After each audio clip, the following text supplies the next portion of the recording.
Hello, this is a guy who likes fanfiction and is too lazy to read, so here is Gladiator in audio form. Check the description for the links to the author. Chapter 211, The Spirit Library 2. On the elegant white wall, topped with green brick gables, hung a large sign that read, B.A. Singh S.E. University.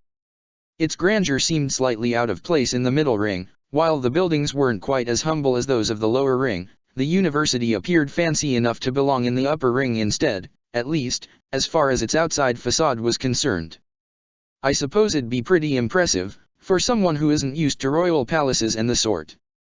Sakai assessed, hands on his hips as he studied the buildings from afar. A large stone courtyard stood between them and the first building on campus. A statue stood at its center, presumably crafted in the likeness of the university's founder or anyone of renown and relevance for higher studies, Sakai assumed. Well, now, are you going to become a snob like me, Gladiator? Angela smirked, crossing her arms over her chest. You've spent too long in luxurious places to enjoy those that don't quite match your newfound standards. Hey, my high standards aren't that new, Sakai pouted, his cheeks flushing. I'm not saying it's lame. I'm just saying, well, you know, a name as big and opulent as B.A. Singh S.E. University kind of suggests something bigger, maybe? I don't know, a big tower with a bunch of old sages who stay locked up indoors reading and transcribing books. As ever, your overactive imagination has gotten the better of you, Angela chuckled. If you keep imagining grandiose things, naturally, our not-so-grandiose reality is only ever going to disappoint you. Well, I suppose that's true, but, do you need something? The last words weren't addressed at Angela. A young, bespectacled man with dark skin and a round face stood by Sakai, scowling in a way he might have thought was menacing, but to two seasoned warriors it appeared quite innocent instead. I'll have you know, good sir, that B.A. Singh S.E. University is. The man started, but his promised rant stopped cold suddenly as Angela leaned in to catch a proper glimpse at him. It was almost as easy to read the man's thoughts as it was to read Xin Long's. A proud student, or perhaps a young teacher, of this institution, he had meant to give a piece of his mind to anyone who dared badmouth it. Yet he never expected that those who might do such a thing would be a top-tier gladiator, clad in his armor and loaded with deadly weapons, or the crown princess of the Fire Nation, easily recognizable by her gold armor and hairpiece. His lips trembled now, jaw dropped as he stepped away from them awkwardly. While Sakai was merely regarding him with a crooked eyebrow, it might as well have been a death threat for the scholar, who perhaps had never seen someone carrying that many weapons at once. Yes? Angela asked, without masking her amusement. Is there something you'd like to add to our conversation, perchance? Aye. Oh, goodness, I didn't realize. Oh no. I must say, where I come from, it's quite rude to eavesdrop on people's conversations and barge into them without at least excusing yourself. Angela recited obnoxiously. Sakai knew she was trying to intimidate the man, but he couldn't quite back her up in her mischief. He bit his lip and smiled, watching as his clever sponsor toyed with the academic's mind as a playful tiger lioness might with a baby bird that had fallen off a tree, right between its talons. So I assume you must have had a really good reason to do so, am I wrong? The man seemed to be on the verge of a nervous breakdown, his chest heaving as he remained on the receiving end of two insistent stares. He wasn't, truly, a brave man, but standing up to people who undermined the university he had attended for years didn't seem like too difficult a task, until he realized who they were, of course. By then, all bets were off. Excuse me. I'm sorry. Have a good day. Without another word, the scholar ran away at haste. He nearly ran into the statue, but he corrected course at the right moment and continued onwards to one of the furthermost buildings, tripping on his own robes as he put as much distance as he possibly could between himself and the two newcomers. Naturally, Angela no longer held back from laughing with abandon. Even though she had changed in many ways, she still relished, undoubtedly, in wielding her authority to give people a scare. Sakai smirked at her, shaking his head in a poor attempt to reprimand her. I'm sure that was necessary, huh? He asked, as she covered her mouth with a hand, still chuckling. A little more and you might even had him wetting his robes in fright. Oh, come on, I hardly said anything that bad, Angela said, chuckling still as she gestured at Sakai to cross the wall's archway. They entered the university side by side, their hands hovering so close to each other their fingers grazed on occasion. It's hardly my fault that we can be so intimidating. We. Oh, because a fully armed man striding into his university must have given that guy nothing but peace of mind. Angela said, raising her eyebrows. Sokka blinked blankly at her assessment before shrugging with a guilty grin. Yeah, I guess that's not a very reassuring sight for a studious guy, huh? He said still, would have been useful to keep him around. He could have helped us figure out where to go to ask our questions, right? Right, Angela admitted, as they stopped at the first building on campus. Well, we want experts on zoology and medicine, I suppose? I'd think an investigative physician might know a thing or two about substances that can induce chi blocking. Hopefully Sokka nodded. Then, if we want experts, wouldn't it be a good idea to go to a teacher's resting room or something? You know, a place where they sit around and do nothing while they wait for their teaching hours to start. A teacher's lounge. Angela suggested, and Sokka pouted. Well, yeah, I didn't go to any schools, so it's not like I'd know what that's called. He grumbled. Angela laughed softly under her breath. Come on, quit pouting, it makes you look extra cute and we can't have that, she said, clasping him by the elbow and leading him towards the building's entrance. What are we going to do, then? Just look for that lounge blindly, or we'll ask the first person we see who doesn't run away in tears at the realization that they're speaking with the Fire Nation's crown princess and her tall, dark, and handsome gladiator. Hehe. Is that how you'd describe me, really? Sokka asked, grinning proudly.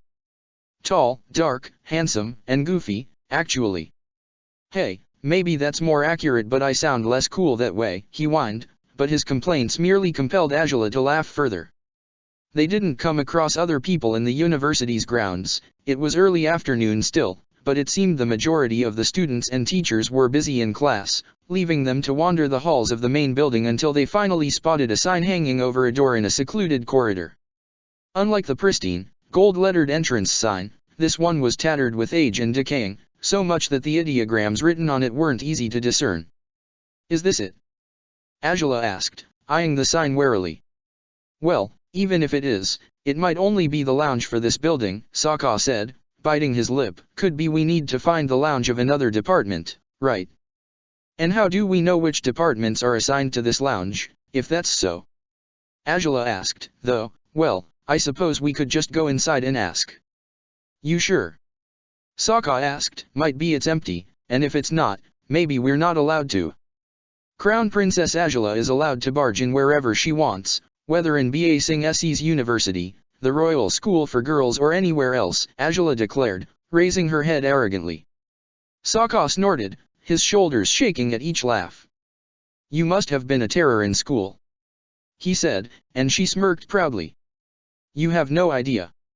I'm quite certain a few of my teachers despised me, but they couldn't show it or else they'd pay dearly, she said, closing her eyes and snickering. I suppose I shouldn't flaunt my privileges so boldly, but sometimes they can really be a source of amusement. Yeah, not just for you, Sokka chuckled, shaking his head as he moved in to open the door. They were greeted by a spacious room, mostly occupied by a long table, the walls covered by half-empty bookshelves. Disorderly cushions laid on the floor next to the table, but while it appeared they were meant to surround a tea table, they were piled together in a heap that suggested the cushions would often serve as a makeshift mattress for someone instead. Only one person sat in the dimly lit room, and he hadn't even raised his eyes from the book he was reading after they opened the door. Excuse me? Sokka called, and the man snarled, still unwilling to set down the book. If you want to know your grades so badly, wait until class. He snapped. Sokka grimaced as Angela failed to stifle a smirk. Students are forbidden from entering the lounge, everyone knows this. Why, I pity the students, then, Angela said, dramatically. Once more, Sokka was left to watch her with undisguised amusement as she took hold of a situation, and already, the teacher seemed confused enough by her words to finally tear his eyes away from his book. No doubt their lives must feel meaningless in the face of such harsh prohibition. Surely there's no other room on campus where someone might take a nap so comfortably. If a class is boring, they might just snooze off on their desks, Sokka suggested, with a smirk of his own. Angela chuckled. I thought you were. Oh, dear, excuse me, deeply, I was just so engrossed with this book, I assumed you couldn't be. The professor explained. He ran his sweaty palms over his slick hair, eyes nearly out of orbit as he took in the two sudden visitors to their university. I had no notice you'd be visiting the university, princess. If it is you, that is, I assume as much, but I've never met you before, so. Well, it's Crown Princess, but yes, that would be me, Angela declared proudly, striding into the room with her head held high. I didn't offer prior notice, I suppose I should have, but the truth is, we only need to speak with a few specialists on 2 subjects. If you could point us in the right direction, we'll be out of your hair and you can return to your, fascinating book about plants, I suppose. It's my own book, actually, the man said, smiling awkwardly. I've been revising it. There's always something or another to fix and, that's not important. What are these subjects you're preoccupied with, Crown Princess? First, I need an expert on dragons, Angela declared. The man's jaw dropped. Was it that outlandish a request? And the other thing I need is a specialist on medicine, perhaps. We would like to know if there's any known substances capable of inducing chi blocking by inhalation. Oh. But you don't need a medical expert for that. The man exclaimed, grinning proudly. I'm the head of the botany department, and I can help you find all you need to know about the potential effects of natural plants on the human body. Oh. A botanist, then. Sokka said, hands on his hips. I guess I could use a plant for bomb crafting, as long as it's not hard to come by. You've come to the right place, then, because If you do know of a possible plant that can chi block, that's wonderful, Angela said, raising a hand to stop the man's excited rambling. What of the expert on dragons? Is there one, or is there no one in Ba Sing Se who could help us in this particular area of knowledge? Well, I suppose there's someone. The man said, though it seemed he spoke begrudgingly. Angela scowled. If so, could you help me find this mysterious person? Angela asked, raising her eyebrows. Before the botanist could speak again, though, a loud voice drifted from the corridor and into the lounge. Why does a head of department have to impart lessons to stubborn first years? A shrill male voice exclaimed. They don't even want to be there. Spoiled upper ring brats, over half of them are going to drop out right after the first exams are done. The new professor entered the room when he finished his loud, outraged statement, only to freeze in place upon finding 2 strangers in the teacher's lounge, aside from one of its typical users. Oh, students of yours, Tinya? The new arrival asked, prompting the pair to turn on their heels to face him. He was short, and his hair stood on end as though to offer him a few more inches of height. Yet he only seemed to shrink further when he identified the regal woman and her companion. Oh, shit. Oh, no, I mean. Goodness, what a pleasure, what a delight. We are, most honored to host you in our teacher's lounge, Princess Angela. Well, I suppose they catch on faster each time, Angela said, with a small smirk. The princess actually requires your services, hi, Tinya said, scowling visibly at his co-worker, or so she claims. I, frankly, can't quite fathom why she would want to speak with someone who works with filthy, wild beasts, but... Oh, as if it were that much better to spend all day in meadows sniffing flowers. Hi, I said, rolling his eyes as he took a pompous stand. But if he's telling the truth, then princess, I would be most obliged to help you, in whatever regards you may need my assistance with. Just say the word, and it'll be done. That's good, Angela said, with a dry grin. Know anything about dragons? Dragons? What exactly about dragons? Hi, I said, his enthusiasm waning at her request. We don't have much information on their extinction, if that's what you are looking for. That's not it, Angela said, shaking her head. If anything, quite the opposite. What information do you have on the places that comprise a dragon's natural habitat? Oh. Well, I can't think of an answer right away, but I have enough books that can help you. I assure you, you will have your answer. Hi, I said, beaming as he rushed towards the bookshelves behind Tinya. How pitiful, you don't even know where to start looking, do you? Tinya said, standing up with a smirk. Whereas I know exactly what kind of information the princess requires about plants that can muddle with chi and where to get it from. Oh, boast all you like, you won't get to it before I do. Hai growled, as the two scoured the bookshelf quickly, hoping to find the tomes they were looking for. Sokka and Azula watched the two men rushing to fulfill their requests, the evident rivalry between them fueling their researching efforts. The botanist and the zoologist might not be so enthusiastic if it weren't in a bid to outdo each other, but if their eagerness helped them achieve their goals, the princess and her gladiator wouldn't complain one bit. I guess it'll be easier if we split up, huh? Sokka suggested, biting his lip. Indeed. I'll take the zoologist, you'll have the botanist, Azula nodded. It'll save us some time this way rather than tackling our questions one at a time, I suppose. Sokka smiled and placed a hand on her shoulder, squeezing her armor gently. It wasn't much in the way of comfort, but it was the only kind of affection they dared display in front of strangers. As much as they had been a lot less uptight about their secret relationship these days, it wouldn't do to give it away now, not even to two teachers of Ba Sing Se University who seemed far too preoccupied with their own conflicts to remember why they were searching for important information in their books right now. 10 minutes later, both Tinya and Hai had found enough books to pile in two towers on the tables they had chosen to sit at. Azula took her seat by Hai, watching as he rushed through the indexes and glossaries of his large books, searching for mentions of dragons. Sokka sat next to Tinya, arms crossed as he waited for the man to announce his discoveries, which he did as quickly as possible, beaming brightly at having found an answer long before his rival had. And here we are.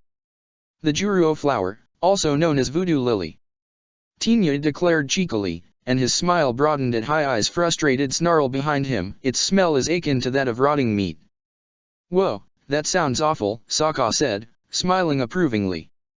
Touching or ingesting the plant is very dangerous, Tinya continued. It causes bad reactions in the body, which, as any physician would tell you, is what happens when chi is disturbed or disrupted, so.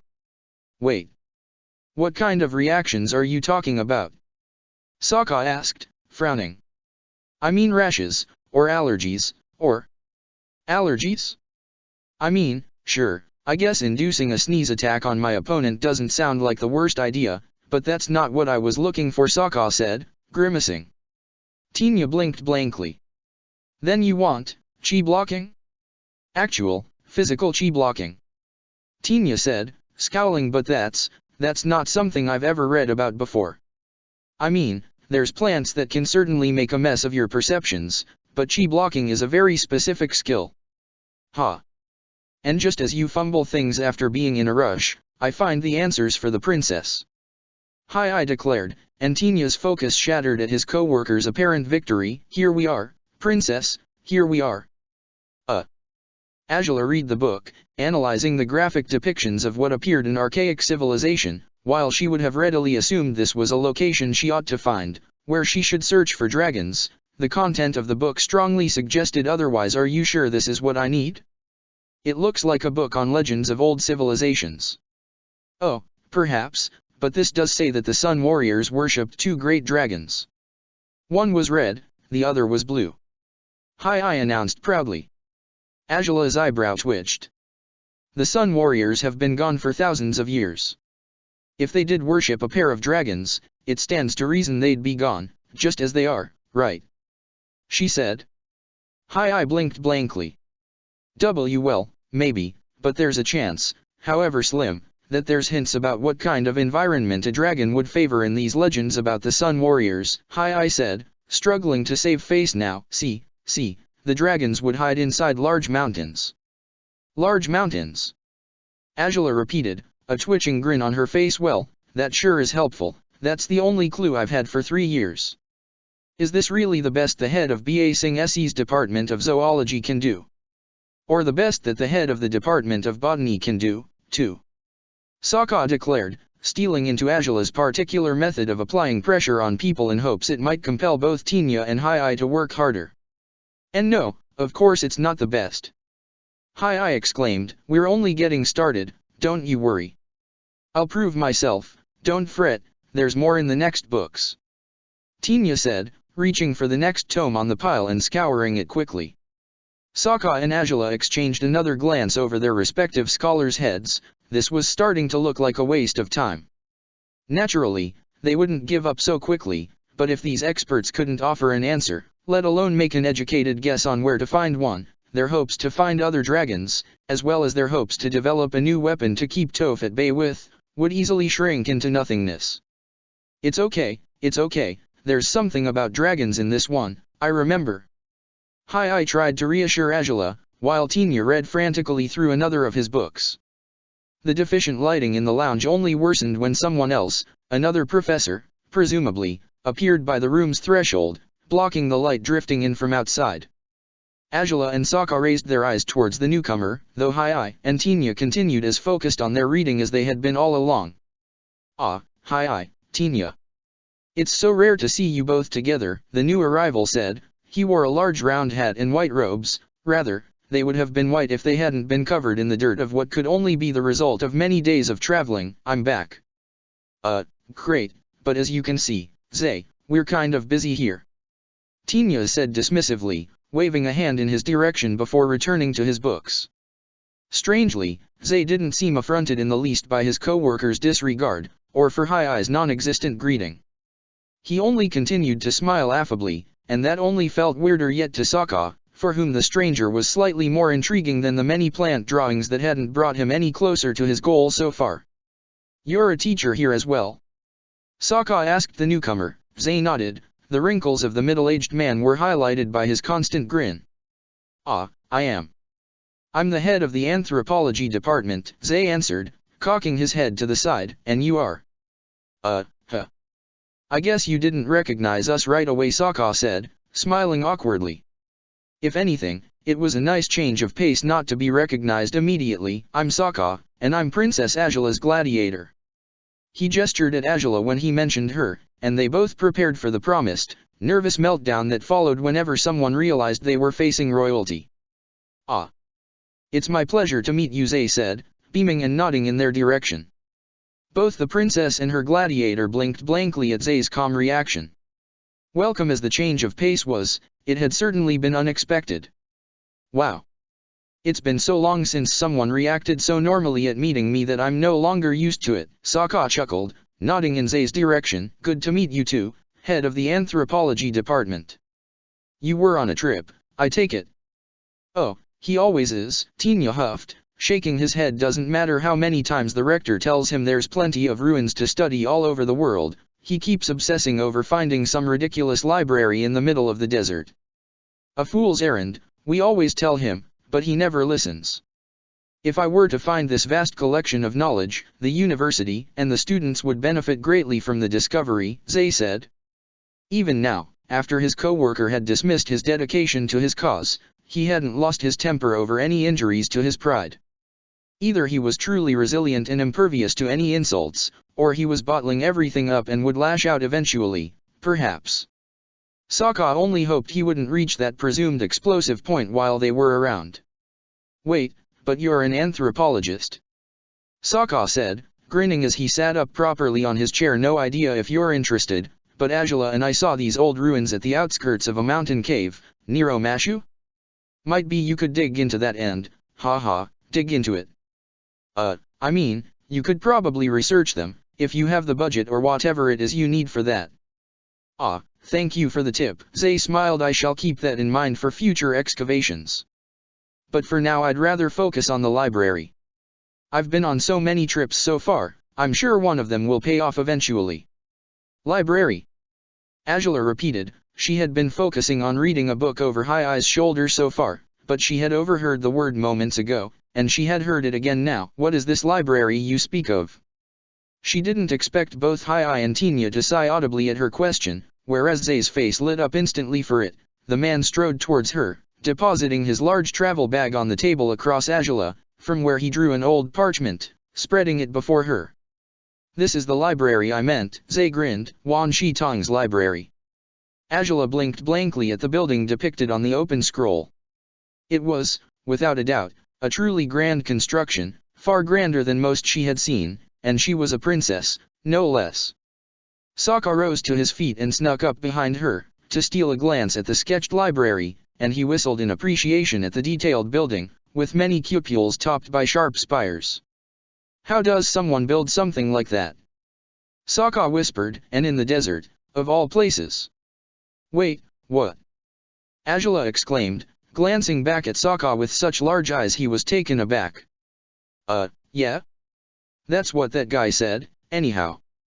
He pointed at Tinya, uneasy, but Angela's attention was on Zay once more.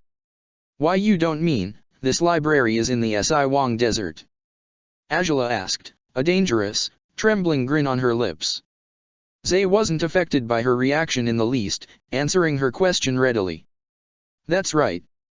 It's a vast collection of knowledge, brought into the physical world by the great knowledge spirit, Wan Shi Tong Zay declared, grinning.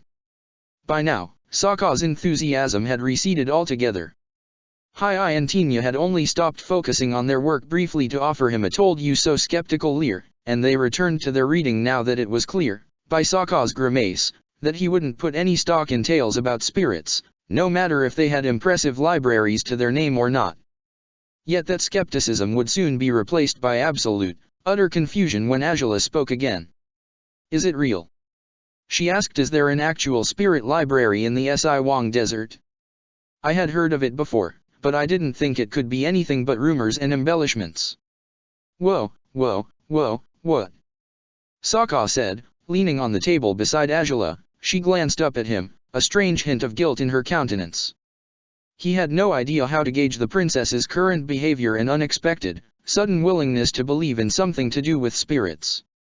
I guess I never did tell you, did I? Angela spoke quietly, under Sokka's insistent gaze. Well, you see, Zhao claims he came across this library once before and... Oh. A witness? Is this true? Zay exclaimed, and finally he seemed to react emotionally at something, though it was with genuine, unbridled enthusiasm. Is it too much trouble to request for an introduction? If I could speak with someone who was there, I might be able to narrow down the library's location far more easily. Wait, Zhao says he was in this library. Sokka asked, with a crooked grin. And you believed him? You. I didn't until now. Angela responded with such agitation Sokka couldn't help but chuckle softly. Yes, his skeptical princess hadn't become a believer of spirits for no reason, he had no need to fear otherwise. Two people who have never met before wouldn't possibly have a chance to agree on the existence of this library to trick the rest of us, now, could they? Well, maybe they could if there's some secret league of wicked people devoted to spreading ridiculous stories and they're both just members of it, kind of like the White Lotus. Sokka said, shrugging carelessly. Angela scowled. Right. Because I'm sure Admiral Zhao has enough free time on his hands to join such weird associations. She huffed. The likelihood is that, well, maybe there's more merit to the tale of the library than it sounds like. Otherwise I doubt Zhao would have obtained some sort of knowledge on the Northern Water Tribe's weaknesses. That's what Han was trying to use as leverage when he tried to marry me, remember? When we set up that trap for him, Zhao confirmed that whatever information Han was concealing was the same as what he'd learned in this library.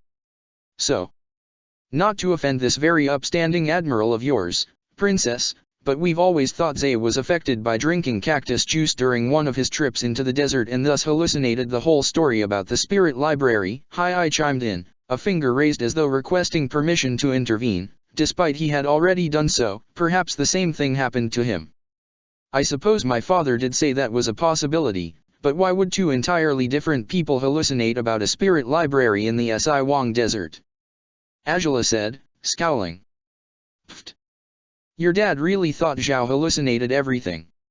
Sokka chuckled. Angela rolled her eyes. That's not the part you ought to be fixating on, or is it? Angela sighed, before focusing on Zay again. Where have you looked for this library? If you have a map or anything of the sort. Ah, of course. Zay announced, and he rummaged through his bag quickly once again for another scroll, more tattered yet than the depiction of the library. Angela's jaw dropped at the depiction of the desert. The map wasn't particularly detailed, but the trips Zay had taken across the desert were, she could count at least 25 different possible trips, most of them twisting and turning. In some of them it seemed the anthropologist had traveled in circles even, something that hardly appeared useful in the quest for a library that, if it was as large as depicted in the artwork he had shown them, should be easy to spot in the distance, as far as Angela could tell. These are my latest travels, Zay grinned, pointing at the red dotted lines, and the black ones are the older ones. You've traveled this many times to the desert and found nothing? Angela asked, grimacing. Oh, I've found many things, make no mistake.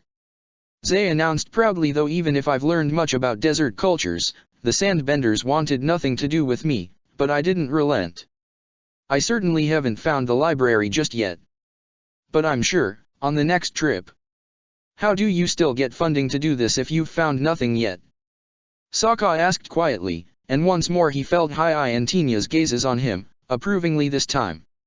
We were fortunate that Governor Tien has been so generous with the university's budget, Zay said, beaming still. I've paid for most the latest trips myself. The rector doesn't want to continue to fund a project he considers a lost cause, but I will prove him wrong soon. I know I will. Sokka sighed and shrugged, but one glance at Angela told him she wasn't quite as ready to stop focusing on tales of the library as he was. Can I ask why you're so interested in this thing? Sokka said, pulling out a chair to sit beside Angela now. It's not like you to believe in anything involving spirits, you know. I know, it must seem so ridiculous to you, Angela admitted, rubbing her brow with her fingertips, but so far it doesn't look like our two helpers are any closer to discovering what we asked them to than Zay is to finding his library. Wah! Hai exclaimed, the color draining from his face. We're nowhere near as hopeless as he is. Tinya exclaimed, as ever. Zay remained impervious to every criticism he received. Surely not, Angela said, rolling her eyes, but I'm thinking, if you do discover something, you can simply send word to Ba Sing Se's palace with whatever you've found. If need be, we'd drop by again to check on your progress, but other than providing you with extra pressure, I don't think our presence is necessary while you investigate the dragon's possible whereabouts and if there are plants that can induce chi blocking, right?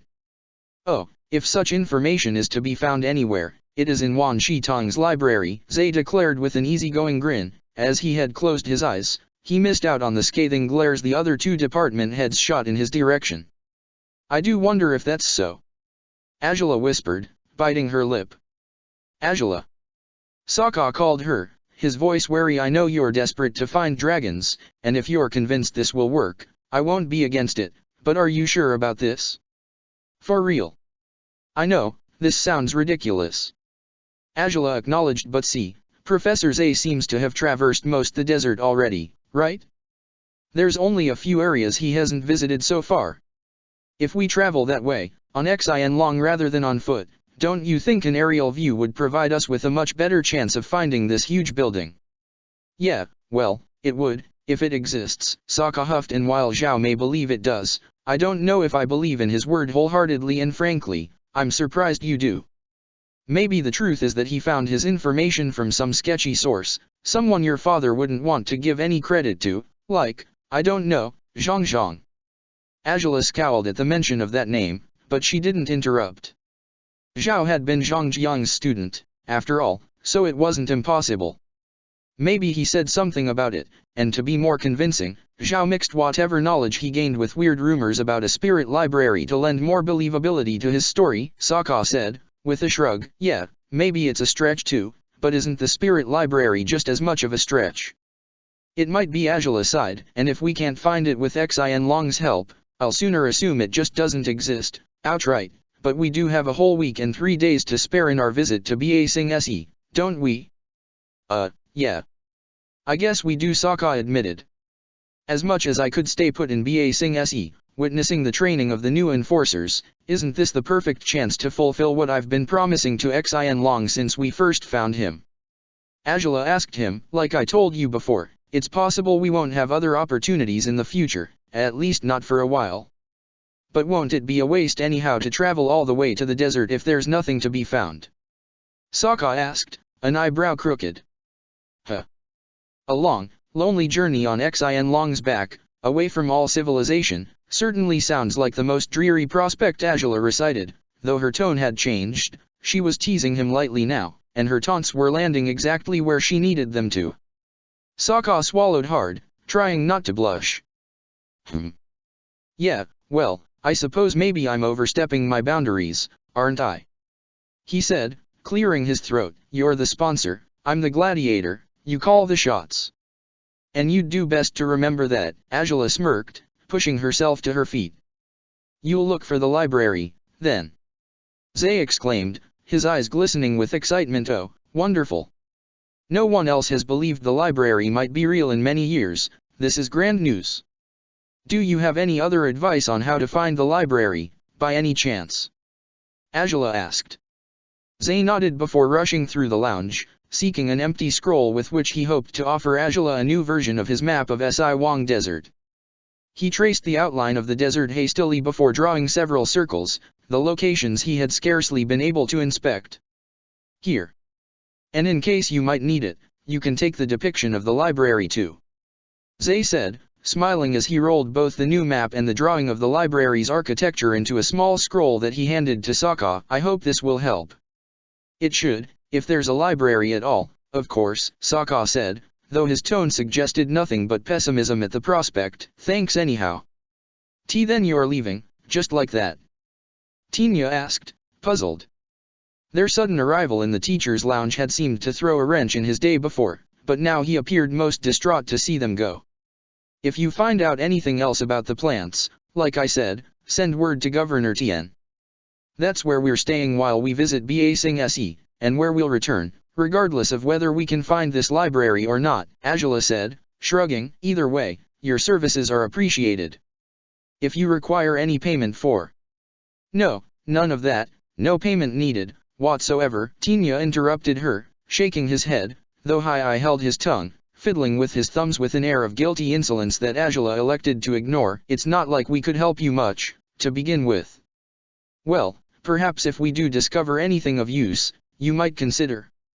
Hai suggested, and Tinya huffed. This is the Fire Nation's crown princess, you dolt. Don't be such a leech. Hey, now.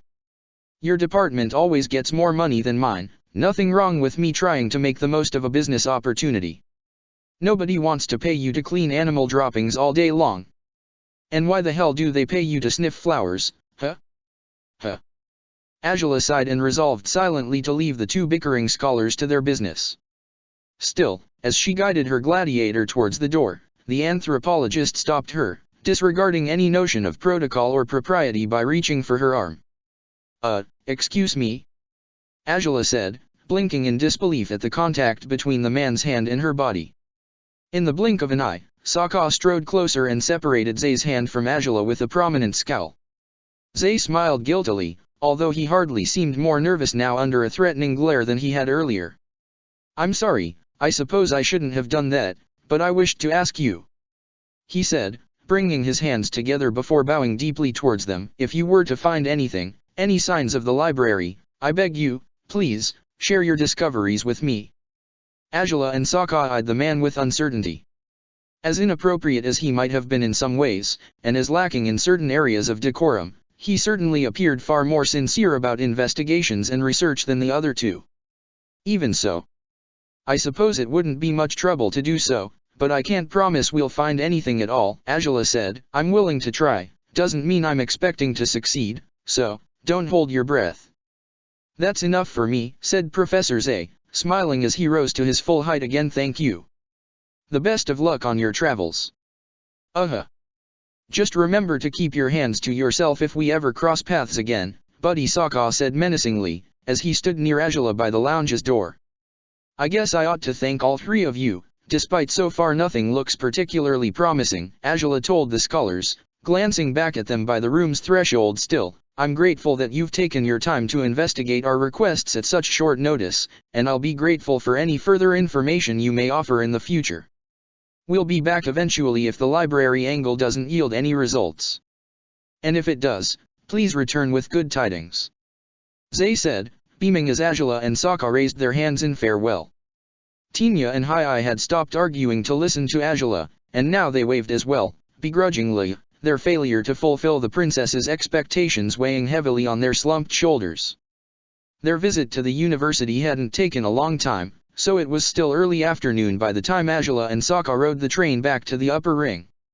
As much as they resorted to Sokka's technique of riding on the very last wagon, to avoid large crowds, they weren't alone on the wagon at any point through the voyage, and thus, they couldn't quite get away with holding hands while they returned to the palace, as much as they would have liked to do so. You know, sometimes I can't believe it's been such a long time since you nearly landed on your face in this filthy, nasty train. Sokka mused, chuckling as the train continued onwards to the final stations. Azula scoffed. You hadn't rubbed it in enough today. Of course you hadn't, Azula said, rolling her eyes but smiling regardless. I'm sitting beside you without any humiliation involved, isn't that enough for you? And miss out on a chance to laugh at our past experiences? Heck, no, Sokka grinned, earning himself a slap on the arm from his princess. Of all things you could want to relieve, it's always the stuff that makes me look foolish. Wretched gladiator, she said, shaking her head in reprieve that Sokka ignored as he chuckled at her reactions. His smile waned after a moment, though, as he bit his lip and glanced at her from the corner of his eye. You're sure about this library business, then? I mean, if we get to spend some more time together without anyone butting in, you know I'm game. But we've literally just gotten out of that desert. Not true, it was almost 3 weeks ago. And I didn't expect we'd want to revisit it so soon, Sokka finished. Granted, if we spot Fufu it'd be fun to greet him, but we're absolutely going to be loaded with supplies this time, alright? As much water and food as Xin can carry along with us. Agreed. Azula nodded. I know this is as good as a shot in the dark, Sokka, and you must think I'm mad to give any credit to stories about spirits. The universe knows I think it of myself too, and yet I can't help but wonder if that's where we'll find our answers. Well, for all our sakes, I hope we do find something, Sokka said, grinning. That way you might stop thinking you're crazy. But that brings about another problem, Azula mused, biting her lower lip. If this spirit library does exist, is there a chance spirits will determine we're unworthy of their knowledge because we've denied their existence for all these years? Maybe. Possibly. But what's it to them? Sokka said, pouting as Azula laughed. It's not rational to believe in stuff blindly anyways. And for the record, I still don't believe in any of it and won't until I see it for myself. All this spiritual nonsense sounds like delusions to me. It might be, Azula conceded, but I guess we'll only know for sure after we take off tomorrow. Tomorrow? Sokka repeated, and Azula nodded with a proud grin.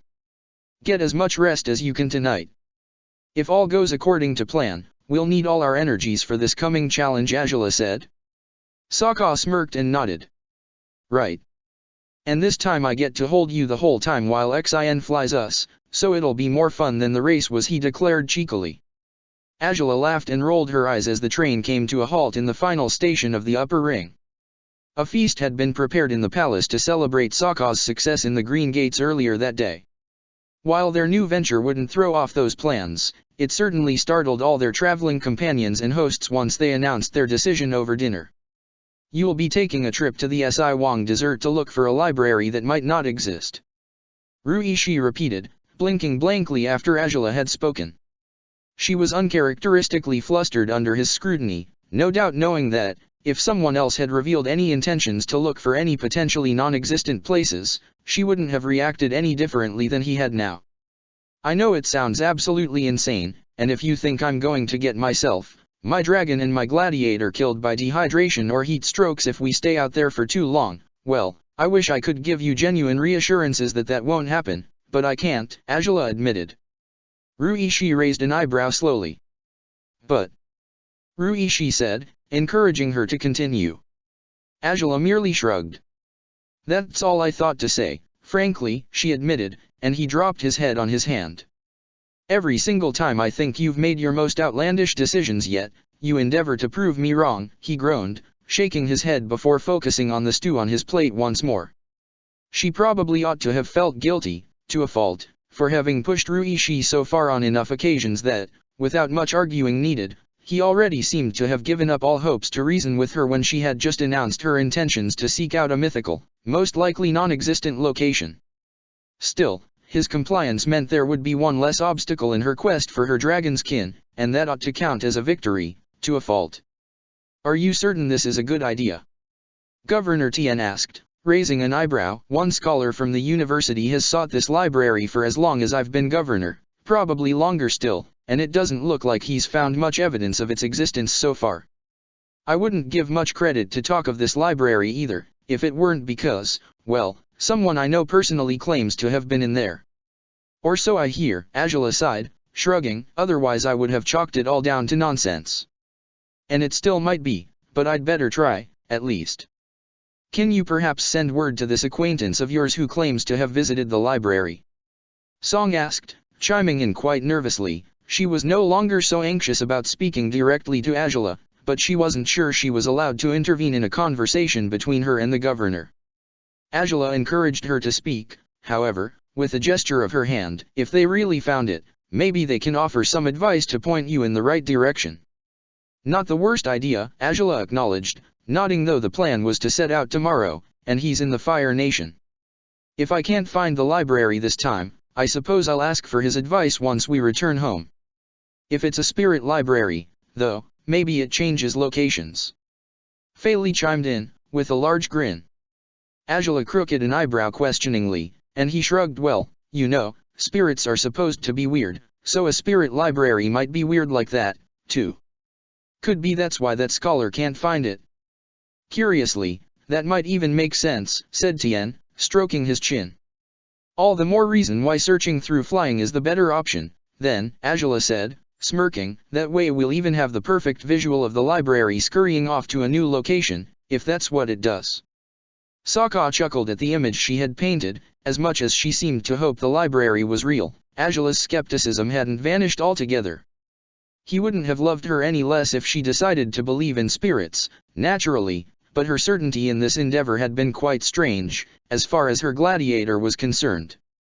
She had never mentioned this story of Zhao's before, so either she had given the matter so little importance back when she heard of it that she had forgotten about it altogether, or she had believed it all along and kept it from Sokka out of fear that he might judge her for being gullible. Yet considering how dismissive she had been, up to date, in regards to anything spiritual, Sokka was far more inclined to believe the truth was the first possibility. You shouldn't stay out in the desert for too long, though. Ruishi spoke again, leveling Angela with a stern glare. Do you expect 3 days of flying about the desert will be enough to find what you're looking for? Or to determine it doesn't exist, as the case may be? 3 days sounds reasonable enough, she acknowledged. Frankly, I'm not sure I'd be able to endure longer than that if we can't find anything. Good, then. 3 days it is. We'll set out to find you if you don't return by then, Ruishi declared. Angela smiled but nodded in unusual compliance as Ruishi turned on Sokka next. I expect you'll go too. I thought I would, yeah. Then, as it seems you're the more skeptical one about your voyage, for once, I expect you to keep the princess on schedule, Ruishi declared. Sokka chuckled. I'll try. Considering how poorly he handled those same duties at Ty Lee and Haru's wedding, I highly doubt that's a job for Sokka. Angela smirked, prompting most the table to laugh at her scathing comment. Hey, now. I wasn't that bad. We weren't late, not for real. Well, you arrived with 3 minutes to spare or so, I suppose.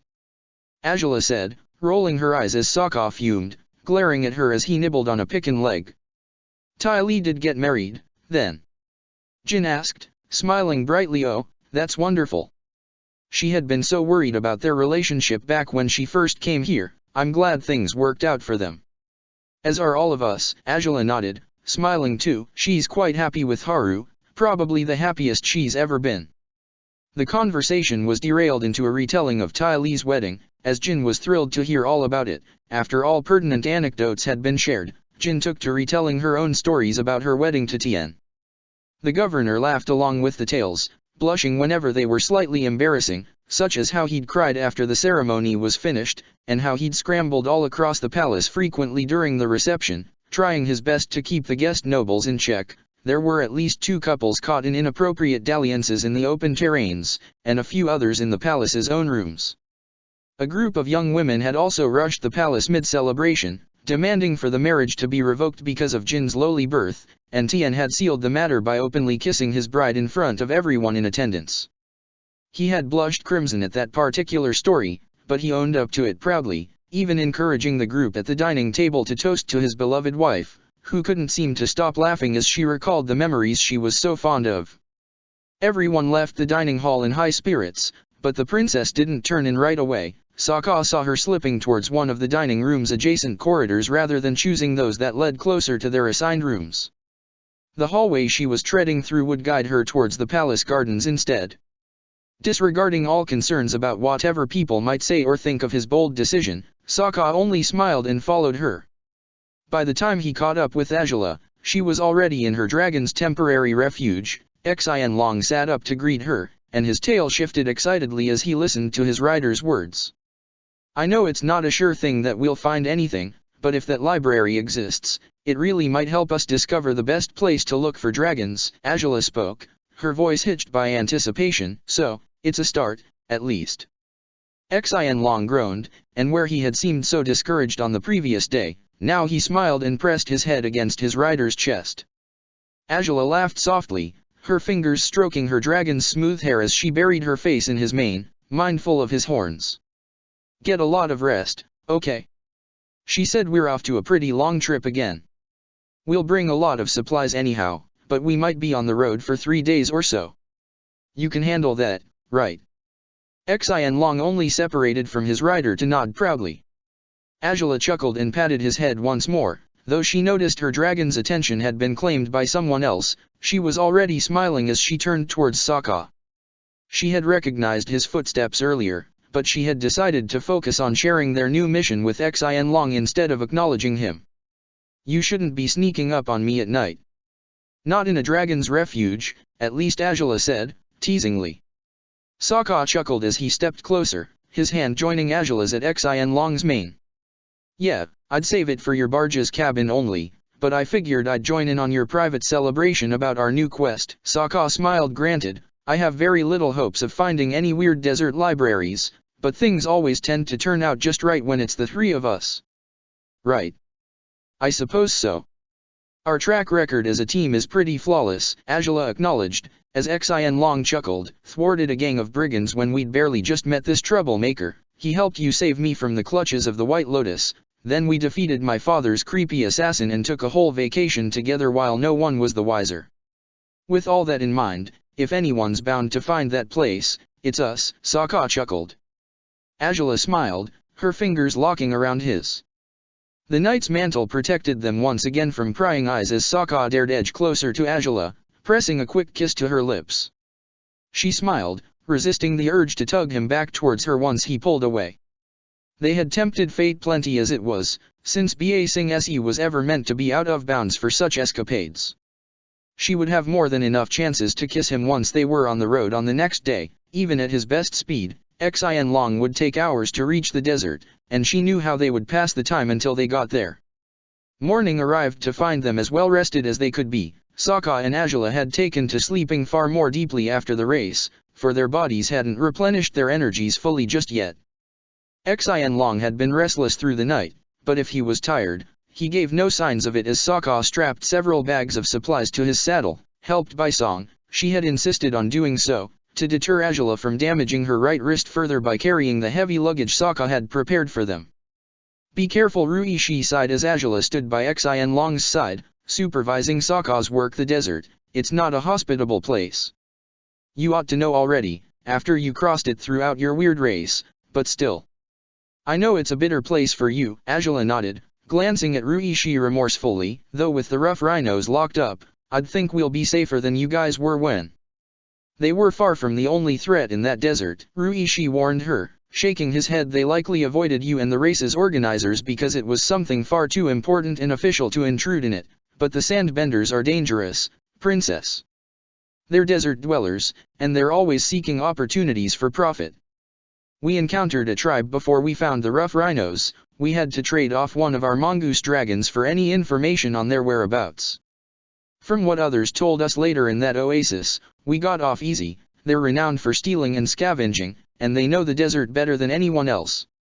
Try your best to stay out of their reach, if you can. All three of you. If they wanted a mongoose dragon, I don't dare imagine what they'd be willing to do for an actual dragon. Azula sighed. Thanks for the advice. We'll try to stay airborne for as long as possible. Good. Like I said, they're Sandbenders. They have special vehicles that they power through their bending, Ruishi said. If you notice any such thing approaching, escape at haste.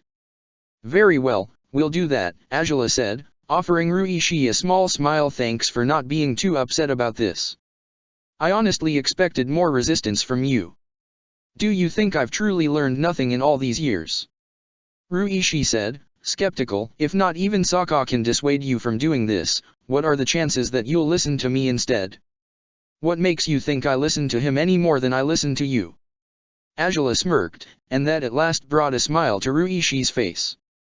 All bags were successfully bound to the tubes on Xin Long's saddle by then. Busy as he had been, Sokka hadn't paid much attention to Angela and Ruishi's exchange. He grinned goofily at them, oblivious of Angela's latest barb about him, and Ruishi couldn't hold back a chuckle for that as Angela strode up to her dragon's saddle, hoisting herself up with her left hand alone. Sokka rushed in to help her a moment too late, but he sighed and smiled before following her lead and sitting behind her, careful to avoid kicking any of the bags that dangled around the saddle. Good luck, princess. May the spirits favor you, if there's a library to be found at all, Ruishi said, bowing his head respectfully towards them. And if there is? Chimed in Song, standing by Ruishi now, a cheeky grin on her face. Please, don't hold the books with your right hand, princess. Ha, I'll keep that in mind, Angela smiled, nodding towards them. We'll be back in 3 days, as promised, or sooner if we're miraculously successful before then. Then we'll hope for that. We'll charge into that desert to find you if you don't. You've been warned, Ruishi said menacingly, crossing his arms over his chest. Fine, fine, we won't make you do that, Angela smiled. See you. Sokka said, waving at their friends as Xin Long stood up, readying himself for takeoff. Go hang out with Mayung and forget about us for 3 days, Song. Oh, I will. Song laughed, waving as well. The fully armored dragon had begun a light trot, and within moments he was coursing the skies with his rider and her gladiator. The city sped below them in a blur. Xin Long didn't fly at his top speed right away, but he grew faster with each passing moment, making haste even when their journey was only beginning. Angela smiled, stroking his hair reassuringly as she reminded him not to spend all his energies, yet her dragon seemed determined to keep going as fast as he could, disregarding all caution. Ah, well. If we end up having to nurse you back to health if you burn yourself out, you'll have no one to blame for it but yourself, Angela declared. Xin Long huffed, shaking his head proudly. How could a dragon possibly burn himself out? Dragons burned others, not themselves. Please, you know what I mean, you. Oh, never mind, you stubborn dragon. Xin Long laughed mischievously at her surrender, taking her words as flattery. As much as she pretended to be cross with him, though, Angela couldn't help but smile fondly at her dragon. He was back in good spirits, and she hoped deeply that he would remain so enthusiastic and hopeful for the rest of their trip. Well, damn. We haven't been airborne for 5 minutes and we're already halfway through the middle ring. Sokka said, blinking blankly. Yeah, he's trying to break his speed records, I suspect, Angela smirked. Heh. I can't say I mind if he does, Sokka said, grinning as his thumbs toyed with Angela's belt gently. The princess shivered, his fingertips caressing her softly, imperceptibly for anyone who might have spotted them from below. That way we'll be free to make out as we please in no time. Ah, that's a compelling argument for a fast flight. Certainly, Angela smiled, her bandaged hand ventured down to lace her fingers with Sokka's own. She could tell he was grinning behind her without needing to hear him speak, or to see it with her own eyes. 20 minutes after taking off, they had already flown past the inner wall. Recklessly, carelessly, the princess and her gladiator indulged in the relentless kissing they had missed out on while they visited Ba Sing Se. Xin Long didn't complain about it this time, no matter how passionate his 2 riders were. He only put a stop to their kissing spree, flavored with no end of groans, moans, and daring caresses, when the outer wall was within sight, at the far end of the agrarian zone. Ah. I'd needed that, Angela admitted, grinning as she rested against Sokka carelessly. His hand had slipped under her armor, and he had fondled her breast most gratuitously, but he drew it out now, even if with a sad sigh. I need more than that, myself. He whispered.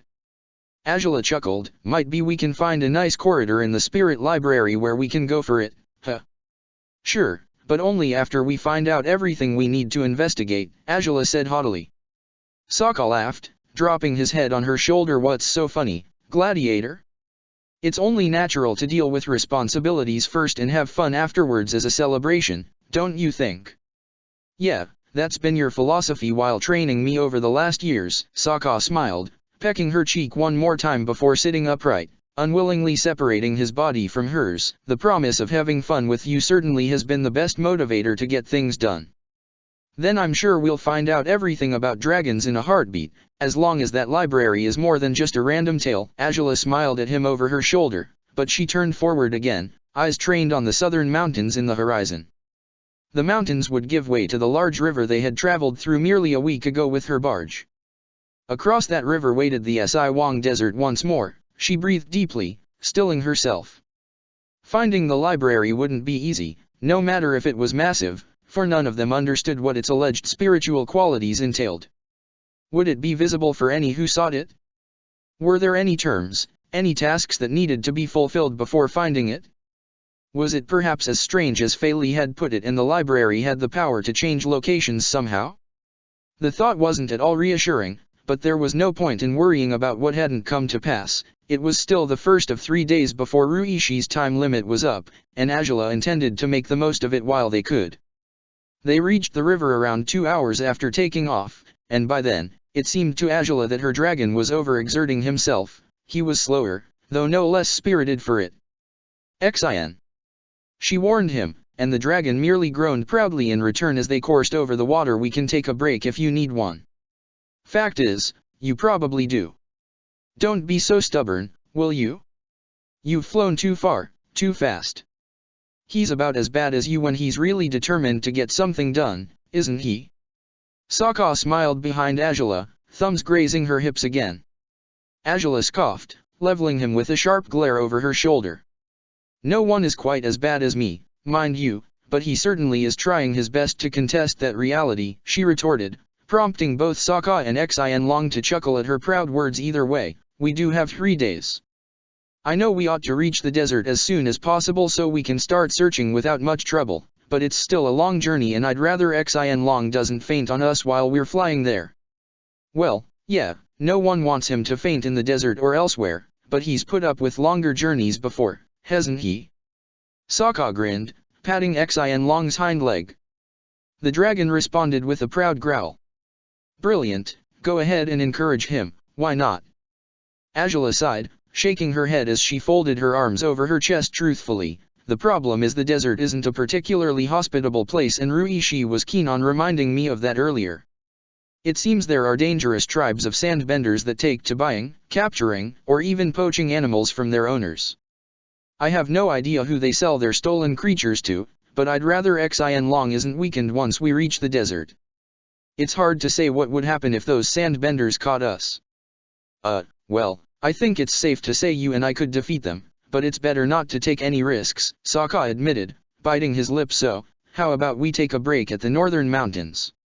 We'll get a decent view of the desert from there already, and Xianlong can replenish his energies so he can scorch anyone who tries to steal him from us." "Right. Huh. Sounds pretty reasonable," Azula said, smiling at him before leaning closer to Xianlong. "You heard that?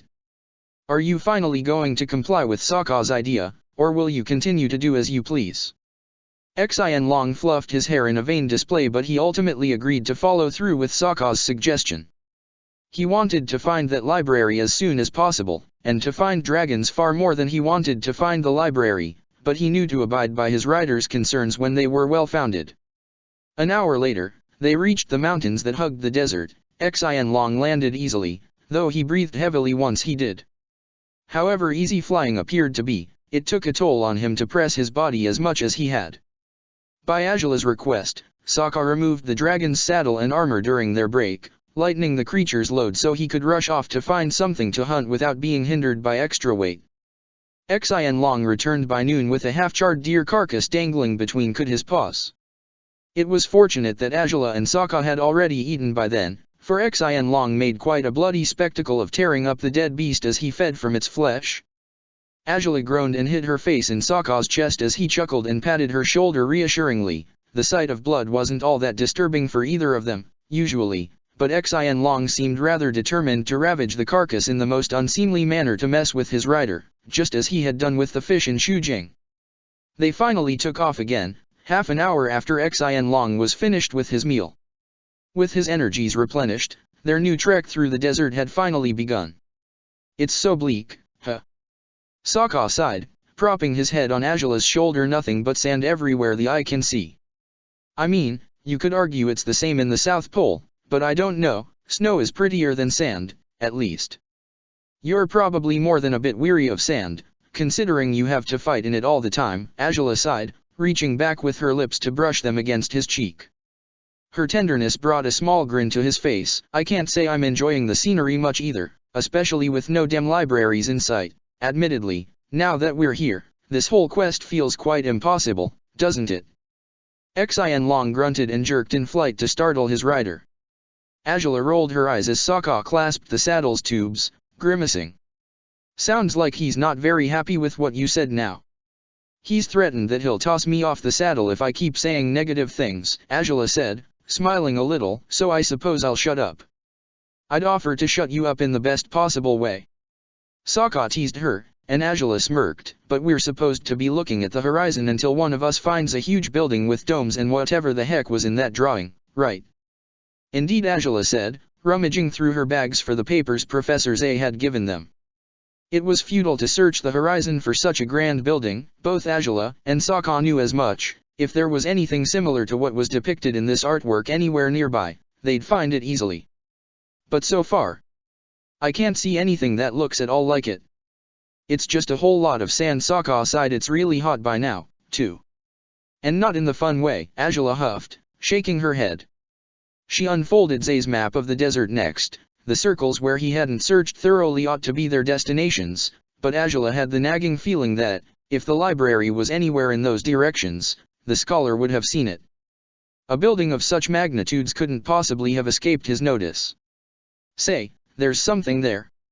Sokka's voice stole her attention from the parchment altogether. She raised her eyes in the direction Sokka was pointing at.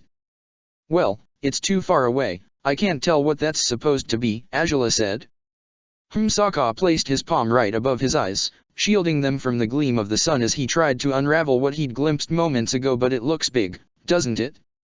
And out of place in the desert." "Hopefully," Azula said, breathing deeply before patting Xin Long's shoulder gently. "Let's check it out, shall we?" Xin Long nodded promptly. Speeding up again, he flew high above the desert, at what ought to be a safe enough distance to avoid any sandbenders, if they came across any of them. And just as that thought crossed her mind, Azula caught sight of something small, quite far away still, but it seemed to be moving fast.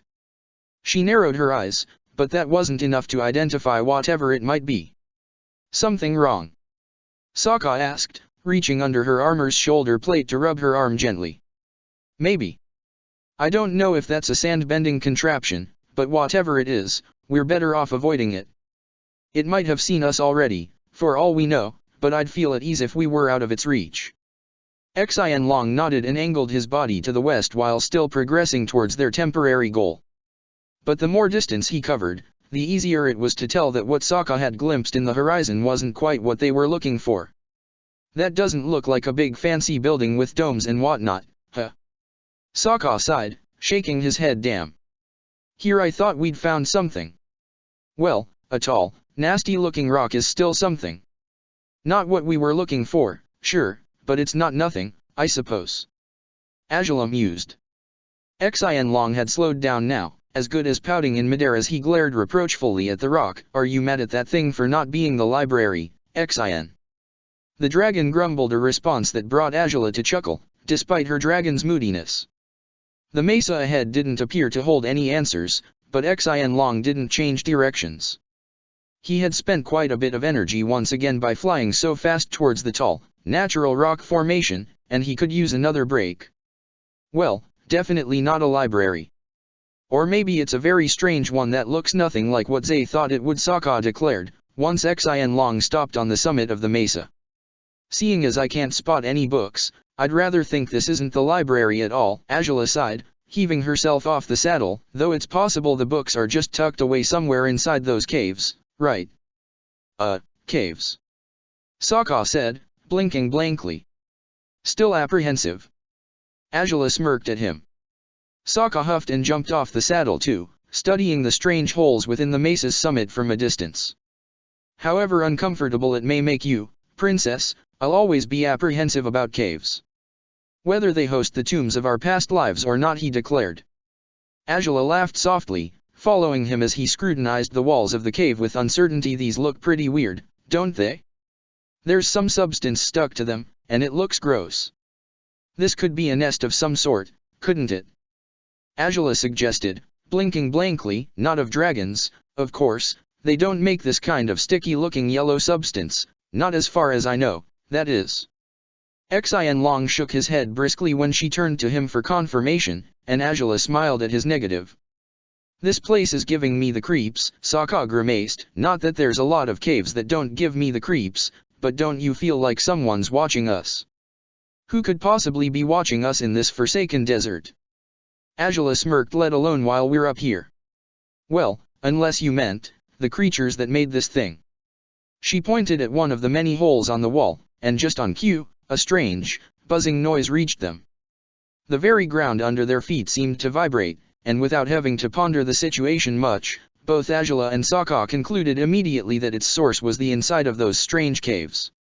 Okay, Xian, I'm sorry but I think your break ends now. Azula exclaimed, clasping Sokka with her uninjured hand and tugging him towards the saddle at haste. She didn't have to say it twice. As soon as both Azula and Sokka were safely on the saddle, Xianlong trotted off the mesa's surface. The princess and her gladiator ventured a glance over their shoulders, to find large, aggressive buzzard wasps flocking out of the caves in the mesa in quick succession. Run! I mean, fly! Sokka exclaimed, scooting closer to Azula. Xian! Azula shouted, and the dragon picked up his speed, doing his best to ignore the following of buzzard wasps he left in his wake. He flew around the tall mesa, hoping to conceal his shape behind the rock once he was too far away for the buzzard wasps to see him. But just when it seemed he would shake off the pursuers. Shit! Sandbenders! Sokka squeaked. The same contraption Azula had spotted earlier might have been one of the 8 sand sailors they were faced with now. The princess yanked Xianlong's reins in an unusual, impulsive burst, forcing the dragon to gain altitude to avoid the pillars of earth and sand the newcomers were bending towards them. Oh, that wretched library had better exist. Azula snarled, the fast wind buffeting at her face and hair wildly, and if it does, it better be worth all this grief. Ah, I think we're too fast for them to keep up. Sokka announced, glancing over his shoulder at the sand sailors. They had lagged behind, though the same couldn't be said for at least 5 of the buzzard wasps. Well, for the sandbenders to keep up, anyhow, because the buzzard wasps are. Ugh, please duck. Azula growled. Without thinking, Sokka obeyed. And so, he was left to gape in sheer horror as his lover charged and launched a powerful lightning blast straight at the closest of the buzzard wasps. It fizzled and froze in midair for moments before plummeting to the waiting sand below. Azula! Sokka squealed once she had released her energy. You can't just. Oh, yes I can. Stay down, I said. Azula huffed, pushing Sokka aside as she charged yet another load of lightning. Ack, no, you don't. Sokka growled, his hand reaching up for one of the weapons hanging on his back. Azula released another lightning blast before Sokka could brandish his boomerang. His throw was fast and efficient, knocking down 2 of the buzzard wasps before the boomerang's course was broken by the impact. Xianlong rolled his eyes as he flew downwards so Sokka could snatch the weapon again. The last of the buzzard wasps attacked, and while Sokka squirmed in dread, Azula launched a fire wheel with difficulty at the creature, relying on her left hand the most to use her technique properly. Azula, quit bending! Sokka exclaimed, but the princess ignored him as she watched the final creature falling ungracefully to the ground. Oh, I'm sure you'd rather have these creepy beasts chasing us all the way to, well, wherever it is we'll end up next. Azula snapped. That's no excuse. I could have handled them myself. I have a sword, I could have just chopped off their heads if they came close enough. Sokka squeaked, scowling reproachfully at the princess.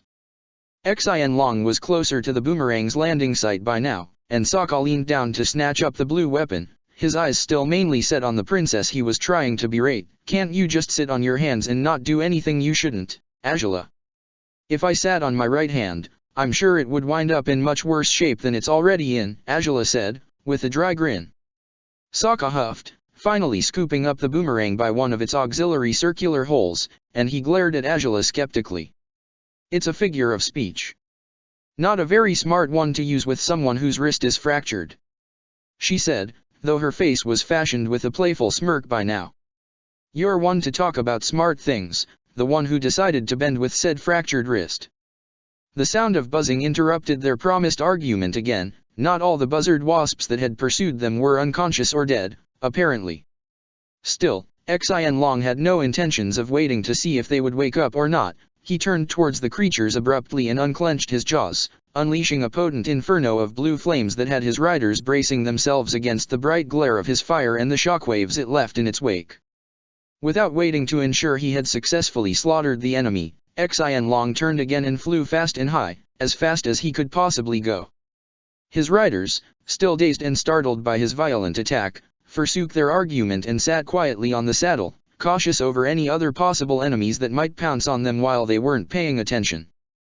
The sun was more merciless after their violent encounter with the buzzard wasps than it had been when they took off. It was merely a few hours past noon, and mirages in the scenery urged Sokka to reach for a water skin and drain some of its contents. He passed it to Azula without waiting for her to request it. Between the two of them, they finished it in just a few swigs. "This isn't good news," Azula whispered. "If we drink all the water this fast, we'll be all out of water way sooner than we anticipated." "Fun," Sokka finished, swallowing hard. "Do you think we're close to any settlements? If we were, we could try and trade for water there, maybe. As long as it's not swamp water, I'll be fine with that," Azula smiled. Sokka shuddered with displeasure. "Yeah, definitely," he assured her. "We're going in the opposite direction of the swamp anyhow, aren't we?" "We are," Azula confirmed, breathing deeply as she looked through the map. "Say, what do you think this is?" "What?" Sokka leaned over her shoulder, following her fingertip to a peculiar circle marked over the map. The majority of the circles on the map were large, save for this small one, so what was so special there to mark a circle with it? "Do you think maybe it's a place he expected to find the library at?" Azula mused. Sokka shrugged. "It's not inside the big circles he didn't look into, though," Sokka said. "It's so small it seems weird to highlight it as a location to look at." "We're pretty close to it now, though," Azula mused, raising her eyes. "No library in sight yet, but..." Again, there were strange shapes in the horizon. Azula, Sokka, and Xian Long narrowed their eyes at the same time as they tried to scrutinize whatever it was this time. And just so, the shapes began moving, rapidly. At a distance, they looked small, but up closer. "Shit, it's more sandbenders!" Azula snapped, yanking Xian Long's reins. "We're shaking them off. There's more behind us, too," Sokka exclaimed, glancing over his shoulder. The same 5 sand sailors from earlier had taken to tailing them at a distance, perhaps hoping to sneak up on the dragon when no one was the wiser. How unbearably persistent! Azula huffed, leaning over Xian Long's frame as the dragon sped up further. The small circle was either meant to signal a sandbender encampment, such as the one in the distance, or it signaled something else they couldn't identify yet. At this point, Azula wasn't entirely sure which option she'd rather believe in. The race had certainly been an easygoing matter, back when no one had been trying to take down her dragon mid-flight and steal him away for potentially nefarious purposes. "We're faster than them, and out of reach as long as we're airborne," Azula shouted, as Xian Long pressed himself to his highest speeds, putting as much distance as he could between them and their pursuers. "Either they leave us be or we'll make them pay direly." "I'm afraid that threat would work better if they could hear you," Sokka said, gritting his teeth. The sand sailors shrunk in size, but it was clear the sandbenders weren't giving up anytime soon. "Keep up this rhythm for as long as you can, Xian," Azula bellowed, and Xian Long responded positively to her command through his mind, fully focused on powering his flight at all costs. If this was how their quest for the library would unfold, Azula's hopes for success were doomed to vanish. It was bad enough that finding a spiritual location sounded like a fool's errand from the get-go, but if they had to worry about buzzard wasps, sandbenders, and who knew what else, their trip through the Si Wong Desert would likely turn into a complete waste of time, and that possibility stung harder than she had expected it to. To have wasted a whole day in this pointless endeavor, to have forced her dragon to work this hard only for him to invest his energies and hopes in the impossible, who was she kidding? Why on earth had she ever thought they could find this alleged library? Xian Long groaned suddenly, bringing her back from her depressing thoughts. He was the one to glimpse something in the horizon now, when Sokka was busy glaring over his shoulder to ensure the sand sailors were lagging behind them and Azula had lost herself temporarily in her own desperation. Within moments, she saw it too. A tall tower stood ahead of them. Its color wasn't much different from that of the sand underneath their feet. It was decorated by a pattern of circles in a spiral that ran through the expanse of the tower, all the way from the bottom until it reached the ledge right below the large windows, positioned under each section of the hexagonal roof. The architecture of it might have been something to admire, in any other circumstances, but Azula was so puzzled by the strange building she couldn't quite do so. Why would there be a tower in the middle of this forsaken desert? Who on earth could have built such a thing?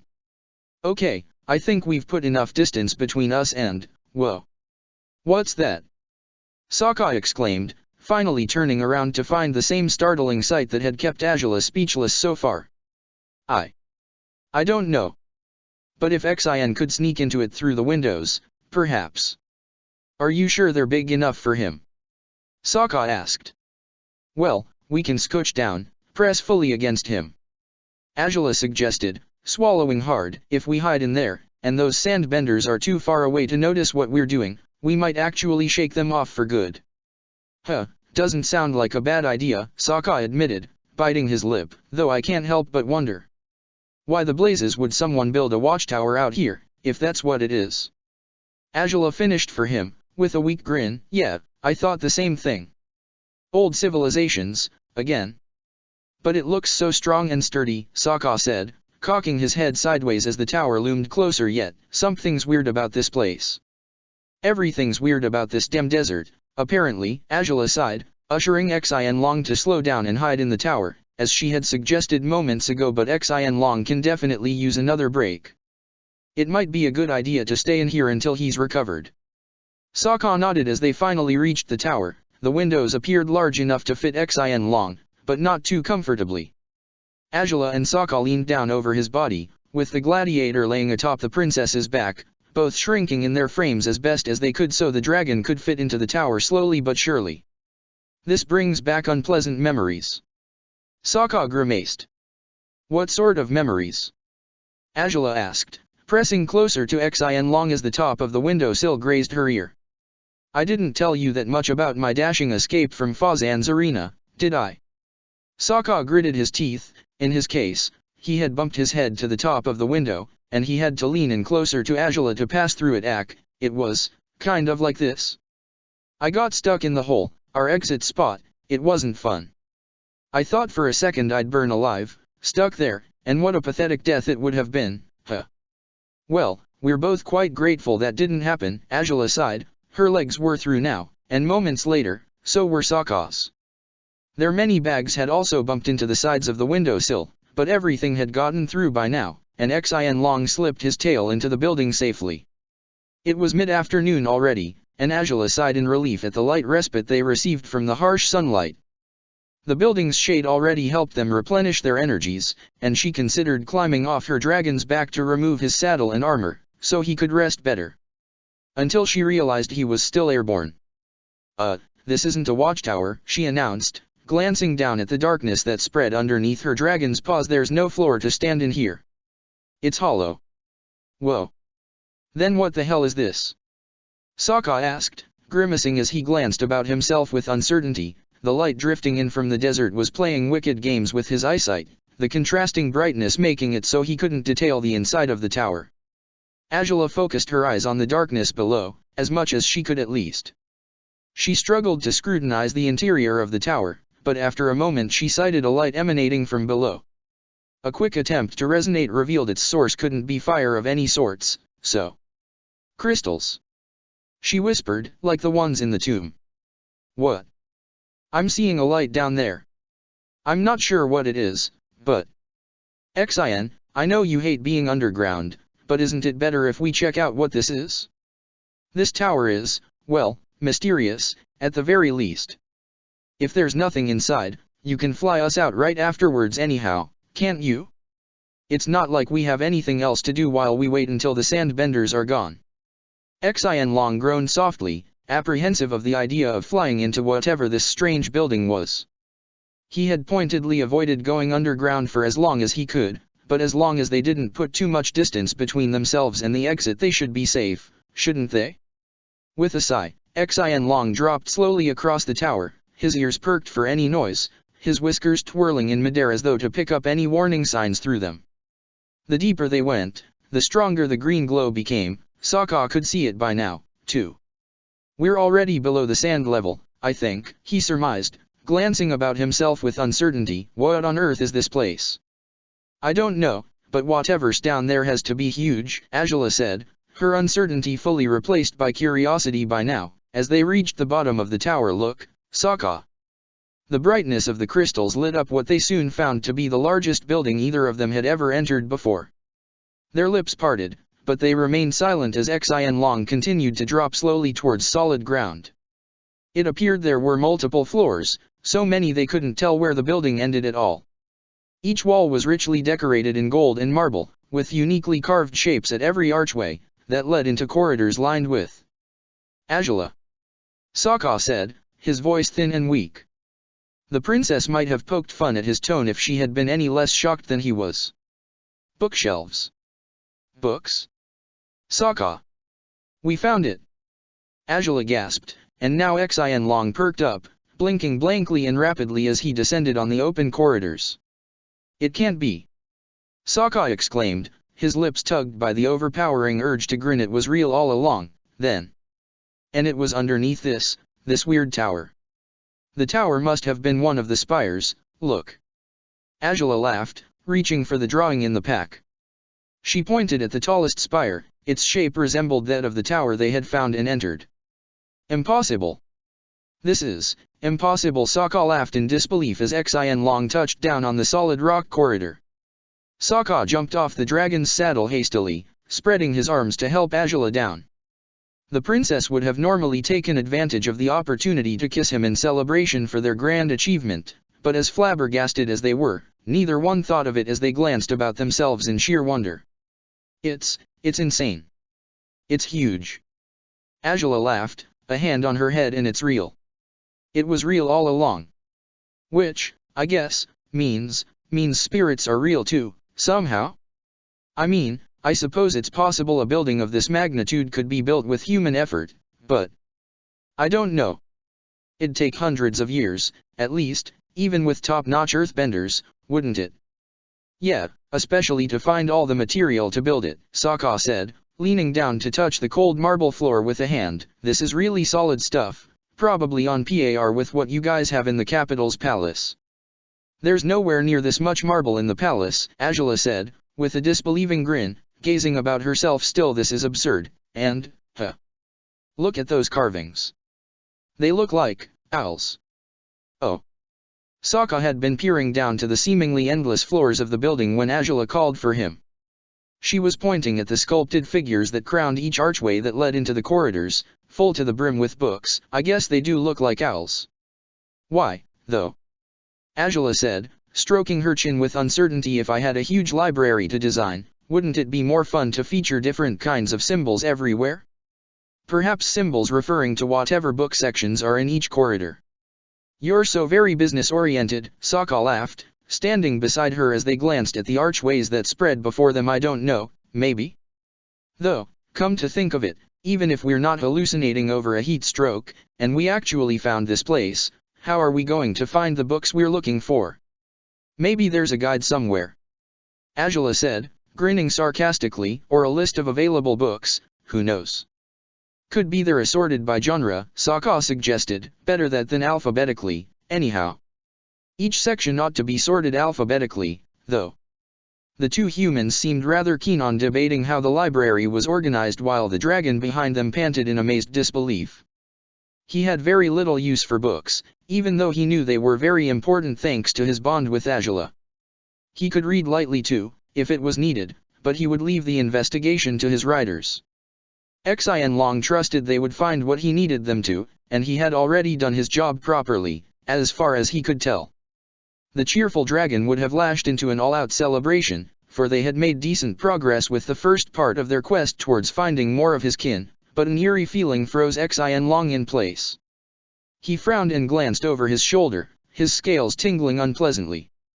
A large shape lurked in a corridor on their level, so far away that anyone with less sharp senses might not have noticed it.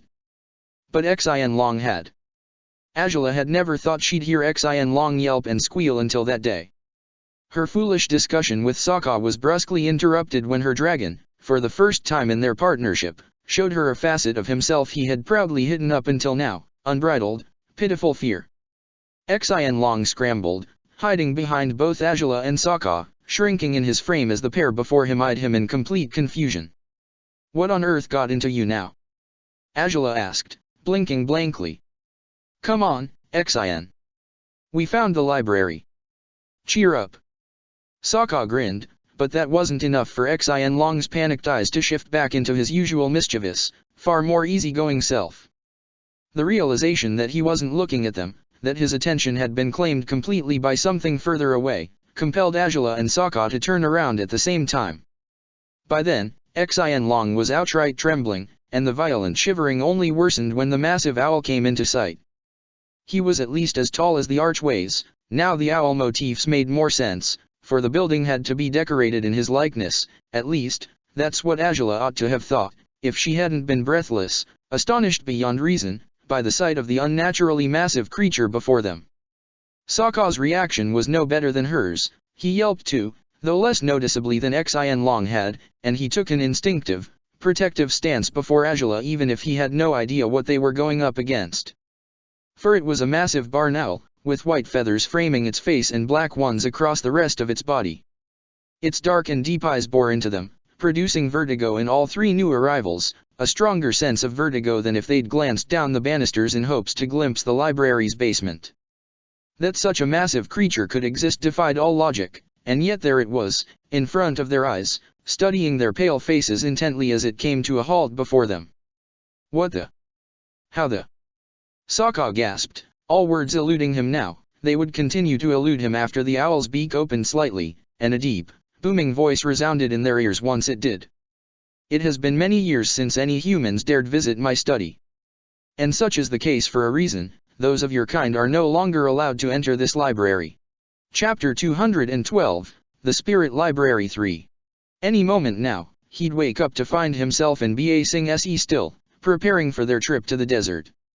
Or maybe they were still in the race, and this was part of the swamp's delirium, and his brain was still addled by whatever weird water they had been given while resting overnight. Or perhaps everything had been a dream altogether, all along, and he would wake up a child in the South Pole, in a world where a war's outcome still appeared difficult to determine.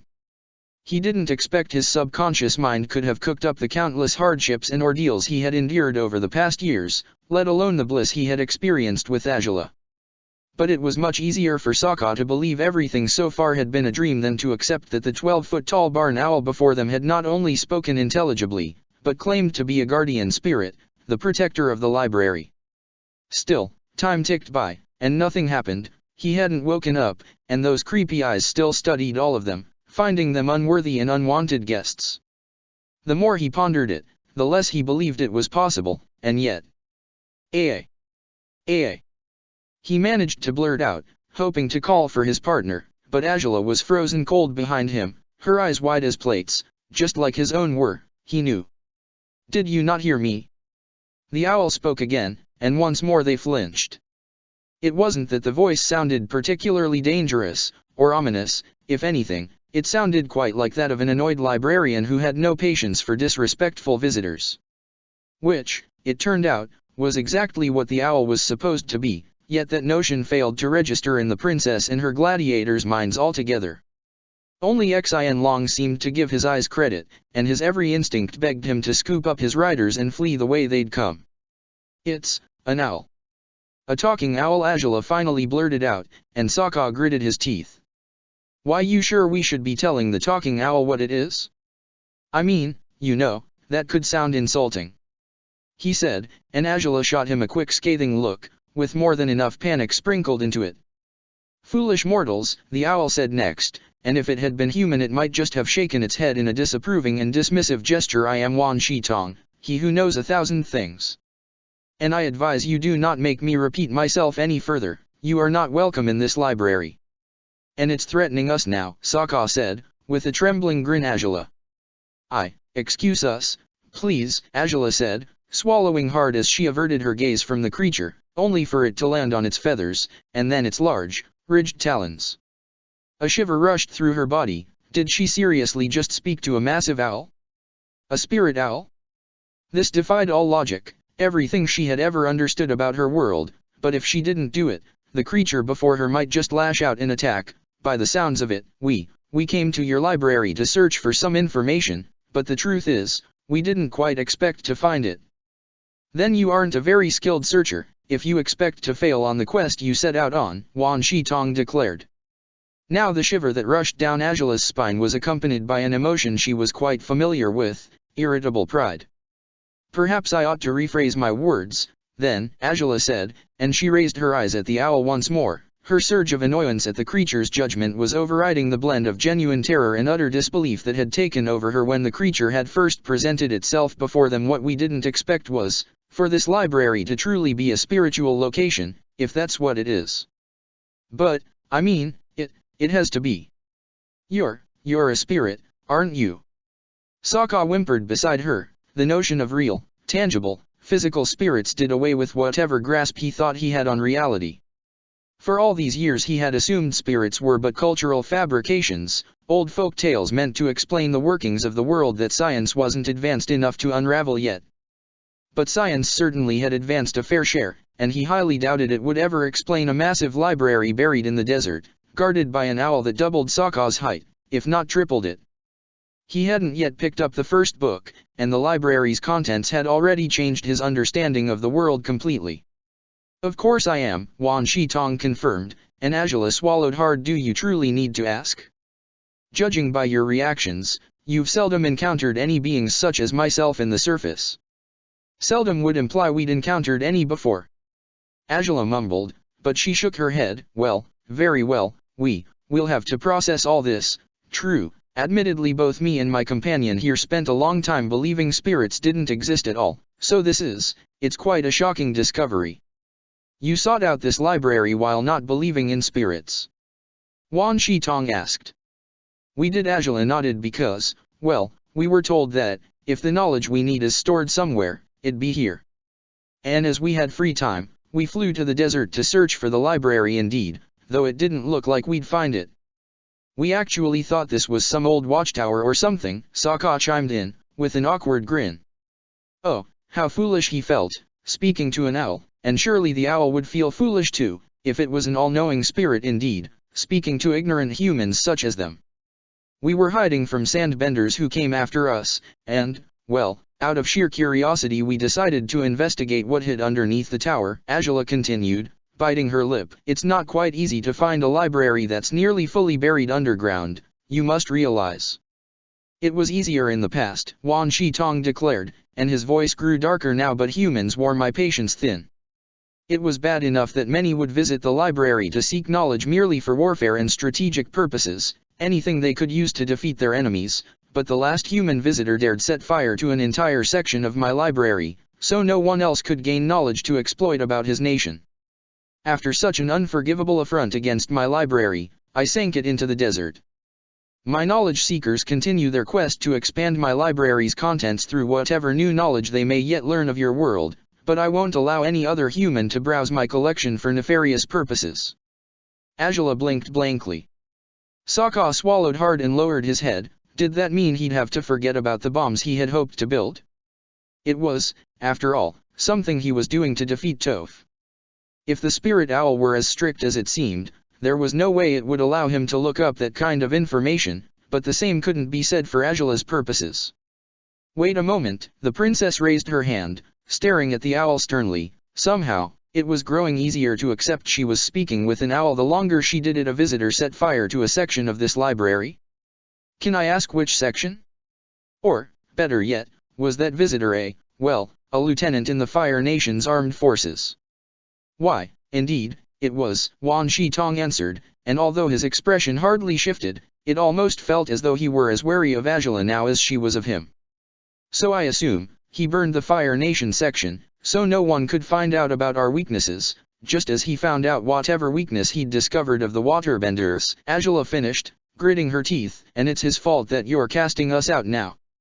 He was but the last straw, yet he certainly convinced me of my decision to bar entrance to all but my knowledge seekers, Wan Shi-tong declared. Many humans have come and gone, however, and I have yet to meet any who might be worthy of browsing this collection. Really? No one came in here just to read a nice novel or? Sokka asked, earning himself a skeptical grimace from his secret wife. What? Had to ask. Well, if you truly did have to, no. No one did, Wan Shi-tong finished, and I must say, the fiction section is of utmost quality. It would almost be a shame that no humans approached it, if it weren't because humans are unworthy of it, just as they are unworthy of every other section of the library. Is there no way to change your mind on that particular matter? Angela asked, frowning. Or, well, perhaps you don't have to change it at all, come to think of it. Perhaps we're indeed as unworthy as you think. But, one of us isn't human.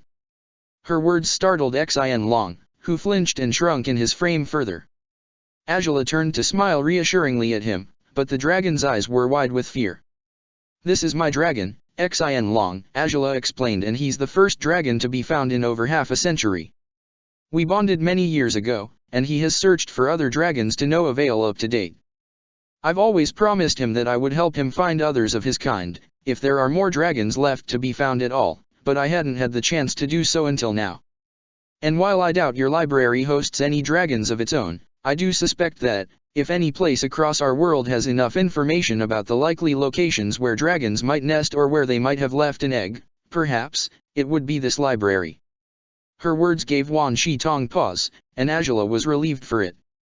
The owl held its silence briefly, its dark eyes bearing into the princess and her dragon, but before long, they shifted towards her alone.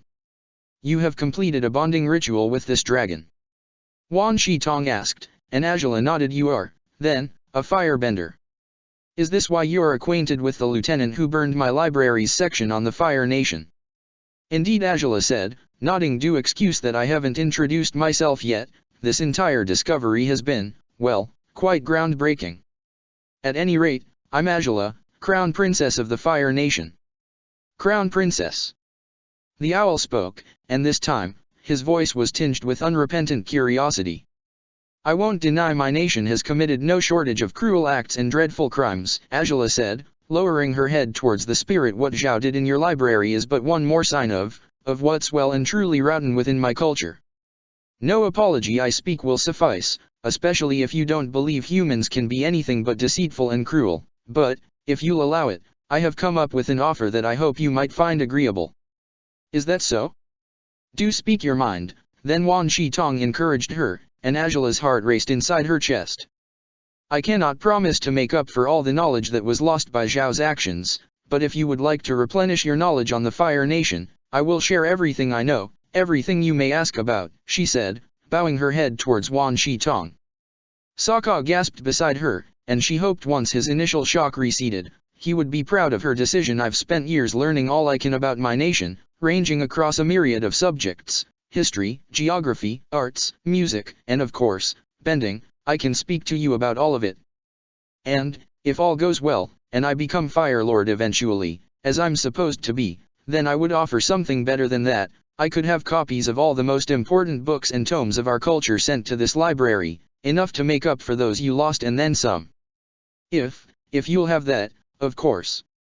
You offer this freely. Wan Shi-tong mused, humans, venturing information rather than vying for it by any means necessary.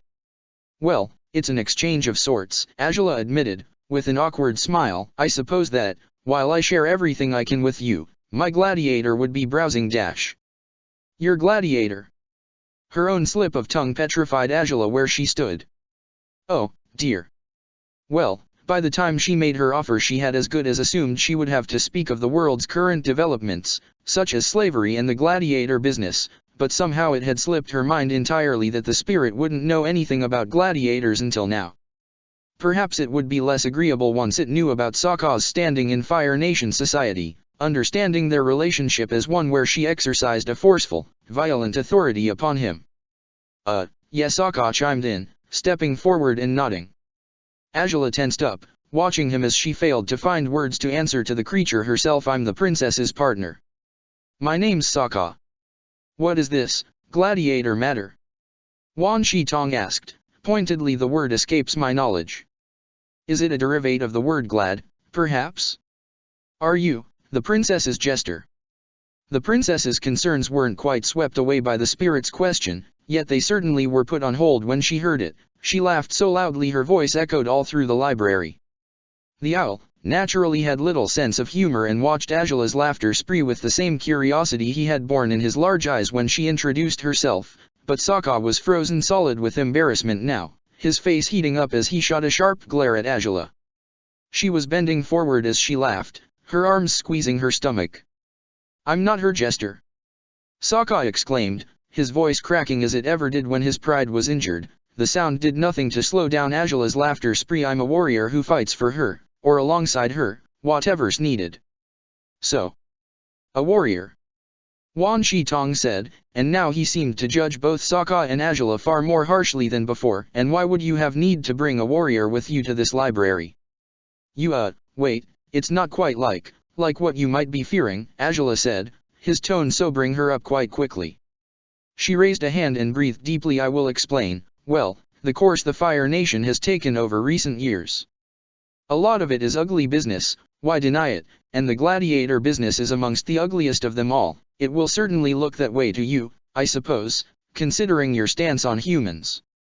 But the truth is, while I may have initially hired Sokka for my own ends, for the sake of having him fight for me when I couldn't fight for myself, by now we have a partnership that transcends everything either of us took for granted in our world.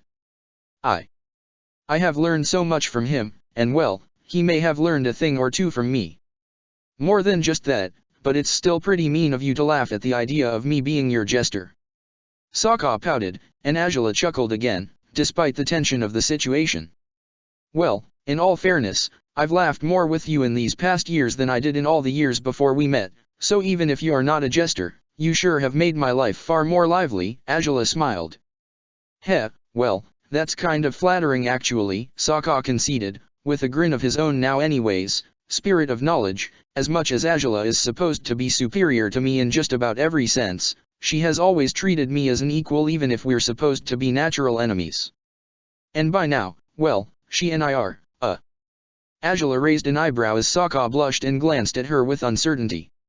Was their relationship something they wanted the library to record forevermore? Chances were the owl would find the information utterly irrelevant anyhow, but still. You are what? Wan Shi Tong asked, curtly. It wasn't like it could hurt, could it? No humans had visited this place for decades, at least. Wan Shi Tong wasn't likely to change his mind and stance on humans completely, not even if he miraculously got along with them, so, why not confess the truth? As they held each other's gazes, it was easy to tell they were of one mind as to how to answer that question.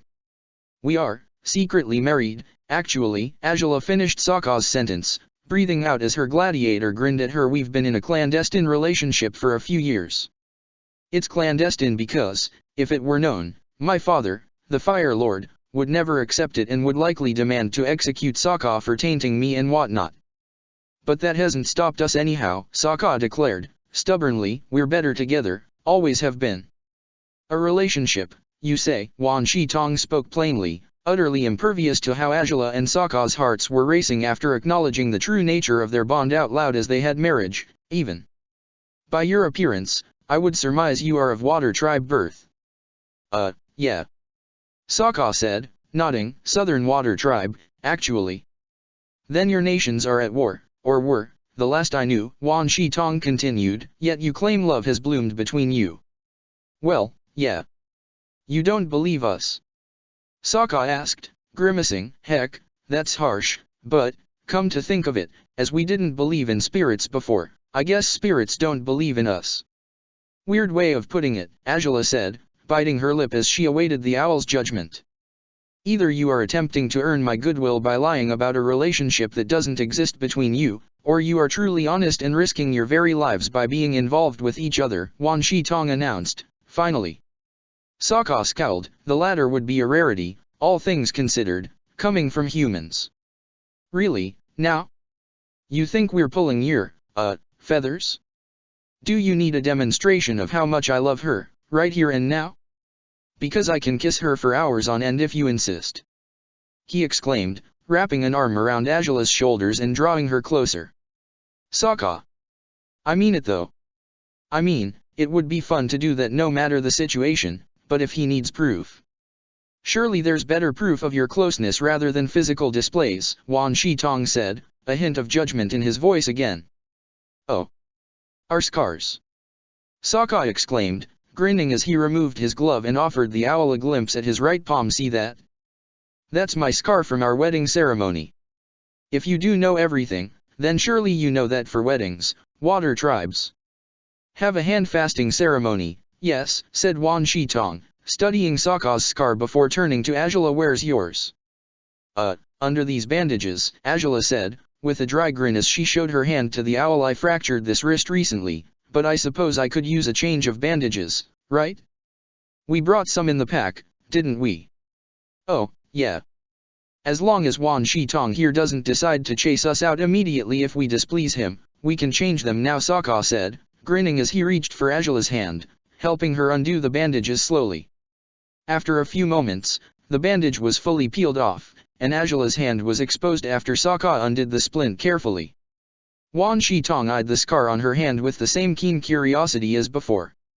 So, is that enough proof? Angela asked, with an uneasy smile. I mean, there's more things we can share to prove it, if you truly need to hear that. Such as, I suppose you mustn't know anything about gold fire bending, or do you? Such research, if it was to be found anywhere in the library, has been burned along with everything to do with your nation, Wan Shi-tong retorted bitterly. Angela grimaced. Well, chances are there was no such research in the first place, seeing as I've been told this particular fire-bending technique hasn't been recorded in history before, Angela said, raising her left hand. Hey, wait though. Sokka exclaimed, and Angela pouted at him. I'm using my left, there's no need to be twitchy about me using my bending now. No, I mean, show him the blue fire too. Maybe he hasn't seen that either. Sokka said, with his childish giddy grin.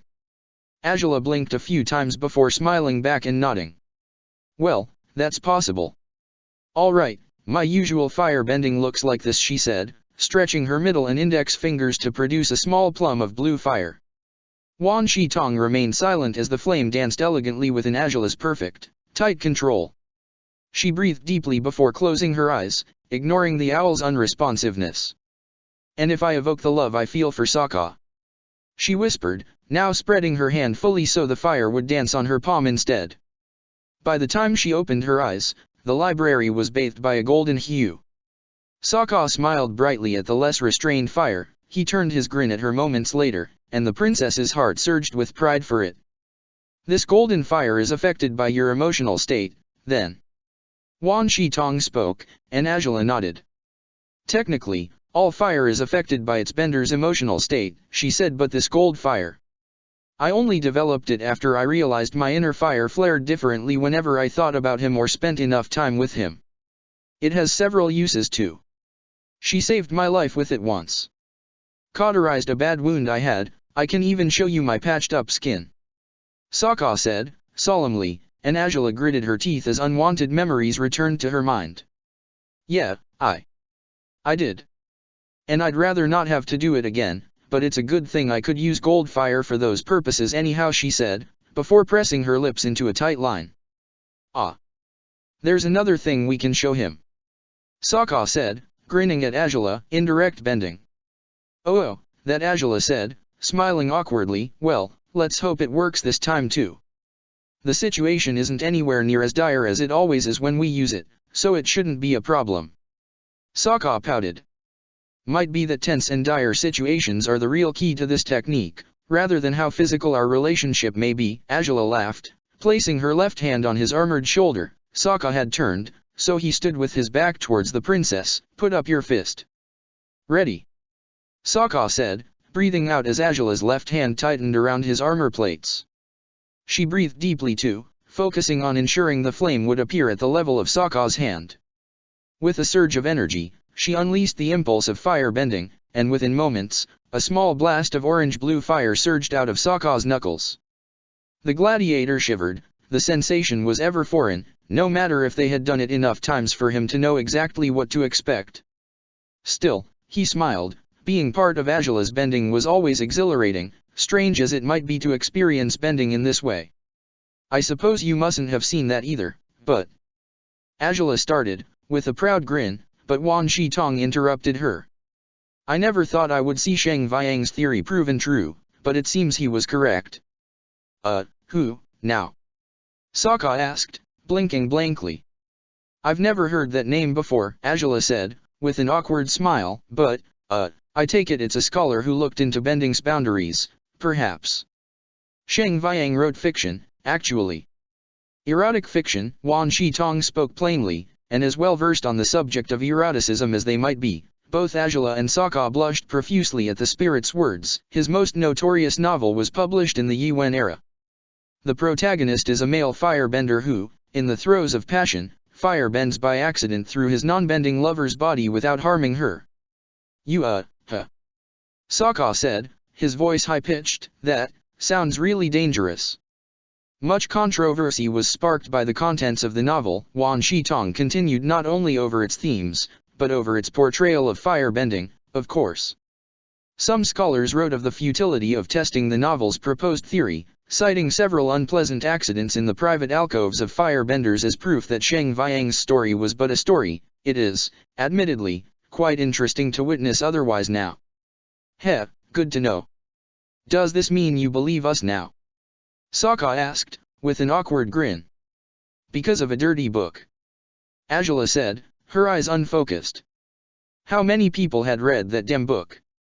Hopefully not her thrice accursed uncle. No, surely not, otherwise he would have taken their indirect bending attack during their confrontation in the race as proof of their transgressions.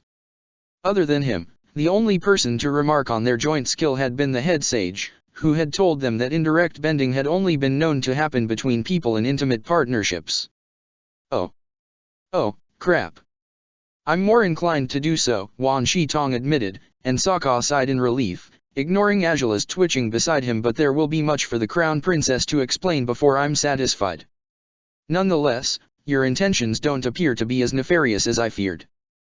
That is, as long as you do not seek dragons for your own benefit, and only for your dragon's own. Is that the case, Crown Princess? Wait, sorry, what? Angela said, grinning awkwardly. I was just spaced out for a moment. Angela. Sokka leaned closer, eyeing her blushing cheeks with curiosity.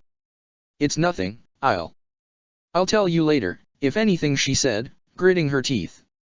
He's asking if you have any nefarious purposes in mind for the knowledge of dragons that we're seeking, Sokka recapped, and Angela turned towards the spirit owl again. Nefarious? Well, all things considered, I had thought to bring any newfound dragons to the Fire Nation. It seemed, well, fitting, as dragons are supposed to be one and the same with firebenders, as per the Book of Fire, but... Angela glanced back at Xin Long. He had stopped trembling, though his unease hadn't fully receded yet. He returned her stare, whiskers twirling in midair, his face an unusual mask of innocence. Dragons had been hunted to almost extinction upon Fire Lord Hizuo's command, all of it to sate his son's ego. Said son, Ajalon, had encouraged even his prized son Iroh to slay the last of the dragons. As much as her father had disapproved of that particular course of action, she remembered the words he had spoken once she and Xin Long made their first grand entrance in the capital. With dragons by our side again, we truly shall be unstoppable. The words were easy to evoke, as well as her certainty, that day, of her father's view of dragons as useful tools to win further wars. Later on, she had hoped to offer him a discovery of more dragons to dissuade him from developing the bombs he had wanted to use in the war, but she had been looking for solutions to save Sokka, thoughtlessly planning to use that discovery to appease her father's greed for violence and warfare. Comparing majestic creatures like her own animal companion to mere weapons like those bombs was a misguided mistake she had only made out of a blind, reckless need to keep her lover alive. In the end, the bombs hadn't been made and dragons hadn't been found, and perhaps both things were for the best, for many reasons beyond those she had pondered until now. Her shoulders rose with the deep breath she took before turning towards Wan Shi Tong again. Her voice rang with honesty once she offered him her answer. She could only hope that would be enough to convince the spirit that she spoke the truth. I won't misuse this knowledge. If we do find the locations of other dragons, Azula said, I won't reveal that truth to anyone else. My dragon deserves to reunite with his kind, and that's what guides me. If we're successful, and those dragons wish to bond with other humans, I won't discourage it, though I will hope to convey to them, through Xin Long, that they might be better off waiting to find riders until my father is no longer Fire Lord. Once I have enough power, I can ensure dragons won't come to harm by Fire Nation people ever again. Until then, I'd prefer it if they're safe and sound elsewhere, protected and hidden as they have been so far, presumably. I only seek them because I vowed to my dragon that I would help him with this task, and for no personal gain. And what of the knowledge about this library? Wan Shi Tong asked. Will you vow to protect it as well? If we don't, you'll kick us out? Sokka asked. Naturally, Wan Shi Tong determined, bluntly. Well, I suppose Professor Zay won't be happy, but we could keep the truth to ourselves. At least for a time, Azula said, biting her lip. Perhaps, once the world is better and the Fire Nation section is bustling with all the books we'll bring the next time we visit, you might feel better about humans? But, until then, if it's how you wish it, I'll hold my silence. And I take it you'll hold yours too, Sokka?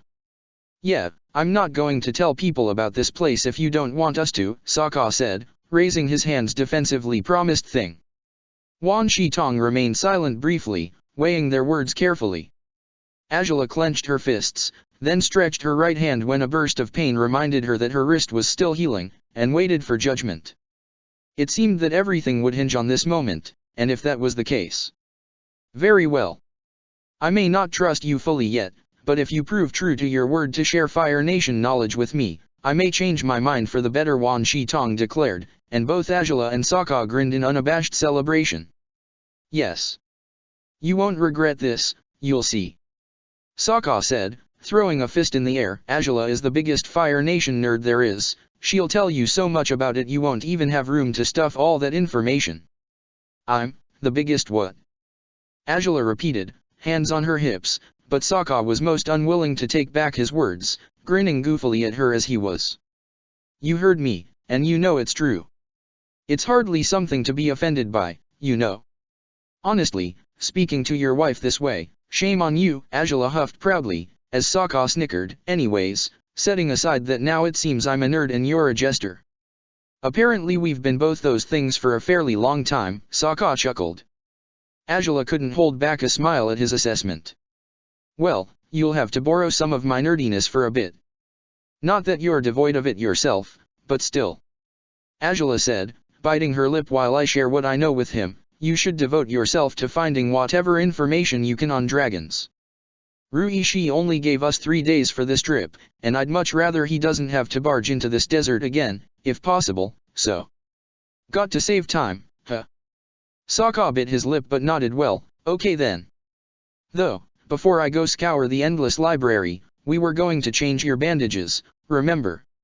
She had forgotten about her splint by now, even after the burst of pain she had experienced when making a fist by sheer instinct.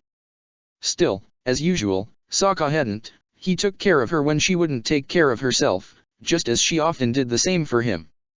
If that didn't convince the all-knowing owl of how genuine their love was, Azula didn't know what would. Do tend to your injury, Crown Princess, Wan Shi Tong said, as Sokka searched their packs for their medical supplies. You may not have much of an opportunity to do so later.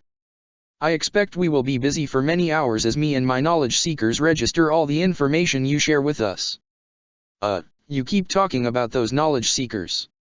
Sokka asked, returning to Azula with a roll of fresh bandages. Are they owls like you? Or are they other kinds of spirits, by any chance? Wan Shitong's silence worried Sokka briefly. Had that been an offensive question, for some reason? Was it wrong to question a spirit about its choice of words? Yet those concerns were quickly appeased when a small creature appeared, further down the corridor. Had they been anywhere else, Sokka might have thought the fox approaching them was a stray dog that had found its way into the building by mistake. But they had been speaking to an owl for all this time, and whenever he allowed himself to ponder that, he wondered if he truly was hallucinating this whole event. Frankly, so it hardly seemed out of place for its helpers to be creatures, too. "This is one of my knowledge seekers," Wan Shitong declared, as the fox trailed elegantly towards Sokka and Azula. "This one shall be guiding you, Gladiator, in your quest for information on dragons. The rest shall be working with me and the Crown Princess, in my private study." "Wait, what? You'll take her elsewhere?" Sokka asked, dismay plain on his face just as he was starting to bandage Azula's hand. "Hey, now. What's with that face?" Azula smirked. "Come on, you literally spent hours holding me just now as we traveled all the way here. And you'll spend hours doing that again once we're on our way back to Ba Sing Se, so don't start brooding as though we won't see each other for ages." "Might as well be the case." Sokka pouted, focusing again on the bandage. His hands worked deftly as he laced the fabric across her wrist and hand, tightly enough to discourage Azula from moving it too much, but not to the point where it would hurt her. "You know I hate being away from you." "Ugh, but fine, fine. I guess I'll endure it." "You'd better." Azula smiled, reaching with her left hand to cup his cheek. "We're doing this for a troublemaking dragon after all, aren't we?" Sokka grinned and nodded. Azula pushed herself to the tips of her toes when she stole a kiss from his lips. As much as Wan Shitong didn't seem to need or want any demonstrations of affection, Sokka wrapped an arm around Azula's waist to press their bodies together as he greedily returned her kiss. He could feel her lips curving into a smile against his own, and it brought a grin to his face just the same. The happiness of a loved one was rather contagious, more so when their relationship was as tight as theirs was.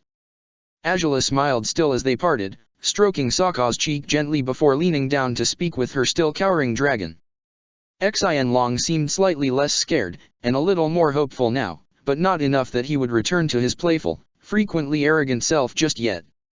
Azula reached a hand to stroke his hair kindly, but at the dragon's soft whimpers she couldn't hold back a soft chuckle, ruffling the hair between his horns. "No need to make such a fuss, okay?" she said. "You'll stay with Sokka, and you'll help him with everything you can, well, if you can, that is. I'll be back as soon as possible, so no need to be such a scaredy cat anymore, okay?"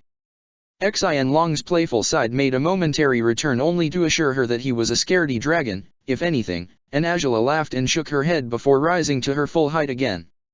Wan Shitong waited for her silently, and as much as the creature was daunting, confusing, and flat-out weird, the princess decided to trust it.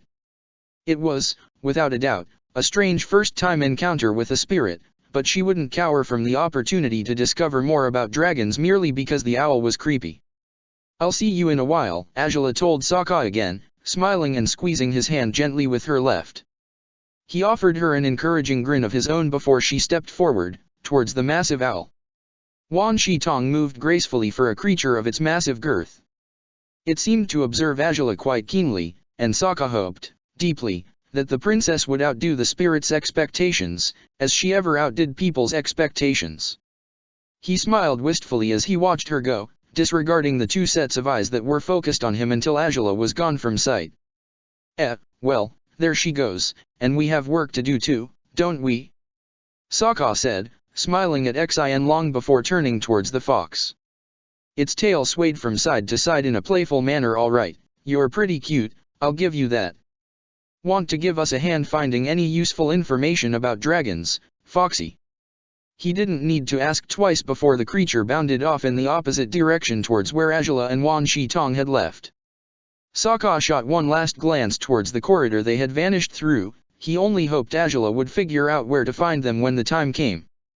They'd need to eat dinner eventually, and she sure shouldn't spend all night awake, sharing all her knowledge on the Fire Nation with the knowledge spirit and its fox friends. He sighed, hoping Azula would have enough sense to take a break once it was late, and he followed his assigned fox, with Xianlong by his side, dragging his paws and keeping his head ducked still. "Well, now, sure, the big grumpy owl was a shocker," Xin, but are you sure you should be so paranoid and mopey? Sokka smiled, bumping the dragon lightly with his hip. It doesn't suit you, you know. Xin Long growled, lashing into a rant that Sokka couldn't quite comprehend fully, despite understanding the sense of what the creature was saying. He laughed in response, patting Xin Long's head as the dragon pouted in an awkward way. Come on, lighten up, buddy, he said. I know spirits are kind of creepy, but there's no need to, no, I didn't mean you, Foxy, you're nice and pretty. I said so earlier, didn't I? Naturally, the fox guiding them had given Sokka a reproachful look, ears downcast at his unintended insult. Sokka sighed, shaking his head as they continued on their way to the library section they were looking for. Perhaps he ought to shut up and only talk about their investigation. As they had noticed while still hiding within the spire, the dim light of green crystals bathed the library. Their natural light, akin to that which had guided Sokka and Azula out of the Cave of Two Lovers, was nowhere near as strong as that of fire or the sunlight, but it would suffice for Sokka's upcoming reading spree. He had certainly picked up more reading speed over the years he had spent in the Fire Nation, but not enough that he would be able to read through the full contents of the bookshelf the fox guided him to in a single night. He swallowed hard as he took in the numerous tomes, most of them dusty, as they appeared to have seen little use.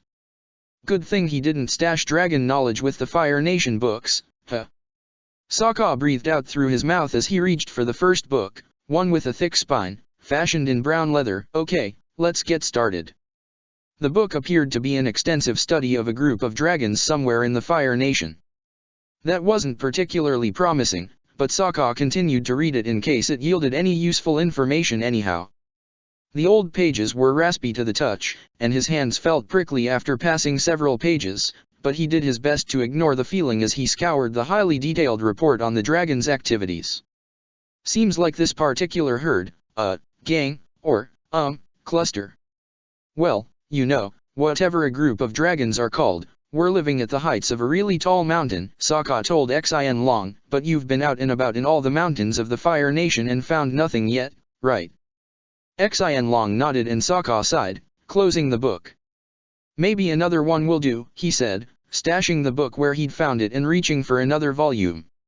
It was only after he had scoured 3 books that he realized there was a common pattern in all the texts he'd read so far. Every depiction of dragons had something Xin Long lacked.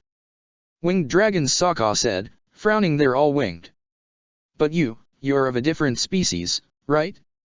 I don't have anything against your winged cousins, but all these seem to have been sighted or found in the Fire Nation. Which makes me think that these might be the ones that were hunted by Azula's shitty grandpa. Xin Long huffed, shaking his head as smoke poured from his nose. Sokka guessed the dragon wouldn't have been against setting any portraits of Azula on fire if he had the chance to, though, going by Wan Shitong's grievances with Zhao, it looked like, if the library had any such portraits, the Admiral had burned them long before any of them even knew the library existed. There, Sokka sighed, patting Xin Long's head. My point is, though, there have to be books about wingless dragons, right? I'd think, anyhow, makes sense, right? Xin Long nodded, and Sokka breathed out as he put away the book he'd just scanned quickly. Now he was more selective. He looked through the books, putting them back on the shelves when he only glimpsed winged dragons depicted on the artworks. At last, he found one that depicted a wingless dragon, even if it wasn't a highly detailed drawing. Aha! Here's one. Let's see what this book has to say, huh? Sokka grinned, sitting next to Xin Long. He felt the dragon's warm breathing on his lap as Xin Long snuck closer, to read the book alongside Sokka. The book was quite old, Sokka realized, perhaps older than the rest he had seen. That didn't bode so well, yet he didn't allow dark thoughts to deter him. Xin Long was alive, here and now. If that was the case, surely other dragons like him could have survived over the centuries and millennia. His kind couldn't possibly have gone extinct even before the winged dragons had, could it? So, he said, speaking out loud so he could interrupt his pessimistic thought flow, seems like your ancestors were huge, huh? Look at this one, says he was about 100 meters long. Isn't that insane? He definitely wouldn't have fit in this library, not through that tiny window. And look, you guys have all these different horn patterns. Fancy that, huh? I think the other ones didn't have horns like these, so maybe you guys are the horned dragons, and they're the winged dragons. Xianlong nodded promptly, pleased by Sokka's simplistic classification. The winged dragons did have horns of their own, but by the depictions Sokka had seen so far, their horns were mostly straight, with one protruding spike halfway across it. Xianlong's horns were uneven, two-pronged. The wingless dragons, like himself, often seemed to have multiple spikes in their horns. There were some whose horns weren't pointy and sharp, their ends blunt instead. Some had more ridges than Xianlong did, some had less. The variety was quite curious for Sokka, who smiled as he studied the many different aspects of the wingless dragons. He was enthralled with the book for its contents, rather than for his research. Only when he was halfway through a page on dragon eggs did he realize that the information he was reading might prove highly useful. Hey, look at this! He exclaimed, grinning as he pointed at the depiction of a dragon egg. See what it says here? Horned dragons, like yourself, often protected their eggs from being poached by predators by laying them in deep caves within mountains, as close to the Earth's mantle as they could possibly get. The Earth's mantle, huh? I think that's a layer of lava underneath solid ground, you know? Like in the slate. So, I guess if the egg is close to the mantle, it's more likely for it to hatch, huh? Xianlong whimpered, and Sokka turned his eyes on the dragon with a sudden realization. Wait. Is that what happened to you? He asked you were in a cave, deep down, as low as possible, right? So, maybe your mother lay your egg in that cave? Then took off elsewhere, perhaps, and you were born there. Xianlong shrugged awkwardly, the only way dragons could, by lowering his head most of all. He wasn't sure, he didn't know, didn't remember the earliest stages of his own life. He didn't sense the passage of time while he had been in the cave, after all, and by the time they had first found him, the dragon hadn't met any others of his kind. He had, most likely, been born alone. Maybe there's others like you, Xian. Sokka's voice trembled, and Xianlong turned his eyes on Sokka with unabashed anticipation. I mean, eggs, that old dragons lay somewhere within big mountain caves. I know it's not as easy and straightforward as finding grown dragons, but you could be their adoptive father or so. And you could show them the world, and... I shouldn't get ahead of myself now, should I? Xianlong nodded, but it seemed to Sokka that the dragon's usual pride was returning at last. A fire, not unlike Azula's own, burned in his eyes. He stared at the book intently now, waiting for more information, longing to find out more. Okay, Sokka chuckled, scratching the dragon's mane. Let's see if there's anything else of use in here. The book yielded information in occasional, casual kernels. Dragons of Xianlong's species had been glimpsed more often in the Earth Kingdom, and it helpfully provided with several examples and locations of such glimpses. Sokka smiled ferociously at the news, searching quickly through his bags for the papers they had brought with them. With any luck, there would be a map of the world somewhere within their packs.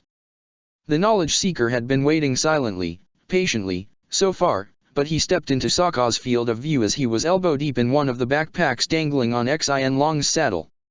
Sokka blinked blankly as the fox tilted its head to the side. You want to help? He asked. Any chance you have a map of the world I can borrow? And, free parchment to write on, too? I'm not sure we have enough of it, and if we do, I can't seem to find it, so... The fox was gone in a hurry, and Sokka returned to his search right away. If the fox was successful, great, but in case he wasn't. Xianlong groaned only 10 seconds later, and Sokka's jaw dropped when the fox reappeared before him. It carried several folded scrolls in its snout, and it deposited them delicately on the ground before rushing off anew. Thanks. I guess I'll say it when you come back. Sokka grinned, closing the backpacks as he spread the scrolls open. He gasped in amazement at the map before him. He couldn't remember seeing a more detailed map of their world so far. There were labels at all the major settlements, even small depictions of some cities and important locations, even, to his surprise, of the 4 air temples. The brush strokes were elegant and light. Around the map, encased in a golden decorative frame, were the symbols of each nation, but within that golden frame he spotted swirling shapes, the particular symbol of one specific nation. This is a map of Air Nomad make, he mumbled, blinking in disbelief. No wonder it has the temples, damn. This is amazing. This library is amazing. He swallowed hard, thinking twice now about carelessly doodling over the map, as he had initially intended to. Instead, once the knowledge seeker returned with ink and brushes for his use, Sokka copied the map to the best of his ability into a new parchment. The process took him the better part of an hour, at least. He suspected it had been around an hour. It was difficult to tell if time had passed at all or not when they were submerged underground, unable to check what time it was by merely glancing out a window. Nevertheless, once he was finished with his copy, he returned to the book about horned dragons. He followed each indication, marking circles and X's in every location relevant for their quest. To find the bulk of them were in the northern Earth Kingdom's mountain range, the same general area where they had found Xin Long. That makes things, well, complicated but interesting. Might be you were neighbors with other dragons and never knew, Sokka smiled uneasily at Xin Long. If they were like you, born in caves, deep underground, and never stepped out into the light, it's not impossible, is it? Happened to you, so. Xin Long nodded, smoke pouring from his nostrils in an emotional, excited display. Sokka chuckled, reaching a hand to pet his armored snout gently. Calm down, buddy. We're making progress. If there's more to learn, we'll learn it, I promise, he said, breathing deeply. The maps and texts beckoned him, and he knew he had to keep researching.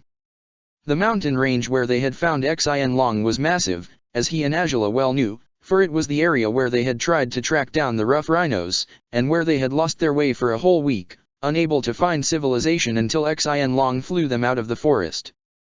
It wouldn't be easy to figure out where, out of all those mountain ranges, would they find caves where dragons dwelled, or eggs. It had to be caves, though. Again. As usual, Sokka sighed, shaking his head. I ought to get over my issues with them, really. I mean, yeah, what happened to Roan was dreadful, but we did find you in a cave, buddy? And, I've done some really fun things with Azula in caves as of late. Really fun ones. Hee hee. I should stop thinking about that now, shouldn't I? Xin Long huffed and nodded, scowling at Sokka reproachfully. The gladiator chuckled and raised his hands protectively before his face, defending himself from the dragon's playful, teasing attacks. Still, another glance at the map brought one more detail to his attention. At the northernmost end of that mountain range stood the Northern Air Temple, the only one he had visited so far. And that brought thoughts of his personal mission to mind. He grimaced, eyes darting away from the map as he pondered what to do. The fox had been rather generous so far, venturing forth information and supplies as soon as he had asked for them. Would it be, perhaps, too much to ask if he dared request any information about chi blocking? Would his intent to use the information for nefarious means be obvious for the creature? If it were, would it convey Sokka's activities to the owl? He certainly didn't want to antagonize the large creature, especially when it was alone with Azula right now. Who knew what sorts of punishments it might come up with if it were slighted, and Sokka had no doubts it would feel slighted if he used knowledge in this library for self-serving ends. Still, wasn't it actually good, both for himself and for his opponent, Toph, if he developed less violent chi-blocking methods? In a way, this was a more humane approach to defeating her. If he really thought about it, though, did the fox, or the owl, need to know why he was looking for this information to begin with? Couldn't he simply ask for it and, if the fox questioned him wordlessly, say he was merely curious about the subject? It wasn't as though he planned on defeating Toph right in front of Wan Shi Tong so the creature would find out that Sokka had abused his library's knowledge, and if Zhao had succeeded at setting an entire section of the library on fire before the owl could put a stop to it, it meant it wasn't omniscient, conscious of everything happening in his library at any given moment. So Sokka surely could get away with finding some information, however insignificant, about chi blocking without the owl's awareness? He hoped so, at least. Though he feared Azula wouldn't let him hear the end of it if he squandered their opportunity to discover countless things about dragons only because his thoughts had been distracted by the possibility of finding the ideal tool through which he might defeat Toph, he'd make sure to gather as much about dragons as possible before starting his investigation into chi blocking. Still. Say, Foxy. He called the creature, unable to muster any expression other than an awkward grin. Great, that'd certainly convince it that he wasn't up to anything evil. Do you think you could, fetch some books for me? If it's not much trouble, I mean. The knowledge seeker had been sitting a few paces from him, and it rose elegantly when he spoke to it. Again, its lopsided head seemed curious and welcoming of any petition Sokka might have. Well, do you have any information on chi blocking? To be precise, chi blocking that can be induced by means other than punching someone or jabbing their chi paths in any way. Sokka said, licking his lips. The fox raised an ear suddenly, as though he had a most momentous realization through Sokka's request, and then he dashed off at haste. Sokka watched it go, a foreboding feeling nestling in his gut. Beside him, Xianlong grunted softly. It's okay, I mean, it's got to be, he mumbled, even if the owl finds out, I can say I was just curious about the subject, not that I planned to use the knowledge in any way, right? His own words were hardly tranquilizing, and Xianlong's disapproving huff didn't help either. But Sokka breathed deeply and focused on the books once again, hoping to jot down any new information he unraveled that might help with tracking down dragons. Okay, seems like maybe if you roar a lot, you might get a few responses from actual, fully fledged dragons. Sokka said, tapping his lower lip with the brush as he studied the information on the book. Says here humans often thought loud dragon roars were thunder that heralded a storm, but it was actually just you guys having a fun chat. It wouldn't work with eggs, of course, but it's still something to try. You didn't travel the Fire Nation's volcanoes while roaring and shouting, did you? Xianlong shook his head. Sokka had the distinct feeling Azula would have scolded her dragon if he had made such a fuss everywhere he went. He chuckled and patted the dragon's head before focusing on the books again. The fox wasn't back yet, which, he hoped, was a good thing. If he had reported to Wan Shi Tong, surely they would already feel the owl's wrath by now, right? It was 10 minutes later, after confirming information they already knew, such as the favored meat-based diet of dragons, that Sokka caught movement from the corner of his eye. The knowledge seeker had returned, with a book between its jaws. You did it. Sokka said, grinning in amazement as he reached to take the volume. Yes. Thank you, buddy. That's really foxy. The fox had been quite pleased with his praise, but now he had raised himself up to stand only on his back legs. Sokka sighed but smiled, recognizing the gesture as the same as those of the trained wolf dogs Nanak had often kept him away from in his tribe. He reached through one of the many packs on Xianlong's saddle until he found a nice chunk of jerky, a favorite of his, which he had packed despite Azula had little taste for it.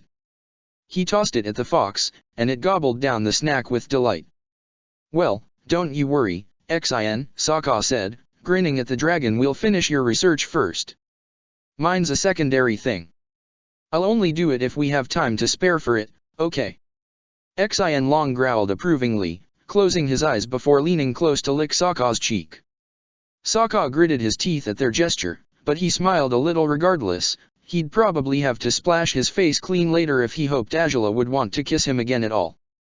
She never seemed too keen on doing that after Xianlong licked him, which was, of course, the main reason why the trouble-making dragon would lick him at all, claiming she couldn't quite enjoy kissing him with the stench of dragon breath clinging to him. Still, as long as everything went well now, Sokka hoped she would be so delighted by his success at unraveling more information on dragons that she would care little for whether he stank or not. It was inevitable for his thoughts to stray towards her constantly, whenever he read anything of note that he would have loved to share with her. He smiled brightly upon finding a book that chronicled a list of known dragon riders, and he was tempted, despite his better sense, to jot down a note at the end of the list with Azula and Xianlong's names. Amidst the last names, however, he found a few he recognized, Azula's ancestors, of course. Yet the list wasn't limited only to those of the royal branch of her family. Avatar Roku had a dragon, looks like, he said, smiling a little. I guess Azula takes after her great-great-grandparents in that sense, if no other. Did she know, he wondered? Would she be interested in finding out? She was hardly a fan of the avatars, he knew as much, but maybe she would approve of this side of Roku, even if of little else. He breathed deeply and set the book aside, looking for another one. They wouldn't be apart for too long, he knew, and she'd have to come back for food eventually, at the very least, so he should stop worrying. and he should get back to work. He had no doubts Angela was completely devoted to doing exactly that, holding up her end of the bargain with the all-knowing spirit. And Fire Lord Kozuan was crowned in the year 180 before the comet. He was a careless Fire Lord, far more given to pleasures than to work, so when his younger brother, an accomplished Agni Kai duelist, defied him for the throne, in the year 153 before the comet, Kozuan not only lost the battle but he also lost his life.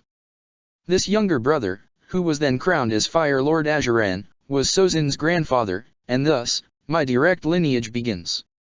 Angela took a deep breath. She felt as though she had been talking for hours, and so far she had only spoken about the Fire Nation's history, or, rather, its politics. She could make a list of all known Fire Lords without too much trouble, though remembering the exact birth, defunction, and crowning dates of all of them grew more difficult with those of many generations ago. She hadn't quite understood, at first, how the owl expected to record any of the information she offered him. But with several knowledge seekers assisting him, by changing papers and organizing them into different categories while the owl waved its wing slowly over the parchment, it seemed they were genuinely writing down everything she was explaining.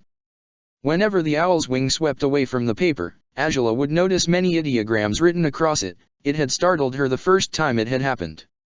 By now, she was growing used to the strange rhythm of their work, where she had to do nothing but sit on a stool, sharing all the knowledge she could remember while the owl transcribed everything through some mysterious, spiritual method. And what of Fire Lord Azuran? Wan Shitong asked. He was quick to finish writing everything down, far too quick, perhaps. Angela swallowed dryly, wishing she had thought to bring a water skin with her. He was a more militaristic Fire Lord. You could say that's where our warfare philosophies began, though they only gained the importance they still have to this day in Sozin's time. Azuran promoted the use of Agni Kai's methods to resolve any disputes, and he strengthened our military as best as he could. Which, of course, meant he had to strengthen the economy too, or else he couldn't possibly fund and finance all the equipment soldiers needed.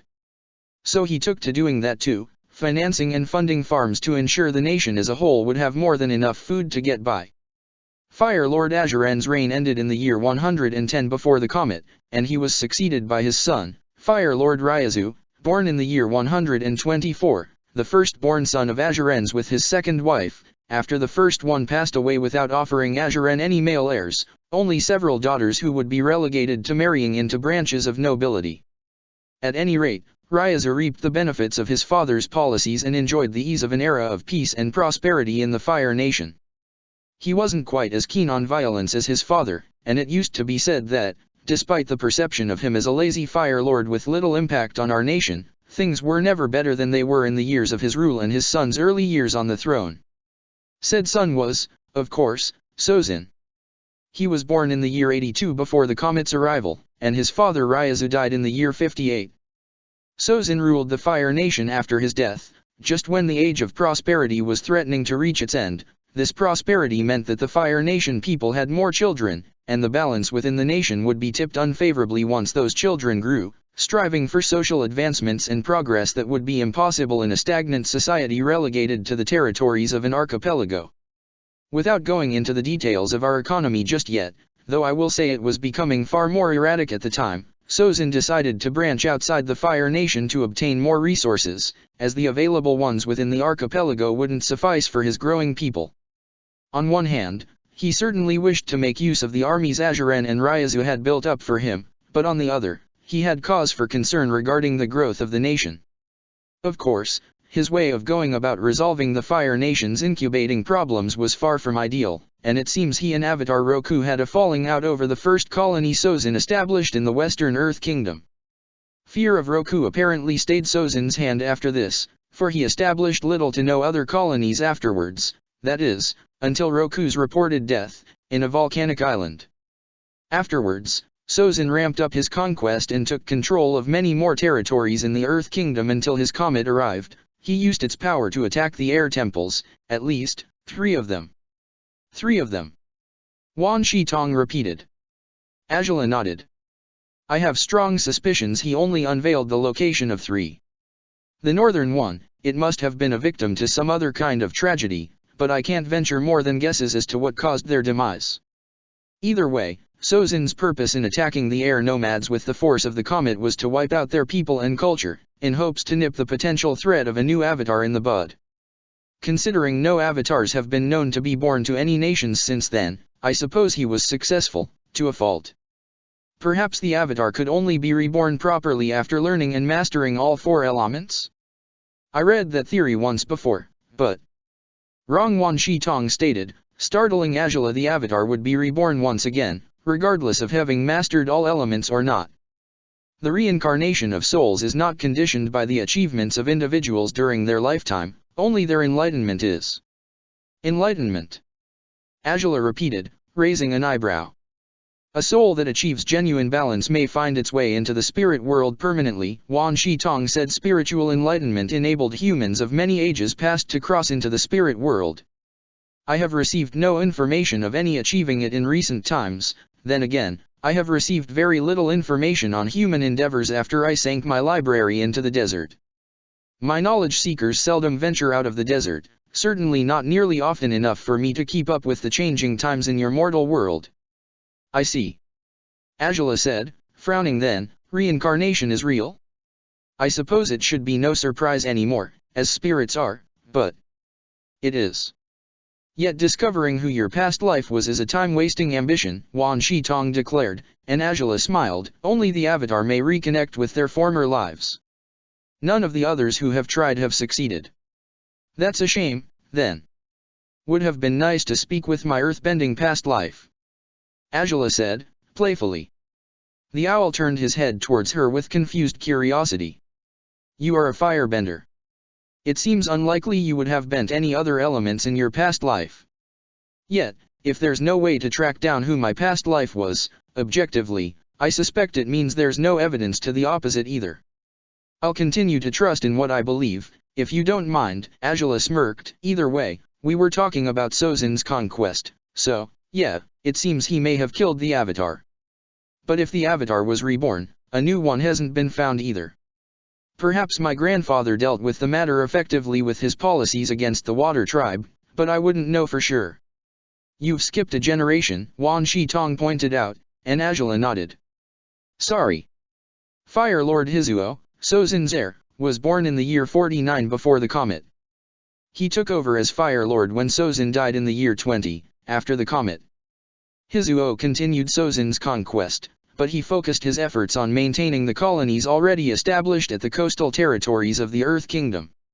His first son, Fire Lord Ajalon, was born in the year 3 after the comet's arrival, and Hizuo raised Ajalon to be a grand military leader once Ajalon showed his prowess at strategizing and firebending. Hizuo, like Sozin before him, was a dragon rider, and he hoped to ensure his son would have a dragon of his own, too. But when the dragon ensnared and chosen to become Ajalon's partner rejected the prince's flame offering, Hizuo flew into a rage and declared all dragons enemies of the Fire Nation, even his own partner. This is how the Fire Nation's systematic hunt of dragons began, as many great warriors and nobles hoped to please both Hizuo and Ajalon by slaying dragons and bringing back their heads as evidence of their deeds, to show their loyalty to their liege lords. As far as strategizing is concerned, that particular decision certainly spoke quite poorly of Ajalon's allegedly clever mind. And this is why dragons have nearly gone extinct, then? Wan Shi Tong asked. Ajalon nodded. We believed they were extinct altogether. My uncle, Ajalon's son, claimed to have slain the last one. There was no reason to believe he had lied, despite he didn't present the mandatory evidence of the kill, until I found Xin Long many years later. Either way, Hizuo only ruled for 19 years. In the year 39, upon Hizuo's death, Ajalon ascended the throne and he took the war to new extremes. While Hizuo had certainly waged war on the Water Tribes and Earth Kingdom alike, the conflict was at a stalemate during his rule. Ajalon, instead, focused the bulk of his forces on conquering the Earth Kingdom. He only sent raids to the Southern Water Tribe, raids where he took waterbenders as prisoners and dragged them to the Fire Nation somewhere, probably to die there. My understanding of it was that he wanted to cut off the threat the waterbenders posed to the Fire Nation, but he also must have wanted to find the Avatar, in case Sozin successfully killed the previous air nomad Avatar, as suspected. And as the last Water Tribe Avatar, Kurik, I believe, was born in the Northern Water Tribe, the next one was most likely to be born in the south. So, if that was his intent, he may have killed the next avatar too. Meaning, the next one might have been born to Earth Kingdom heritage already, if they didn't die sometime in the war, and then, perhaps, a Fire Nation avatar. What on earth would that entail? The thought was distressing, without a doubt. What wouldn't her father do with an avatar born and raised to follow Fire Nation ideologies? Somehow, the possibility hadn't crossed her mind until now. Perhaps. But this is only true if the avatar was not killed in the avatar state, back during the air nomad genocide or in later incarnations, Wan Shitong said, startling Angela. Is that a fact, then? She said, I've read about this avatar state, though it sounded so fantastical I wasn't sure it could be real. It's highly powerful and destructive, enabling even half-trained avatars to wield elements they haven't quite yet mastered. Is that right? It is. The avatar state allows an avatar to channel their past lives' power, Wan Shitong explained, so, indeed, it means they can control all elements with ease, at the same time, even. That's, And I can't even wield gold and blue at once, Angela said, with a weak grin. It wasn't every day she felt her bending came up short, but it hardly seemed strange that it would, when compared to that of someone with thousands of past lives, whose power they could draw from. The theory pertaining the death of an avatar in the avatar state had never been tested, not for good, for obvious reasons, Wan Shitong continued, but the principle of the matter makes it clear that, while a formidable weapon, the avatar state leaves the avatar at their most vulnerable just as well. If killed in the avatar state, the connection between the avatar and their past lives would be severed, breaking the reincarnation cycle for good. Only then could we speak of a world without an avatar. Do you think that might have happened, then? Angela asked that perhaps an air nomad, cornered, took to the avatar state, but an officer of the Fire Nation army killed them? Perhaps the soldier died in the attempt, too, which is why there's no record of it happening at all. It's a possibility. A dark one, but these are dark times, Wan Shitong said. Why would it be any surprise? Do return to your family history now, if you would. Of course, Angela nodded. From what I heard, Agelan continued those raids on the South Pole for 30 years until all waterbenders had been captured. Then, when my Gladiator was young, another raid was launched. It seems it was meant to find his younger sister, who had exhibited signs of being a waterbender by then, the first bender born to the tribe in decades, yet his mother was killed instead in that raid, and the southern raiders, sent by Agelan, left the water tribe alone afterwards. Going by the evidence, Sokka and I have guessed maybe his mother pretended to be the new waterbender. She may have sacrificed herself, kept her daughter safe, and the tribe was left alone for several years after that. Is that so? The owl asked, his voice once again filled with curiosity. Angela gritted her teeth. I take no pride in the actions of my forefathers, if you must know, she said. It may sound like empty words now, but the man I love most has been hurt by the wrong that has been done by my nation. While I didn't always understand it, I certainly do now. And there's truly nothing to be done to amend the past. All I can hope for is that the future may not be as bleak as the present, if I do something about it. I suppose we shall discuss your plans for your nation after you are finished with the rest of these explanations. We're close to the current times, are we not? Wan Shitong asked, his wing gliding across the new details he had added to the Fire Nation's historical timeline. A knowledge seeker retired the scroll while another fetched him a new one. All right, Angela said, nodding. My uncle, Iroh, the one who allegedly killed the last dragon, was born in the year 40 after the comet. My father, Oze, was born in the year 55.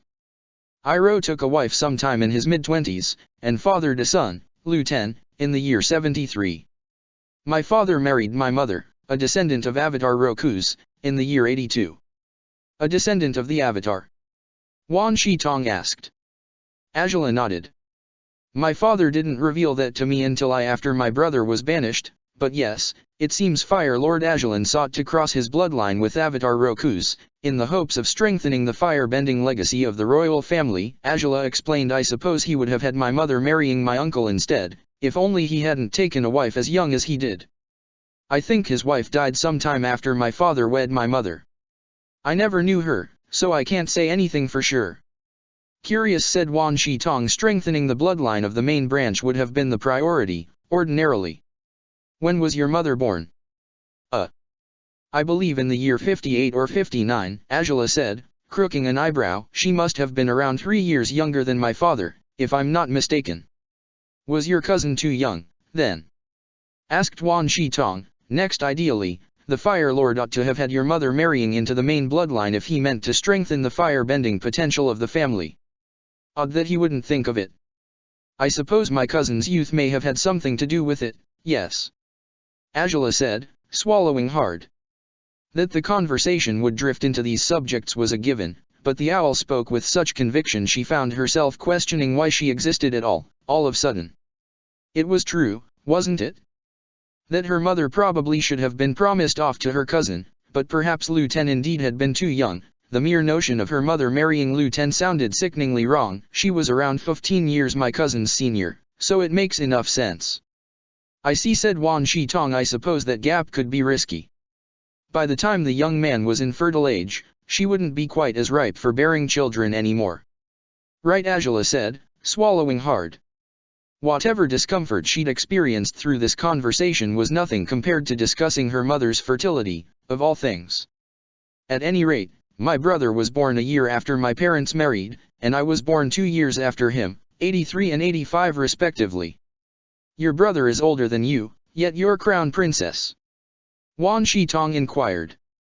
Our father, he always favored me. And he disliked my brother profoundly, despite he was his firstborn son. Ajala shrugged. Had he been able to frown, Wan Shitong certainly would have. Curious. Your father is a strange man, he said. Ajala smiled awkwardly. Is it, then, that you showed more promise as a firebender? If the marriage between your parents was established for such a purpose. Yes, I suppose that's it, Ajala said. Once, speaking the words would have filled her with pride. Now, however, that her bending might be the only reason why her father had chosen her over Zuko proved unsettling. It wasn't that she truly had expected Oze to be emotionally attached to her, but even now, after everything that had gone wrong between them, she could acknowledge she was emotionally attached to her father, still. Yet what mattered to him was her potential as his top-notch fire-bending heir, wasn't it? Any steps out of line, any mistakes she couldn't take back, and all her privileges, granted to her by her proud father, would vanish in thin air. All that pride would fade away into nothingness. She had known as much, all along. It didn't hurt any less just because she had been aware of it, though. My uncle and cousin fought in the siege of Ba Sing Se, one of the most important battles in the 100-Year War. Technically, my uncle was the commanding officer in the field, Ajala continued, struggling to regain her focus. My cousin died, however, killed by the enemy. My uncle fell apart, abandoned the siege, and the entire operation crumbled for it. Around the same time, my grandfather passed away, in, well, dubious circumstances. There's a fair amount of rumors, most of which point at either of my parents as the artificers of Fire Lord Ajalan's death. Is that so? Wan Shitong asked. Shall I write them down, then? Probably not. Wouldn't you rather record facts for certain? Ajala said, sighing. Either way, my father was crowned that day, despite my grandfather had been most against naming him his heir the day before his death. It further suggests that Ajalan's death wasn't, well, natural. As for what points at my mother as a potential culprit, I heard Ajalan, with my own ears, demanding for my father to kill his firstborn son, so he understood my uncle's pain, and as my brother is still alive, and my mother, his staunchest defender, suddenly vanished by next morning, my suspicion is that she had something to do with Ajalan's demise. But who knows, truly, if I figure it out by the time I return with all the books I've promised to bring you, I'll be sure to tell you what truly happened that night. I would appreciate that, Wan Shitong said. So, my father became the next Fire Lord, despite my uncle had been meant to inherit the throne, and, well, he's the current Fire Lord. In the 15 years he has sat on the throne, he has certainly achieved a lot of the ambitions of his forefathers. With Sozin's comet's return, he sent his soldiers, armed with a massive, mechanical, metal drill, to tear down the walls of Ba Sing Se. From there, the new commanding officer, General Tien, guided the fire-bending forces into wresting control of the city from the Earth Kingdom, aided by the comet's influence. Omasha had already been conquered by then, their king had surrendered easily. After that, the entire Earth Kingdom fell to shambles, you could say. Ragtag bands of resistance fighters rose here and there, but they were quelled without fail over the years that followed. As more problems promised to arise over the rebels, though, my father came up with a solution, meant to break the spirit of the proud Earth Kingdom folk. He created two systems. One was the honorary citizenship system, which allowed the wealthier citizens of the Earth Kingdom to buy their way into being fully fledged citizens of Fire Nation society. The other was slavery. So, instead of murdering everyone, the way Sozin did, my father chose a more humiliating route, I'd say. It was also meant to be more economic for him too. He didn't kill all those people, he forced them into servitude so they would harvest crops and fields, work the lands they knew better than the Fire Nation invaders could. And you disapprove of these decisions? Wan Shitong asked. I do now. I didn't before, Angela admitted. I've learned a lot over the years. I know it sounds stupid, but, the truth is, I turned Sokka into a slave. My gladiator, I mean. He was a slave? Wan Shitong asked, confused and distrustful now. Our first encounter was far from friendly. I was a diplomatic envoy for my father to the South Pole, where the Fire Nation had established a settlement once the war against the Earth Kingdom was over. Sokka led his warriors to storm the place when we were in the midst of our meeting, and, I fought him. He helped his men get away, but I captured him and turned him into a slave. Back then, I didn't think twice of it. By now, I can't help but hate myself for it. For putting him through the hell that slavery was, all because I couldn't give a damn about anyone but myself. You put him through hell? Wan Shitong repeated. Were you that cruel to him? No, not me. Not directly, anyways, Angela mumbled. I had my guards drop him off at the slave market of an unpleasant town, Huiyi, and I forgot about him for a whole 2 years until I needed a gladiator for myself and I found him anew. By then, he had seen more than enough of the worst of the Fire Nation. That he ever changed his mind, believing we weren't too far gone to correct our course in the future. I honestly don't know how he ever came to think so. But he's certainly stronger in heart, mind, and soul than a lot of people would be. Than I ever could be. Why did you seek him out? Wan Shitong asked, sweeping his wing over the parchment still, recording the information on slavery. It was strange that he seemed so calm when hearing of the very worst facet of the current Fire Nation, when he thought so little of humans and their violent ways as he did. I needed to do away with a suitor, whose only achievement was sponsoring a gladiator in the Superior Gladiator League. Angela sighed. I didn't wish to marry, let alone so soon. My brother had been banished for 10 years by then, but even so, I wasn't quite acknowledged as. Why was your brother banished? Wan Shitong asked. The official reason is that he spoke out of turn in a war meeting. Angela answered. The truth, however, is that our father took advantage of the first excuse he found to get rid of him. Like I said, they had a bad relationship. Still, Zuko did return, if only for about a year or so. He left again after confronting our father over the reasons of his banishment, from my understanding. He's been taking refuge, somewhere beyond our father's reach. After he left, our father made me his official heir. But before that, I had to earn the approval of the people, something Sokka helped me with, as he has become a remarkably popular public figure, and I earned the approval of the head sage too, by performing the ceremony of the sun. It's something I'll explain better later.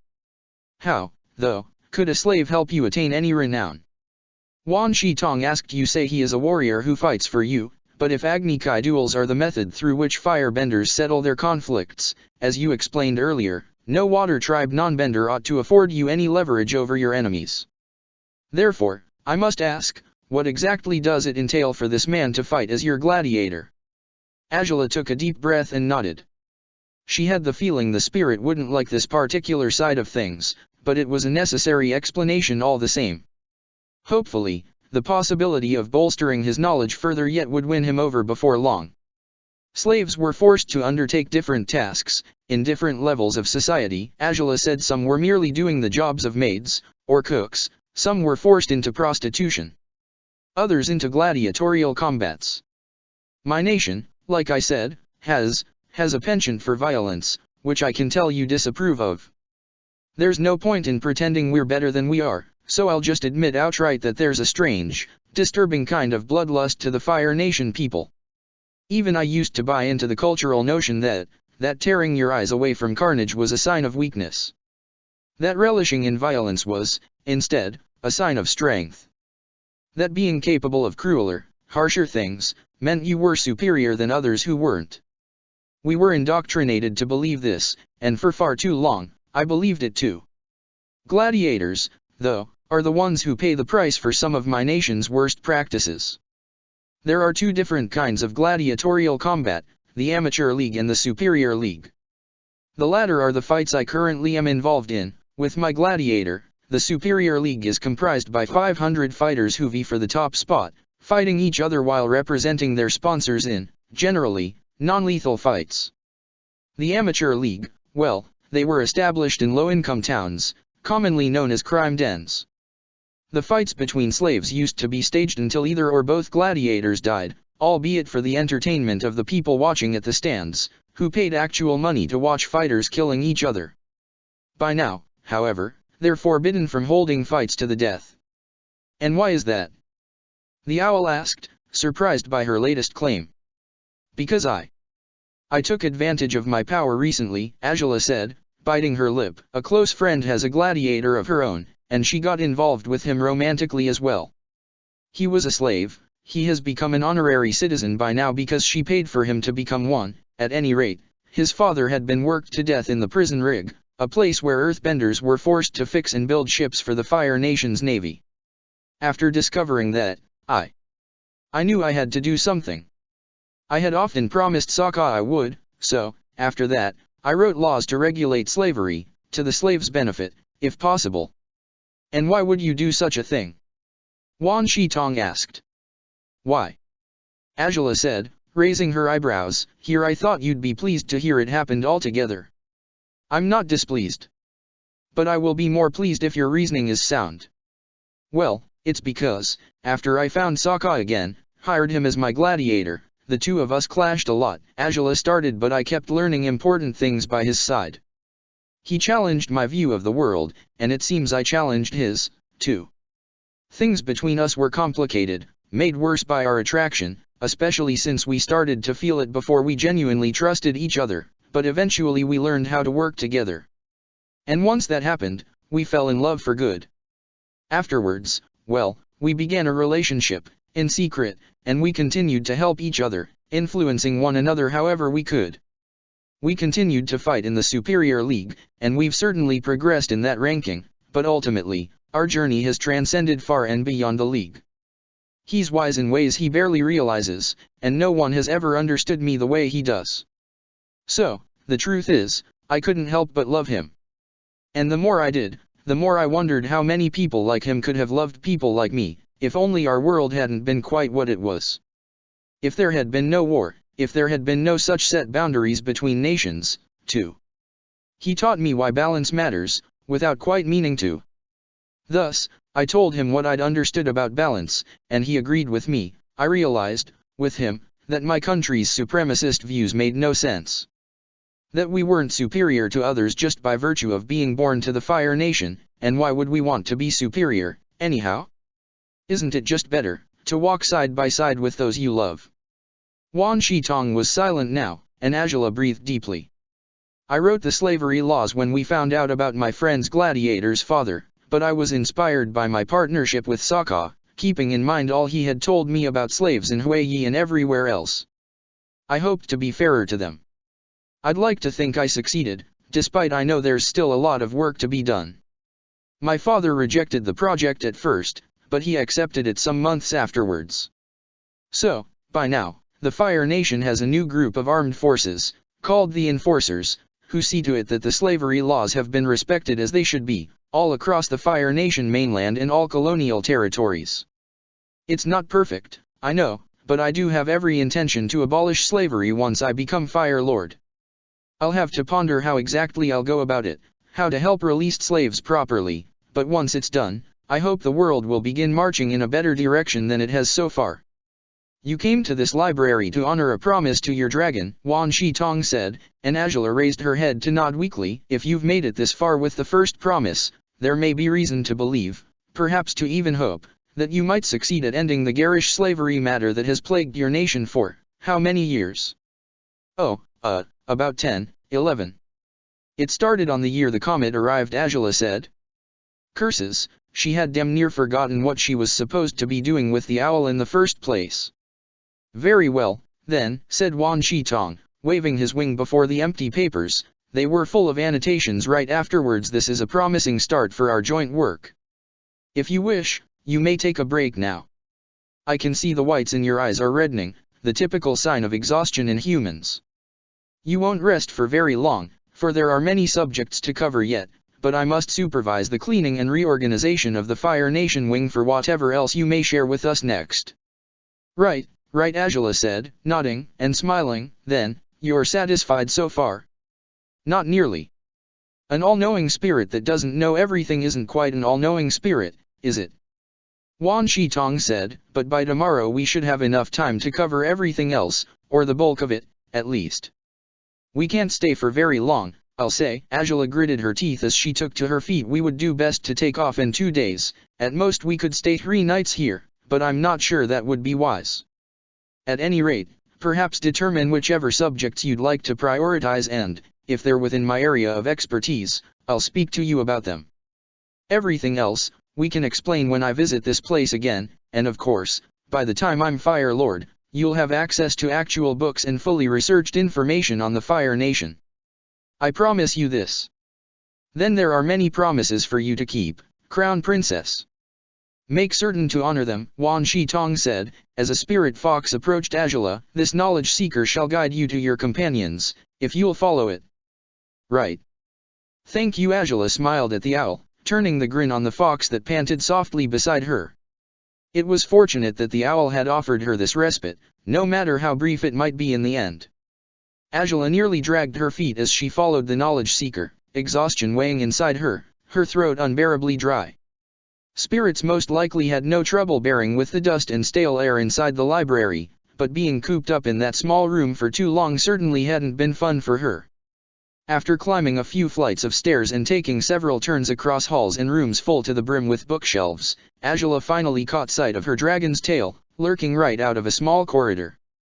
Tired as she was, she smiled and strode purposefully towards them, outpacing the knowledge seeker with the burst of speed provided by her newfound enthusiasm. Now, don't be shy. Might be you'll find a nice girl dragon, and you'd have to know how to hit on her if that happens, or else. Sokka's voice drifted from the corridor, and Angela hardly held back her chuckles at his words. Are you seriously trying to give Xin Long dating advice? She spoke, even before Sokka came into view. Xin Long's tail twitched and tensed up. Not even a moment afterwards, a loud clatter of papers falling on the floor reached Angela, and Sokka stumbled clumsily into the open hallway, eager anticipation glowing in his blue eyes. You're back!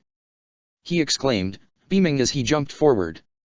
He enveloped Angela in a hug so tight she nearly lost her breath. Still, she laughed and hugged him back, only letting go of him when Xin Long stopped beside them, greeting Angela with a gentle groan. Sounds like you two were busy, Angela grinned, stroking her dragon's hair with a hand, though I'm not sure if mating information is what you ought to be focusing on. Hey. It might just come in handy. Sokka squeaked, his arms still around Angela even if she was caressing Xin Long now. Angela laughed at his reaction, pressing her head against his chest for comfort.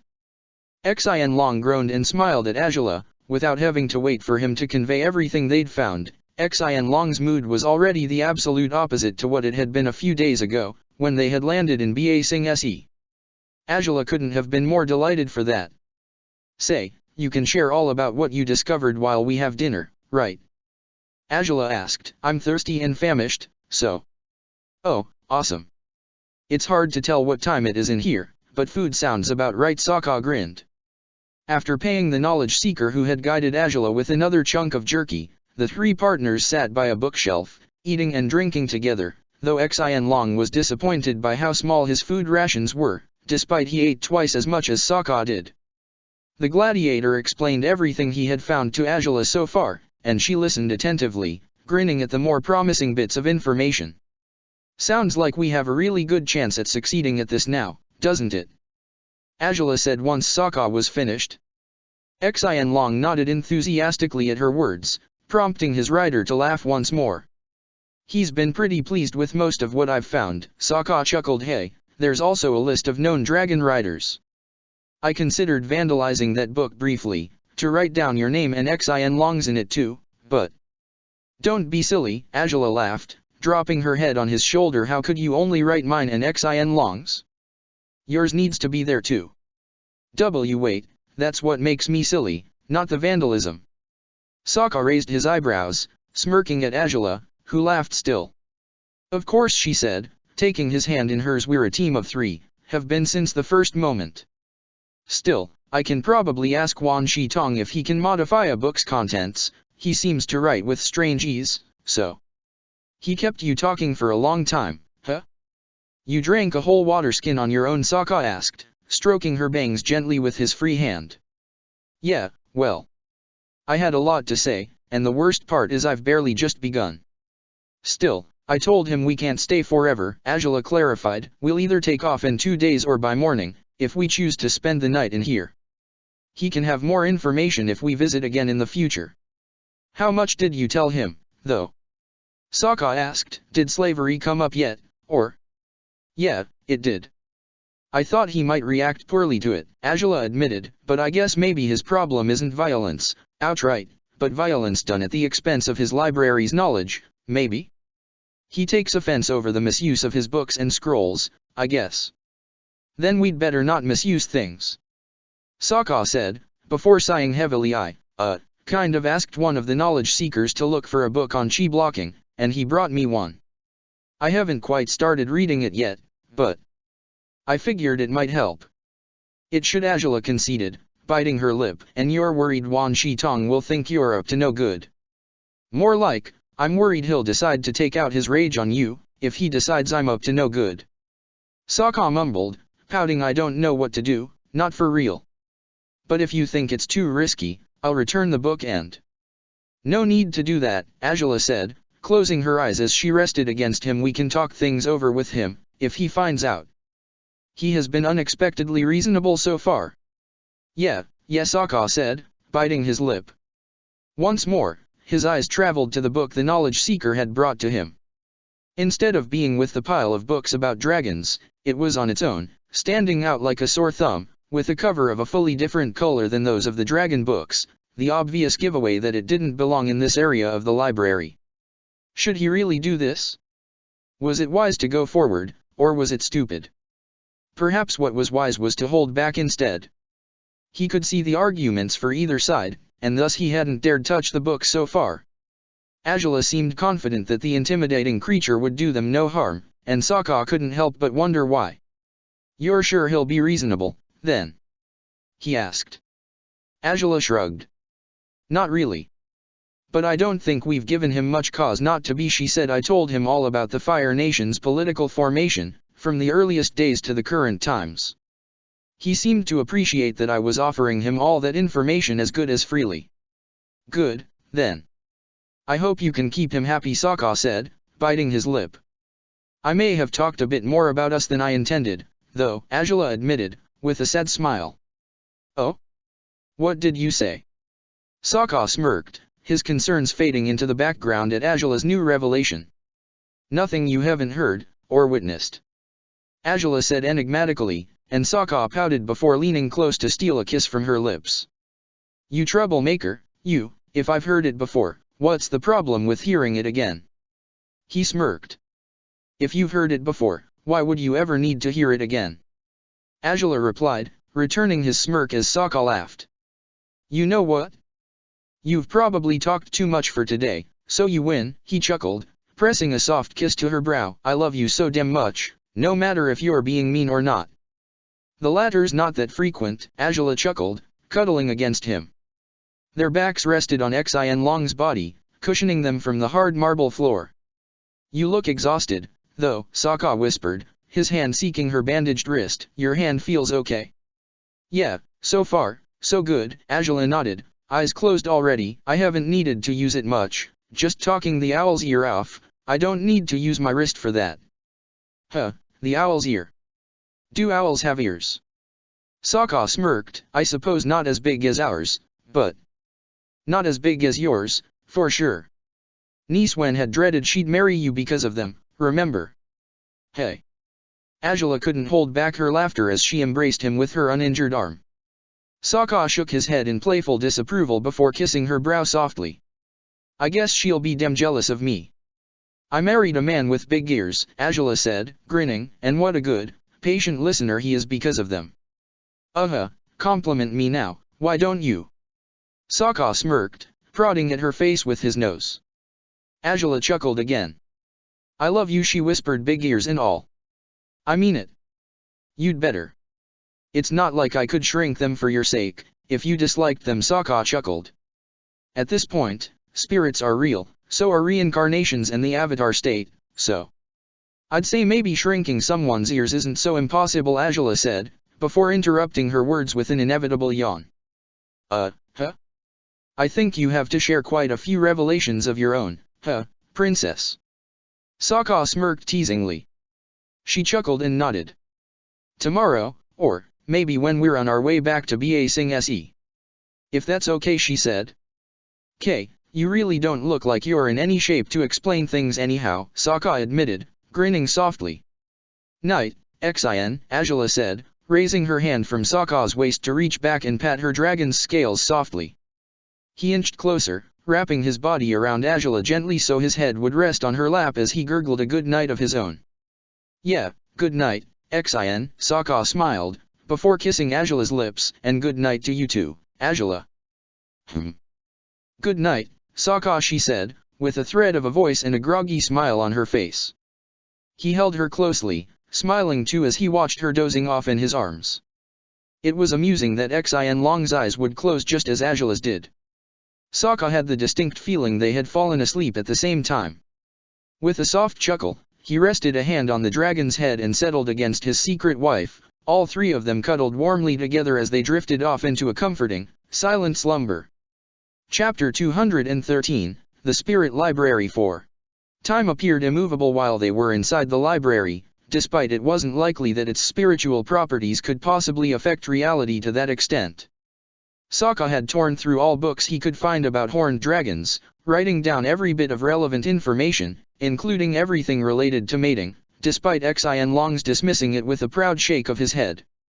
He didn't quite feel like a dragon expert after what he'd done, but his understanding of Xin Long's kind had broadened beyond all his expectations after this visit to the library. He would share as much of it with Azula, for she would certainly be much more eager than he was to learn about dragons and all their details.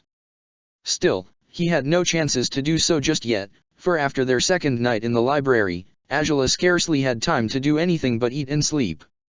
He'd only be able to tell her about all he'd learned once they were on their way back to Ba Sing Se, and who knew when that would be. Xin.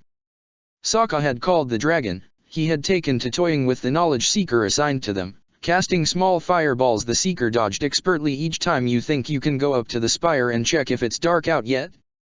I don't know about you, buddy, but I may have lost all sense of time while we've been down here, so. Xin Long huffed stubbornly, shaking his mane in a blatant refusal as he returned to his games. Sokka huffed, rolling his eyes and setting aside the latest book he'd picked up. He'd check the spire himself, then, somehow. It was quite far away, but if he could catch any sunlight filtering through its windows, he'd know it was still daytime. After taking in, and writing down, everything valuable he could find about dragons, he had distracted himself by reading anything that caught his interest, taking leisurely walks around the bookshelves while fishing for amusing stories or useful information. All the while, his rational mind reminded him that there was one thing he ought to be looking into, one book he hadn't bothered opening yet, and he'd do better to focus on that rather than wasting his time with unrelated nonsense. And his conscience warred with his rational mind, of course, for if he dared do it, the consequences could be difficult, troubling, dangerous, and who knew what else. He wouldn't put Azula in danger by acting out and risking Wan Shi Tong's wrath. In fact, he refused to, especially when he felt they barely knew, let alone understood, the spirit she had spent almost 3 days locked with. If only he had been allowed to join them in their latest transcription session, he sighed, his shoulders slumping as he raised his head, eyes raking the tall, dark spire above him. It was distant, but he could see something glowing above still, and it wasn't the green crystals that had guided them through the library. So it wasn't that late yet. That was a good thing, as far as their journey was concerned.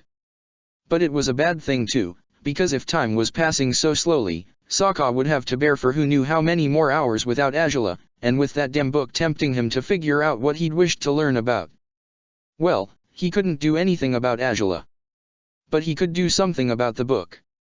All right, quit trying to set the library on fire, Xin, or the owl is going to kill us, no matter if it's just an accident, Sokka said, returning to the dragon.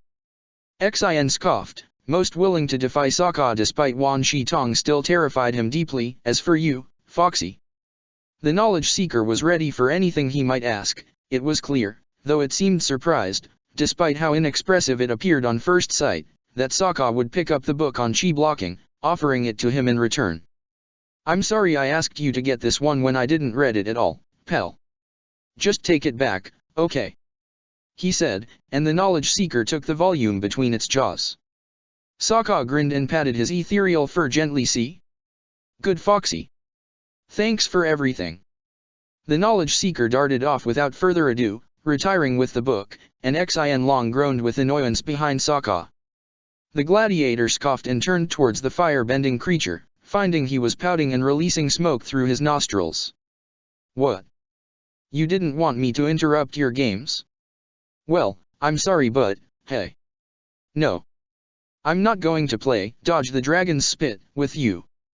Don't you dare. Seems like I can't leave you two alone for longer than 2 days or you'll turn on each other, huh?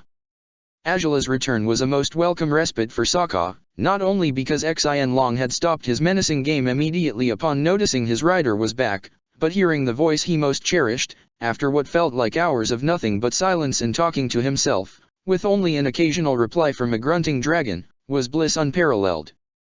He turned towards her with a wild grin, barely paying attention to the large spirit owl that tailed her. Not that I didn't suspect that might happen already, but... Azula continued, smirking until Sokka lunged forward with his typical, bone-crushing hugs. Sokka. You're back. Ah, I was so afraid you'd never return. He sobbed playfully on her shoulder, prompting her to laugh as she shook her head. Your dragon's being a brat, though. Get him in line, he refuses to listen to me. Like I'd have better luck at forcing him to behave himself. Azula smiled, despite knowing that yes, there was at least a slim chance that might be the case. Though, now that Wan Shi Tong was back in his field of vision, Xin Long had returned to trembling and shrinking in his frame, hoping the strange, eerie, and imposing creature wouldn't decide he had misbehaved far too much by playing with his knowledge seekers. Though perhaps it's Wan Shi Tong who can get him in line, rather than either of us, Azula observed, smirking at her terrified dragon. Who'd have thought spirits would be so very scary for him? Well, in his defense, we were all scared at first. Sokka bit his lip before shaking his head. Anyways, are you guys done now? Or are you taking another break? Because, well, seems like it's still daytime, but... we can't afford to stay much longer. Yeah, Azula nodded. I've offered Wan Shi Tong an overview on many subjects pertaining the Fire Nation as it is, and we've decided to stop for now. He seems to believe that, if we were to continue, we'll be cooped up recording the information I offer him for another 3 days or more, so... then we're taking off soon? Sokka asked, raising his eyebrows. You could, if you wished, Wan Shi Tong declared. Nevertheless, I'd expect the sandbenders you hoped to avoid will be at their most active during daytime. You might want to wait until sundown before you leave. Feel free to browse my collection until then. Well, that makes sense, but really? Sokka asked, smiling in amazement. That's awfully generous of you. Thanks. Do enjoy the library, Wan Shi Tong said, bowing his head so very curtly. I will let you know when it's dusk so you can leave, as you wished. Thank you. Azula smiled too, nodding at the spirit. It ought to be I who thanks you, Crown Princess of the Fire Nation, Wan Shi Tong said. My Fire Nation collection's glory days are still far away, but I hadn't hoped to restock it anytime soon. Do enjoy yourselves now, though I will warn you not to do anything inappropriate, either. This is a place of study. Oh, yeah. We'll be good. Promised thing, Sokka said, grinning awkwardly. The owl didn't reply to that. Instead, Wan Shitong merely slid away as he had before, his speed steady, as though he were carried away by wheels rather than talons. You must be tired, Sokka whispered, squeezing Azula's arm underneath her armor. Definitely could use some more water, she grimaced. He kept me talking the whole time. I think my throat wasn't so dry when we were flying over the desert. Well, we'll be back in Ba Sing Se soon, Sokka grinned. By then you can have lots and lots of water. And, lots of potty breaks afterwards too, because you'll need them. She offered him her typical, skeptical sneer at his bathroom terminology, but Sokka was too pleased to have her in his arms again to complain over her judgment. Instead, he sought the no longer trembling Xin Long and procured another water skin for Azula. Say, as you mentioned Ba Sing Se. Azula said, wiping her mouth with the back of her hand once she had emptied half the water skin. Did you look into the chi blocking at all? Or were you caught up reading about dragons until now? You well, you know how you said he'd understand. Sokka said, biting his lower lip as Azula closed the water skin and returned it to bag of supplies. Busy as she was listening to Sokka, she scarcely noticed they were quite close to empty, by now. You didn't think he would, then? Azula asked. Sokka sighed. I don't know. I mean, maybe he would have, but some part of me just felt like it wasn't right, for some reason, Sokka said, shrugging. I had the book right there, but, in the end I just gave it back to the knowledge seeker and took to reading anything else to pass the time while I waited for you. I guess you might have expected something better, but... Maybe I did, but if anything, I'm only worried about you, Sokka, Azula said, stepping closer and cupping his cheek gently. What are you going to do about Toph, if not that? I don't know, really. Might be something else will come to mind, Sokka said, smiling sadly. Either way, I'm not sure I'll feel good if I beat her this way, no matter how legal it might be. Well, that sounds like you. Despite it all, Azula smiled. I just want to be sure she won't break your leg or impale your shoulder, or any of those nasty things she did the first time you fought. Considering I got pretty close to beating her the second time I fought her, one-on-one, I'd think it's fair to say you don't have to worry about that. Sokka smirked still. Yeah, I'd like to beat her. I mean, technically we already did, but, it feels like I really am ready this time. And if I already feel ready, do I really need some crazy bomb to help me out too? Beats me, Azula smiled, leaning closer to wrap her arms around his body. That's what I told you in Ba Sing Se, but you thought this was a good idea. I know, and I did. But it sounds like the risks are too steep, doesn't it? I didn't want Wan Shitong to do anything bad to you, Sokka said, rocking her gently in his arms. If it's to protect you, I'll sacrifice knowledge and anything else I might need to, without a doubt. Well, it's not exactly news that you're an incorrigible, hopeless romantic, so I guess your logic makes sense, Azula sighed happily. He grinned. You're okay with this, then? This is up to you, Sokka. I trust your judgment, she whispered. Sokka couldn't bite back a grin and a blush, try as though he might. Well, damn. When did we get so mature and grown up, respecting each other's decisions no matter what, and all that? He snickered. Azula gave him a playful, reproachful glare before reaching for the neck of his armor to pull him close, into a heartfelt kiss. The roughness of her gesture was offset quickly enough by his gentle embrace.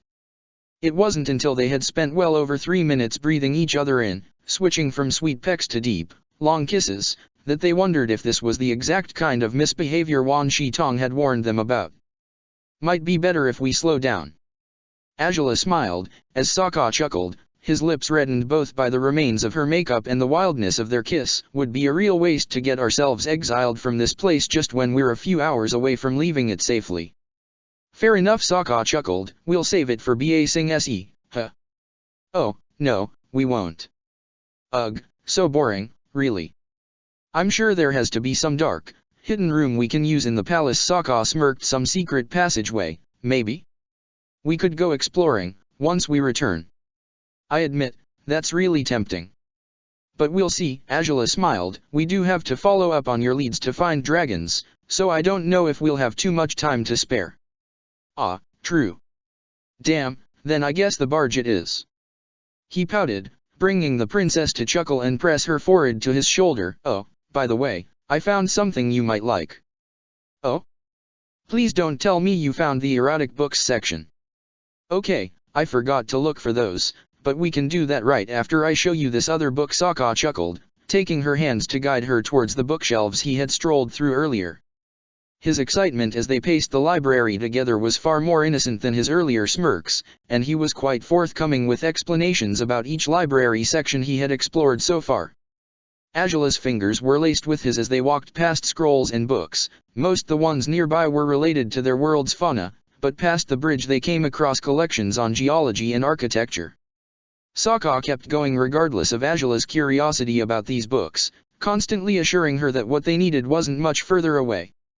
You really must have had a lot of time to kill, if you went through all these bookshelves without much trouble, Azula smiled. Well, in my defense, I went through a lot of books about dragons, so you can't complain about me slacking off at my assigned duties, Sokka said, proudly. Did you know there's 2 known species of dragons? Well, beyond the many different possible categories for them, altogether. I did figure as much. Xian Long has no wings and all dragons I'd ever heard about did have them, Azula shrugged. Sokka chuckled. Well, if you thought it'd be boring to call Xian Long merely a wingless dragon, turns out we could call him a horned dragon instead. Sokka announced. Oh? Is it the others didn't have horns?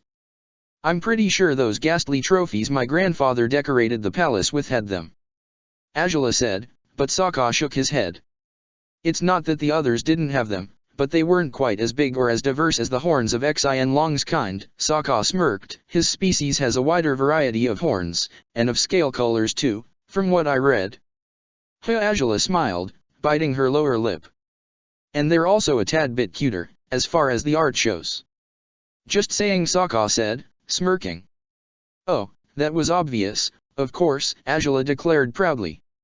The others were bigger, though, so I bet the old refuges had to be way larger than the one your dad built for Xian, Sokka said, and they also had a strange tendency of splintering their claws. It sounds painful as heck, doesn't it? I guess that's part of what riders had to take care of too, filing their dragon's claws to make sure their dragons wouldn't have any claw-related accidents while on their way somewhere. Really, you told me it was difficult to take care of dragons back in the day, and now I sure get why. Aside from all I've said, looks like the winged ones ate twice as much as Xian does. Ah. We're here. Oh? What section is this?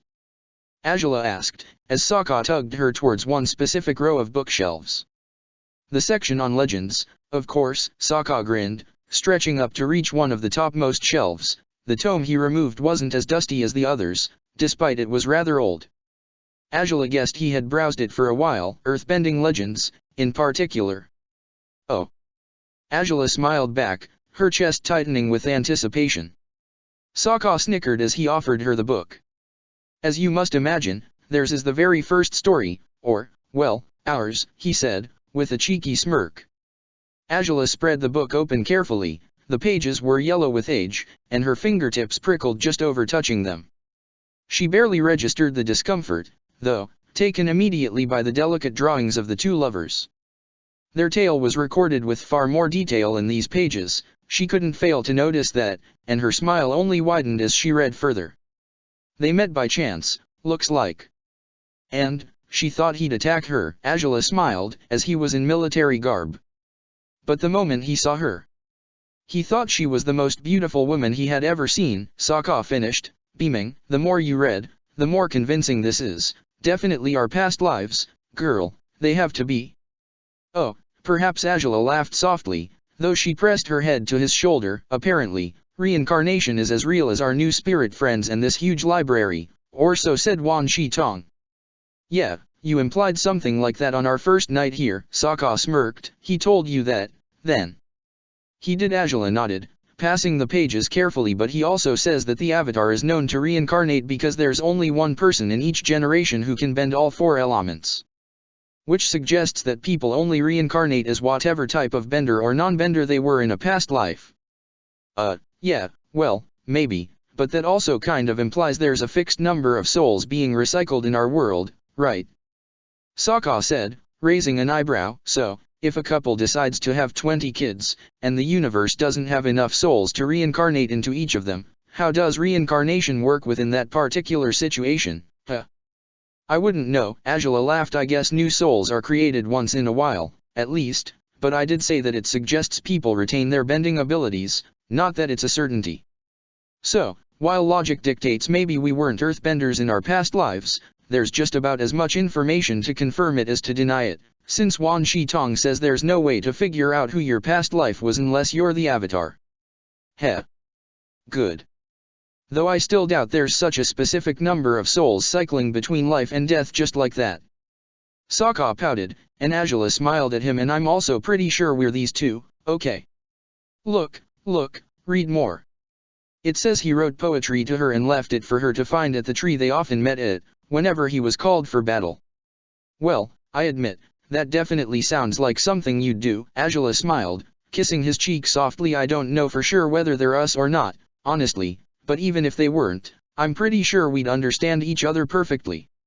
We're as good as in the same situation they were in, aren't we? He wasn't her gladiator, though, Sokka mused, stroking Azula's hair gently. Not that it kept him from saying that he'd fight for her. Looks like, by the end of the war, he was trying to stop his fellow villagers from fighting, and he even spared enemies often. Truthfully, it's not known whether it was Shu's own people who killed him, or Oma's. It's really sad. Yeah, that sounds awful, Azula said, grimacing. The mood had been quite cheery so far, and Sokka cringed to realize he had dampened it by bringing up Shu's untimely demise. Still, he could certainly change the subject. Anyways, I thought you'd like to see that book, but now we have to find the erotic books section. Yeah, we do. He declared, taking back the old book and putting it away after Azula put up no resistance. Maybe the next time they visited the library she'd read it more thoroughly. Where do you suppose that is? Did you find the romantic books section, by any chance? Azula smirked. It's funny, but I actually haven't yet. And not for a lack of trying. He admitted, stroking his chin as he led her through the library again. And while a knowledge seeker might have helped me track down the erotic books, I didn't really feel like asking. I mean, you know how unnerving can it be, right? Asking a fox to take you to the dirty books. It would have been hilarious to witness. Azula laughed. You ought to do it now, with the next of the seekers we find. The look on your face when you do it will be worth remembering for the rest of our lives. Hey, now. Don't be mean, I'm just curious. About that account on indirect bending. That's all. Sokka squeaked, his face red enough that the green glowing crystals couldn't even shine enough light to conceal the hue of his cheeks. Sure, that's all. Azula repeated, a knowing grin spread across her face. Sokka huffed and shook his head. Like you wouldn't benefit from it if it were more than that, really. He pouted, his cheeks still alight, prompting Azula to laugh further. They continued to search through the library to no avail so far. While they had found the section on legends, they hadn't quite tracked down the one on full-blown fiction yet, and that was where they expected to find erotic stories. Perhaps on a lower level. Azula suggested, glancing down the banister that enclosed the library's internal bridges. The building was so massive she couldn't possibly see the final floor from where they stood. I guess it's possible, but, we're not alone anymore. Azula raised her head to find a knowledge seeker sitting right by Sokka. Her gladiator seemed tense, surely wondering if he ought to make his request or stay silent. And your opportunity arrives.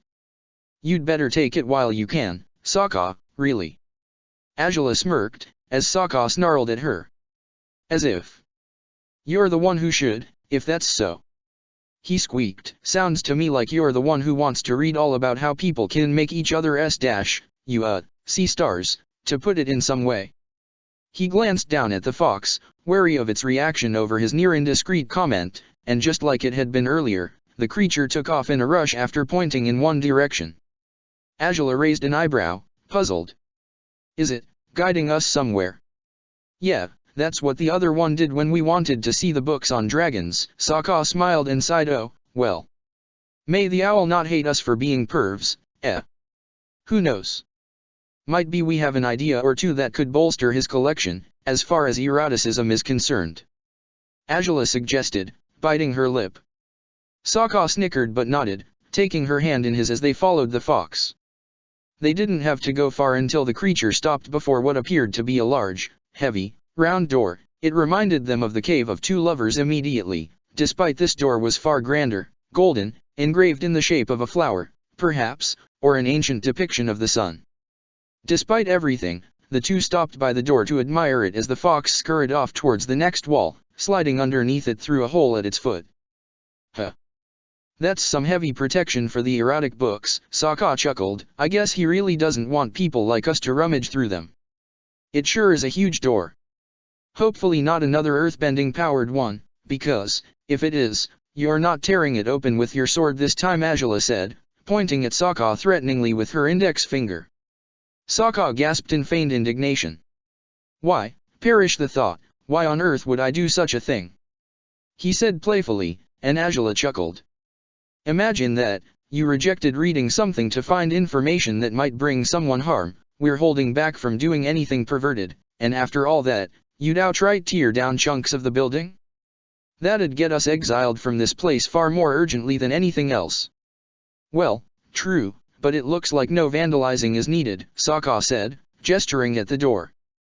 The central circle had slid sideways, revealing that the fox sat inside the chamber, panting proudly after guiding his two guests to where they had wanted to be. But what was this room? Angela and Sokka entered the large chamber carefully, finding it was devoid of books, altogether.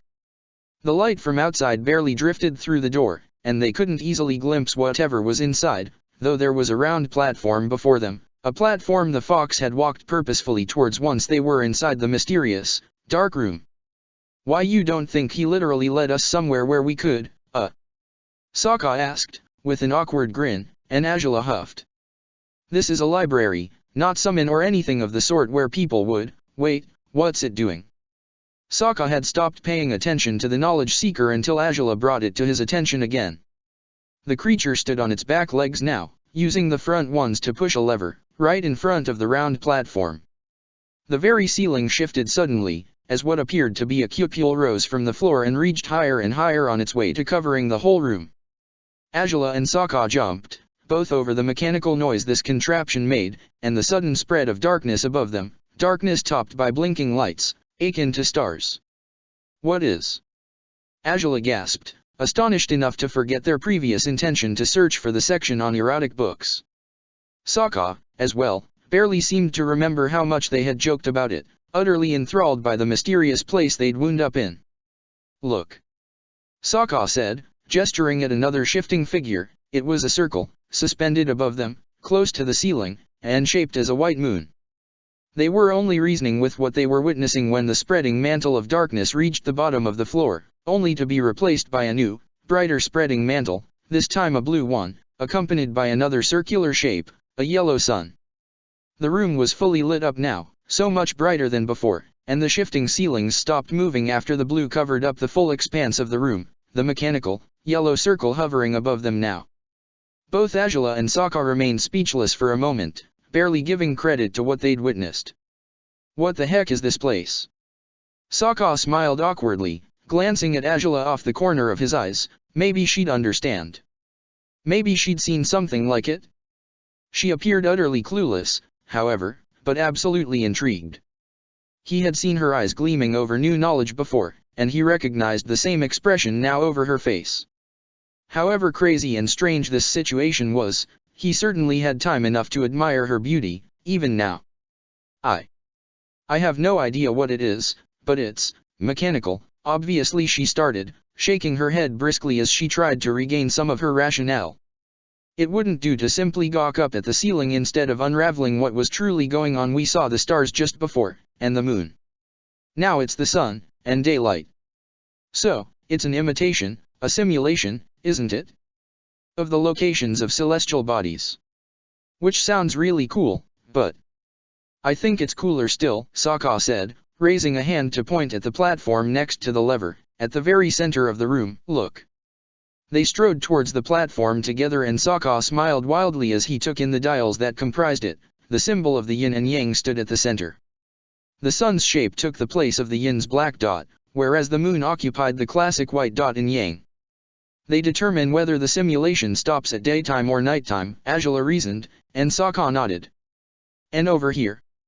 He said the next dial is numbered, from 1 to 12. So, the months of the year? Azula asked. Sokka smiled and nodded. So the next dial is the days, meaning, you could simulate the state of the stars, sun, and moon on any given day with this thing. Sokka laughed in amazement and look. The very last dial, the year, and before that, isn't it each era? It is, Azula sighed, blinking in amazement. Goodness, this place is incredible. What wouldn't Goro give for a room like this? Goro. Sokka repeated. The Med Alchemist's sponsor, Azula laughed. He's an astronomer, he ought to get his loose cannon of a gladiator to build something like this for him, rather than causing all that trouble with ridiculous weapons. That'd be a thought. And a nice thing for those of us who had to suffer through said ridiculous weapons, Sokka chuckled. Wow, but really, this is, wait, why did we end up here? I don't know. The knowledge seeker thought we wanted to come here, I suppose. Azula mused, stroking her chin as she glanced at the fox spirit, who was on its way out of the room and he's leaving now. Fancy that. As long as he doesn't trap us in here, we should be okay. Sokka smiled uneasily, but the door remained open even after the fox was out of their sight. Azula glanced at the simulator with curiosity. Had anyone else crafted buildings like this one somewhere? Perhaps in Ba Sing Se University? It would be worth looking into, once they returned. But how did it work? The nighttime mantle appeared so smooth, so lifelike. She turned the dial of daytime, swapping into night, and she tugged at the lever. Again, they were covered by darkness, with sparkling spots gleaming down over them in no time. Sokka smiled at the beautiful sight, mesmerized. Is it crystals, maybe? Small ones? Azula asked, narrowing her eyes to get a better view of the simulated stars. Sokka shrugged. Might be, he said, turning around and biting his lip. I wonder if they change locations depending on what year it is. Or what era. Oh. Azula raised her eyebrows as Sokka mischievously spun the era dial until he found one distant enough from theirs, and he tugged at the lever again. Daytime swept across them first, even if the nighttime dial was selected. But once the nighttime was back, they changed. Sokka exclaimed, grinning wildly, pointing at the simulated stars. I was staring at those stars, you know, right there. But they're not there anymore, so maybe they're somewhere else? I wonder where. Before Sokka could figure out where the stars had drifted off to, Azula took to switching dials around in a hurry. Sokka raised an eyebrow, watching her with unabashed curiosity, and the princess smirked while trying to track down a particular date. What are you doing? He asked. Just thought of something.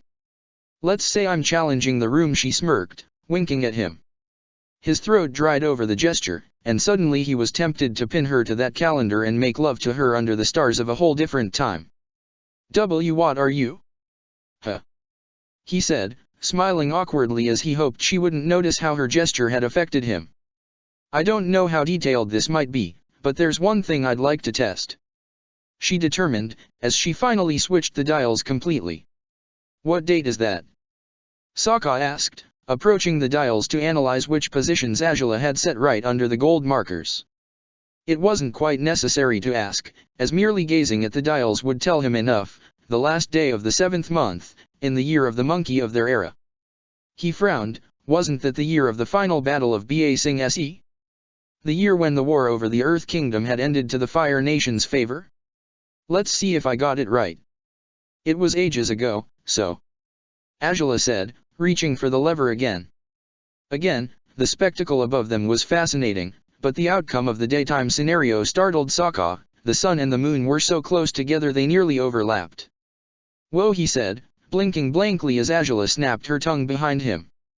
No, probably was the first day of the next month instead. Damn it. Wait, what's going on? Sokka asked, with an awkward smile. Well. Angela said, biting her lip as she switched the day dial to 1 instead of 2. Let's just say that something happened, back in the year of the end of the war, and it was a pretty unsettling experience. I'm not sure I ever told you about it. I don't remember it, so I guess you didn't, Sokka said, hands on his hips. Well, this is what happened, Angela said, yanking the lever once more. While everything appeared the same as before, the brightness of the daytime simulation was dimmer this time. Sokka didn't have to ask why, though. The moon overlapped with the sun completely. There we go, Angela sighed, her voice the epitome of defeat. I guess it really is that good, huh? A solar eclipse? Sokka asked. Angela nodded. How come? Do you remember the exact date of a solar eclipse, huh? Well, solar eclipses aren't worldwide events, as you may know, Angela said, but I've been affected by one. It happened on that day, merely about a month and a half before the war's worst, final stage started. Affected by it? Sokka repeated, blinking blankly. What, did you get sick or something? How does an eclipse affect someone?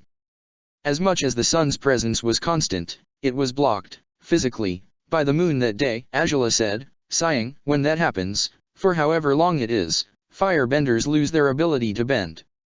Say what? Sokka exclaimed, eyes widening. Yeah, well, like I said, it's not a worldwide thing and it doesn't happen very often, so don't get all mischievous here, trying to figure out how to make me powerless or so. Angela smirked.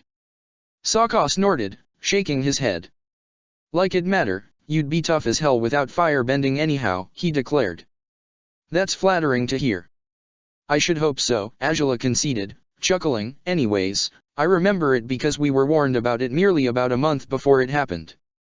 Our astronomers aren't quite as skilled as this room, I suppose, so they couldn't quite predict it so early. Either way, my father had non-bending soldiers doubling their shifts and working all over the city while the firebenders were left powerless. And the truth is, I've never brought it up because it never seemed important, but it was so strange, so uncomfortable, not having the power to call forth flames as soon as you wished to. She gazed at her hand, and a blaze of blue fire sparked over it within moments. She sighed in relief, almost as though the very memory of not being able to evoke her fire had scared her into fearing she might not be able to evoke it right now. Those were some really unsettling 8 minutes, she chuckled, as Sokka crooked an eyebrow, folding his arms over his chest. Well, I've spent all my life being powerless, as far as firebending is concerned, and I handle it just fine, Princess, Sokka smirked, leaning against the calendar. Angela rolled her eyes. It's hardly the same thing. Though, I suppose you, of all non-benders, should understand this plight, Angela said. You've experienced what it feels like to firebend, and if I dare say so, I think you even like it by now. Well, maybe I think it's kind of fun, but that doesn't mean Why, it's just because I like being so connected with you, not because Oh, quit looking at me like that. Angela laughed and shook her head, leaning close to kiss his cheek softly. Sokka pouted anyways, though she could tell he wasn't quite so flustered once she had kissed him. Okay, then, imagine that, for 8 minutes, your entire body forgets how to obey your commands when you're trying to jump into combat. You want to raise your sword and parry an enemy's attack, but somehow when you try it, it fails and the enemy swipes the sword out of your hand without even trying. Your footing is all over the place, like an amateur's, and in your head, what you're going for. You have a purpose in mind, you know what the result should be, but your thoughts aren't being translated at all to your body. So your movements are chaotic, failing, and nothing works. That sounds like a bad dream. A really lousy one, Sokka said, grimacing. Yeah, well, those 8 minutes felt like a bad dream, Angela sighed. I suppose, if I'd had something to busy myself with, it wouldn't have been so strange. Granted, it was strangely interesting not to have my bending at my beck and call for a short time, but I wondered, even if I knew it was irrational, if maybe the moon would stay where it was for longer than I thought. If maybe even when it was gone, I wouldn't reclaim my bending. Foolish fears, I know, but still. Well, okay, sounds like that'd be really unsettling for you, Sokka smiled, wrapping his arm around her shoulders. But then you guys got a pretty huge and nasty power-up instead, huh? With the comet, come to think of it, this can't record the comet, can it? They glanced at the calendar together. Within moments, they had switched the dials of day and month, smiling mischievously at each other until they pulled at the lever, to find no new, surging symbol of a comet over the blue sky. Angela snorted and shook her head. Yeah, can't be that accurate, she said. The sky turned red that day, even. It certainly looked like the sky was, well, pledging itself to my father's cause. I found it fascinating, and I tested some of my bending that day, but I guess if the comet were to return during our lifetimes, I'd likely be a lot more bothered by what we've proven capable of doing with its power.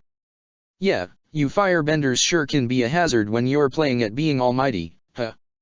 Sokka smirked, patting Angela's head gently. With how powerful you already are, I can barely imagine what you'd do with extra fire power under your sleeve. Might be I'd pull off multicolored fire by myself, who knows? Angela mused playfully, and Sokka chuckled before kissing her temples. That'd definitely be wonderful to behold, he whispered. Say. She spoke softly, a hand rising to his chest gently. She bit her lip in a teasing gesture, and Sokka raised a questioning eyebrow. What is it? He asked. If you're getting funny ideas, well, I'm not sorry to say I had them first, but I don't know what to do about them if we're supposed to be in our best behavior so the owl won't kill us. Angela laughed and shook her head, but she cupped his face between her hands before pressing a sweet kiss to his lips. Without further ado, she turned around and worked on the dials once more. And what are you looking for now? Moon eclipses? I wonder if moon eclipses would do the same to waterbenders as sun ones do to firebenders. Sokka said, stroking his chin in sudden thought. I mean, as far as I know, the shadow of the earth passes over the moon, so it's not like there's a physical object blocking it or so, right? By then, Angela was finished shifting the dials, and she stepped closer to Sokka to pull the lever, standing right in front of him as she waited for the new spectacle to unfold. His musings went forgotten quickly. Why was she so intrigued about whatever new date she'd inputted into this strange calendar contraption? She had selected nighttime on this particular occasion. The ceiling darkened again, and crystal stars glittered above, reflecting off her eyes, lighting up her proud grin. Sokka would have been intrigued by the stars if only she hadn't been so breathtaking in that very moment. Don't know what date this is, do you? She asked, her voice teasing. Sorry, was a bit too busy looking at you to pay attention, he admitted, with a guilty grin. He turned his eyes on the mechanism, and his lips parted as he took in the aligned dials. Oh, he should have known, of course he should have. Seems like the stars were quite beautiful on the day you were born, huh? Angela said, grinning far more earnestly now, after glimpsing recognition on her lover's face. She should have expected him to react emotionally, though she didn't quite think he'd shiver, tears flooding his eyes as he pouted, attempting not to cry happily at her words. Still, what she did expect was for him to hug her hard enough to damn near tackle her to the ground, and he didn't disappoint. Sokka! She gasped, once his arms were tight around her body, her back arched as she struggled to keep her balance. Why you have to stop this? This isn't fair. He whined, his voice cracking as she laughed with abandon. No woman so beautiful and intelligent and wonderful and epic can be that romantic too. Ah, so you'd prefer it if I'm an asshole? Great. Angela announced with a proud grin, but even that wasn't enough to soothe Sokka altogether. He offered her a deep, heartfelt kiss that saw them swaying before the calendar. Angela laughed, clutching at him as she felt her balance dwindling, and before long they had toppled over the dials, laughing into their kiss carelessly, forgetting all common sense and reservations as they gazed at each other with no end of affection. Your owl buddy is going to kill us if he finds us like this? Sokka asked, prodding her nose with his. Might be. Angela smiled, brushing his lips lightly with hers before offering him another kiss. Then maybe we ought to use the calendar for its proper purpose. Sokka suggested, smirking. Time to see what the stars looked like on your birthday. Wait, what? No. You've barely looked at yours. We can switch between them whenever we want, we've got time to spare. Sokka laughed, climbing off Angela as he set up to shifting the year dial with a proud smirk on his face. Then, Year of the Snake. Stop it. Angela laughed, wrestling with the dials against him. The knowledge seeker that guided them to the planetarium room hadn't returned yet, and neither of them had paid any attention to the fact so far, Lost in their playful games as they ever were, the fox spirit trailed carefully towards its patron, Wan Shitong, who had been organizing the new Fire Nation section. But instead of finding the owl and the many other knowledge seekers hard at work, the new arrival would arrive when the tall owl spoke with one of the small fox spirits instead. "You are certain he did not read it?" He asked for it, and then changed his mind. Wan Shitong asked. The fox offered a quick nod in response to his questions. "It goes against all human behavior I've heard of." "Is it a matter of integrity? Or is it fear, perhaps?" "He may have underestimated the value of the book you found for him." "You fetched the more thorough one, you say? The one with information on chi-sapping weapons and techniques. And he still didn't read it." The all-knowing spirit fell silent when the new knowledge spirit stepped into view. The fox conveyed information to Wan Shitong silently, and the owl released an appreciative hum. "Well, then. In the planetarium room," he confirmed, and without wasting another moment, he set out towards one of his library's most complex rooms. Everything had been too smooth and easy. He had set up traps for them, one by one, playing dumb and convincing his knowledge seekers to play dumb just the same. So they would lower their guard, so they would finally admit they were no different from what he had expected. But somehow, he had a strange feeling about these two. 3, if the dragon counted too. While he had reservations about the princess's explanations about slavery and that gladiatorial business, nothing seemed more suspicious than the fact that two people with such complicated history would somehow love each other as deeply as they claimed to. But if they were alone, if they thought no one could see, perhaps they would show their true colors. And then, surely, as soon as the knowledge seekers weren't keeping watch, they would set out to find the knowledge they needed, albeit to defeat their enemies. Mortals were predictable that way, weren't they? Perhaps the repenting princess longed for a chance to, in her eyes, right the wrongs of her nation against the world. And she might be willing to do what her own father surely had. She would want to find a method to take out the Fire Lord without opposition. And if they were in the planetarium, perhaps they would seek a future solar eclipse to try their luck. The darkest day in Fire Nation history. If the princess was committed to correcting her nation's course, she might not be above fratricide. What noble intentions for the misuse of Wan Shitong's knowledge. Had he any blood flowing inside him, he had no doubts it would be boiling by now. But he was smart, silent, careful. He stopped by the open door that led to the planetarium, blocking no light, remaining out of sight, all of it to listen. To catch the pair in the midst of their crime, whether by proving they weren't lovers at all, or that their purpose with knowledge wasn't quite as pure as they'd pretended. "Hey. It's your turn still. 5 minutes are up. Your birthday again." That wasn't 5 minutes.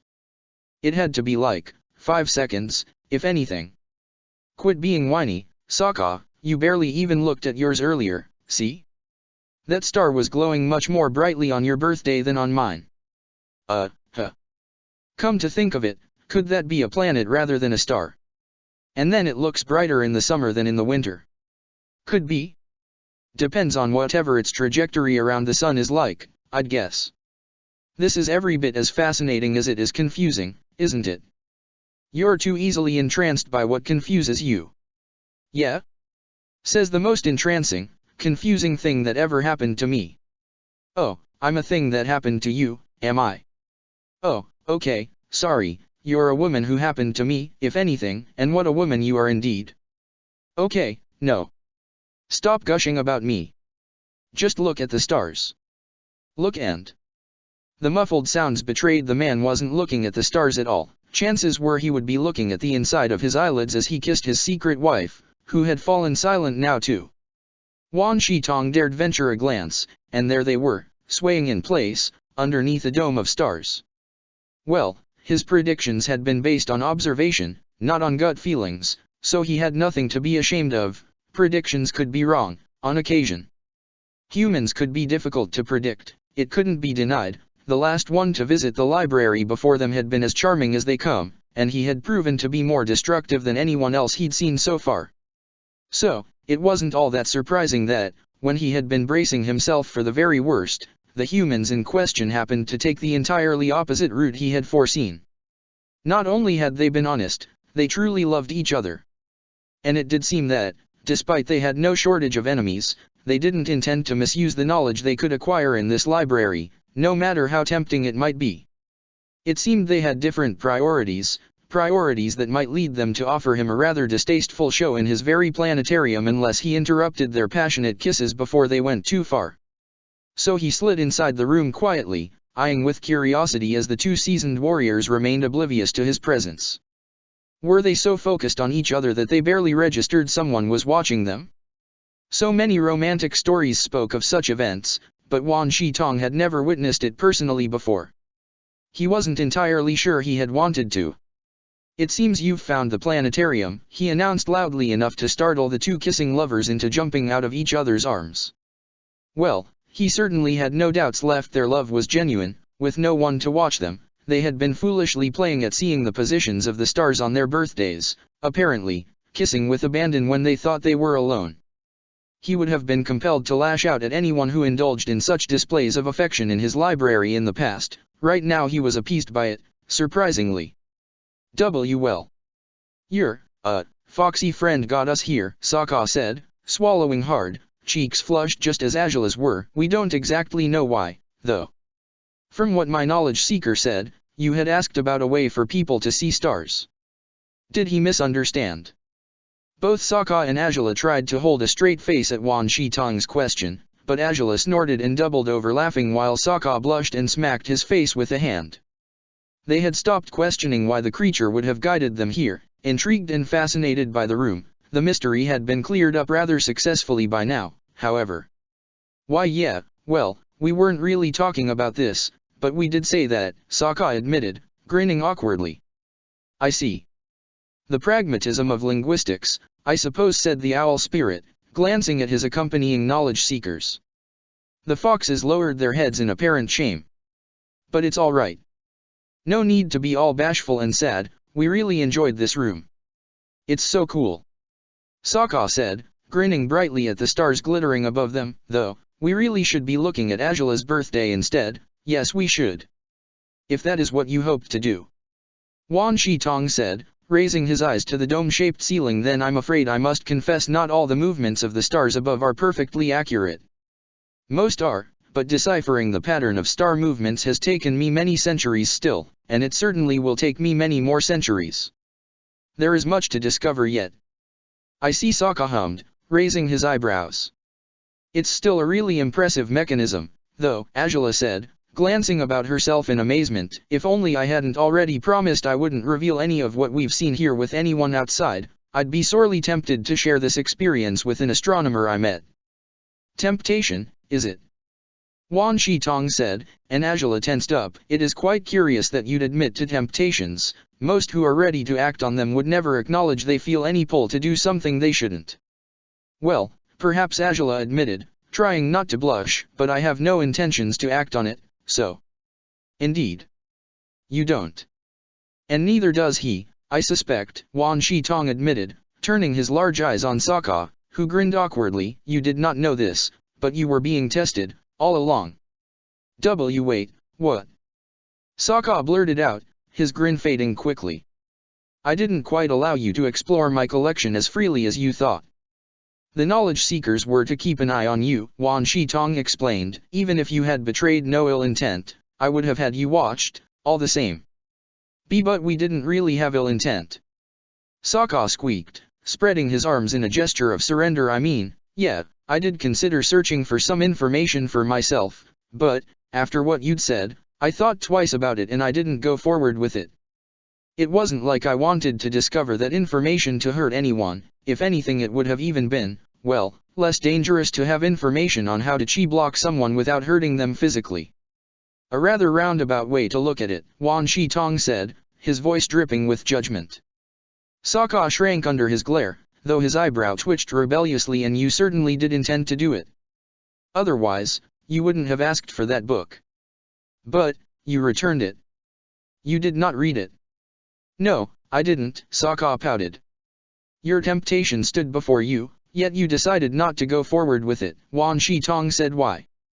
Because there are more important things for me than getting ahead," Sokka said, shrugging. "I don't know you, and no offense, but you look huge and creepy, and spirits are, kind of a novel thing for us. So I had no idea if Angela would be safe if I went behind your back to do something you didn't want me to. Even if she thought you might not be so harsh on us, I wasn't going to risk her safety. Angela swallowed hard, staring pointedly at the checkered floor under their feet. She had told Sokka to try, that maybe Wan Shi-tong wouldn't care. He had been surprisingly calm when hearing all about the cruelties of the Fire Nation. She had expected him to react far more explosively to those, if he had disapproved of them. Was it all a test, then? Was he not only weighing her to figure out if she truly disagreed with her forefathers' actions, he was also weighing Sokka, all along? Strange, said Wan Shi-tong, glancing at the princess. Now humans, mortals, are quite predictable. I always had thought so. That is, until you two came along. Everything dictates you shouldn't love each other, after all. If that is the gladiator's birth date, then even as far as zodiac compatibility is concerned, you shouldn't even work well together. Wait, what? Sokka exclaimed, eyes wide now. It is but superstition.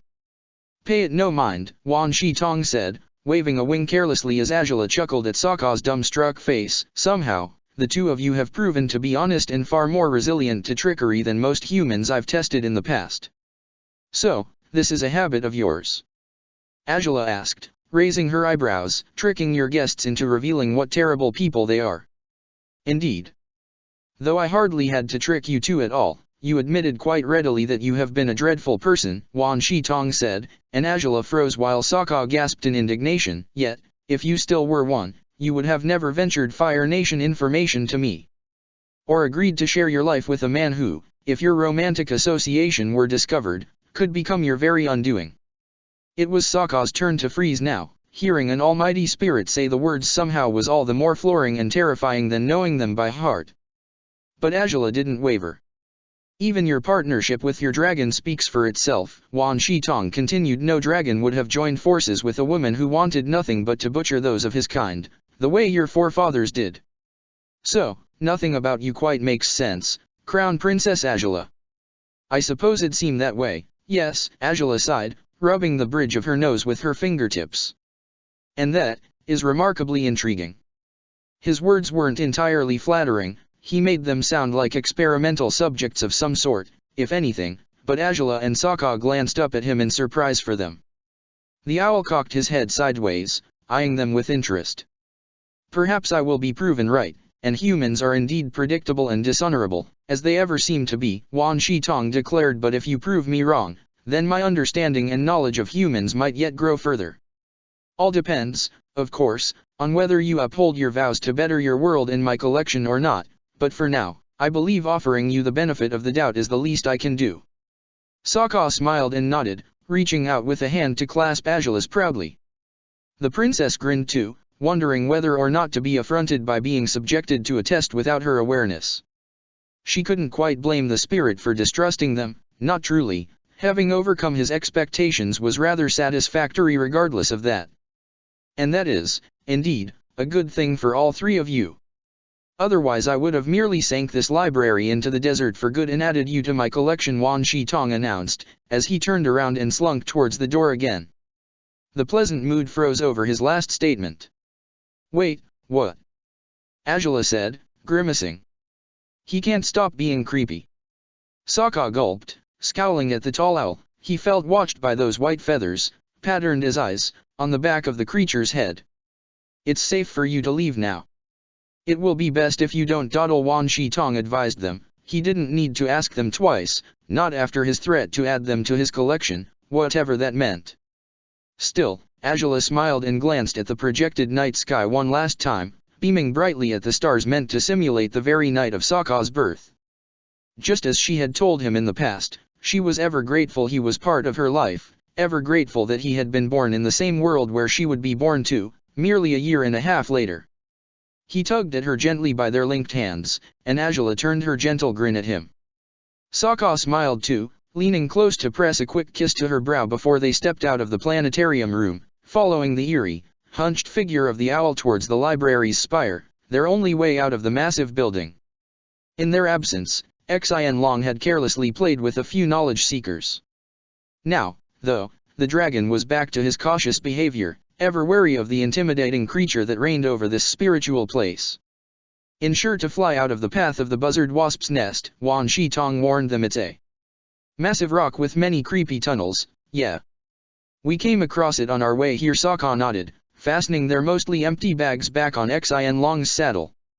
Azula helped him dutifully until they were fully ready to restart their journey. Then I shall hope you have a fine journey, Wan Shi Tong declared, nodding in their direction as they climbed on Xin Long's saddle, with Sokka nestled carefully behind Azula, his hands on her hips. It has been a long time since mortals earned any of my respect. I would loathe to lose it in the future, so. I know. I will certainly fulfill my oaths, Azula said, bowing her head towards him, one way or another. Thank you for everything. Thank you for aiding in the restoring of the Fire Nation wing, Wan Shi Tong said, his voice almost emotional. Almost, I never thought I'd see the day when I would be able to stash new knowledge in that area. Then I'm glad I offered you that opportunity, Azula smiled, see you in a few years, then. She spurred Xin Long to fly, and he sped upwards as hastily as he could, while Azula and Sokka glanced back at the shrinking shapes of the spirits down below. It seemed to Sokka the fox's ears were tilted downwards, as though they were sorry to see them go. Guess those knowledge seekers don't get nearly enough company these days, huh? They're going to miss us, Sokka chuckled. Azula smiled, her hands finding his over her waist. Possibly. But we'll return one day, Azula stated, and by the time we do, I dare say we will have made the most of all your investigations on dragons, right? Sokka grinned and nodded, while Xin Long roared happily, vying for the small window that loomed above. By the time they finally squeezed through it, the sun was almost fully set, but the glint of orange sunlight still would shine upon the desert. All right, north to Ba Sing Se, Azula said, tugging at Xin Long's reins carefully to direct him properly. The dragon groaned and followed her lead, as Sokka turned his head to watch the last shreds of the sun sinking in the horizon. Not the first night we'd spend in the Si Wang Desert, true, but it will be the first we'll spend this deep inside it, huh? Sokka asked, you think it'll be as cold as it was in the race? Might be, Azula acknowledged, but you're traveling with two firebenders. Either of us can make a fire to warm you up if you're too chilly at any point of our trip. Yeah, well, I like being chilly, you're the one I'd worry about, Sokka snickered, burying his face in her neck as Azula laughed. Oh, sure, you'd worry, she said. If anything, you're hoping it'll be cold. You've been looking at me funny for the past 2 days. Funny, or sexy? Sokka teased her, wiggling his eyebrows. Naturally, Azula's reaction to that was a snort, followed by a spree of careless laughter.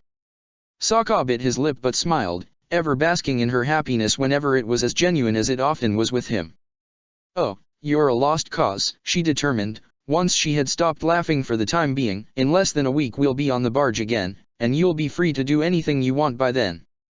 Well, free is an understatement, Sokka smirked. Technically, I don't think I'm free to sneak into your room and make love to you until morning.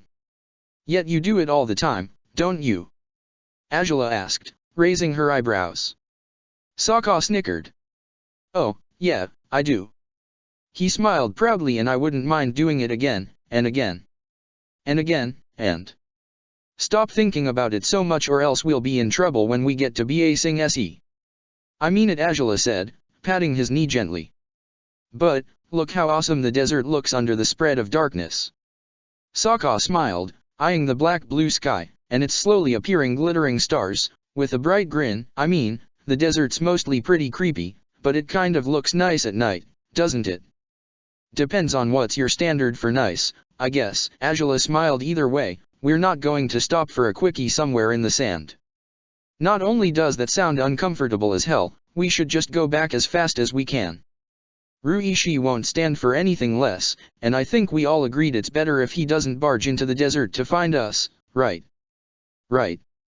Sokka pouted, before sighing dramatically. Well, then, the next time we come to the library together, we're bringing a nice blanket, laying it down like we did in Shujing, and we're going to go at it right underneath the stars because we can. Just like in Shujing indeed, Azula said, failing to stifle a smile. On some days, it felt like that glorious week had happened to someone else, but the happiness they had shared back then was still so real, so vivid, that it wasn't all that difficult to let her mind retread over her brief stint as the Jing to Sokka's Wenta. Lost in thought as they were, finding strength and peace in the wonders of the week they had shared merely a few months ago, neither of them noticed a few details about their flight until the sky had darkened fully, and only stars lit their way. Say, I know we're supposed to stay clear off the big rock, but shouldn't we have passed it by now? Sokka asked, his chin on Azula's shoulder. We've been flying for at least an hour or two. Might be it was further away than we realized. Azula shrugged. I mean, we can't be going in the wrong direction. Xian Long doesn't get swept up by air currents as he used to. But something indeed seemed to be wrong with Xian Long, a fact Azula hadn't noticed until now, upon paying further attention to her dragon, and his gradual, but certain, loss of altitude.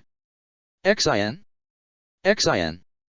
Her yell startled the dragon, who damn near threw them off his saddle with the sudden jolt he did, mid-flight. Azula, placid as she had been, now scowled heavily at the back of her nervous dragon's armored head. Xian, are you? You're sleepy, aren't you? She said, an eyebrow twitching. The dragon was silent at first, and then he began groaning and moaning, complaining through an array of sounds that Sokka could only infer as protests over being overworked at such late hours. Azula huffed in exasperation, a hand over her brow as the dragon slowly but surely continued to descend on the desert's sands. How is it my fault that you tired yourself out chasing knowledge seekers, exactly? Azula groaned amidst her dragon's sounds. Xian, you knew we'd be setting out soon, you needed to be at your full strength and… Well, yeah, I know we didn't pack enough food for your usual standards, but it's not like you ate that little.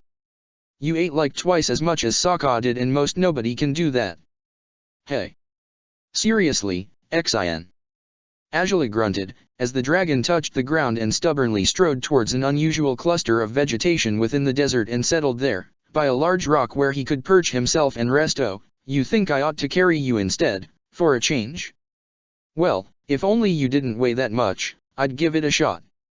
Xian Long turned his head only to stick out his tongue at Azula, adamant about his protests. Either they allowed him to hunt, which still would waste their time, or they would let him sleep and gather more energies that way, but he would certainly fail to reach Ba Sing Se by morning if they didn't take a break. Azula sighed, shaking her head but desisting. She climbed off the saddle, and Sokka followed suit. Okay, care to translate? Sokka asked, with an awkward grin. I can understand some of it by context, but… He's sure he can't keep this up, Azula said, gesturing at Xian Long. Looks like he spent most his energies flying us as fast as he could on our way here, and now he's nearly out of reserves, partly because, instead of restoring his strength while in the library, he decided playing hide-and-seek with foxes was more fun.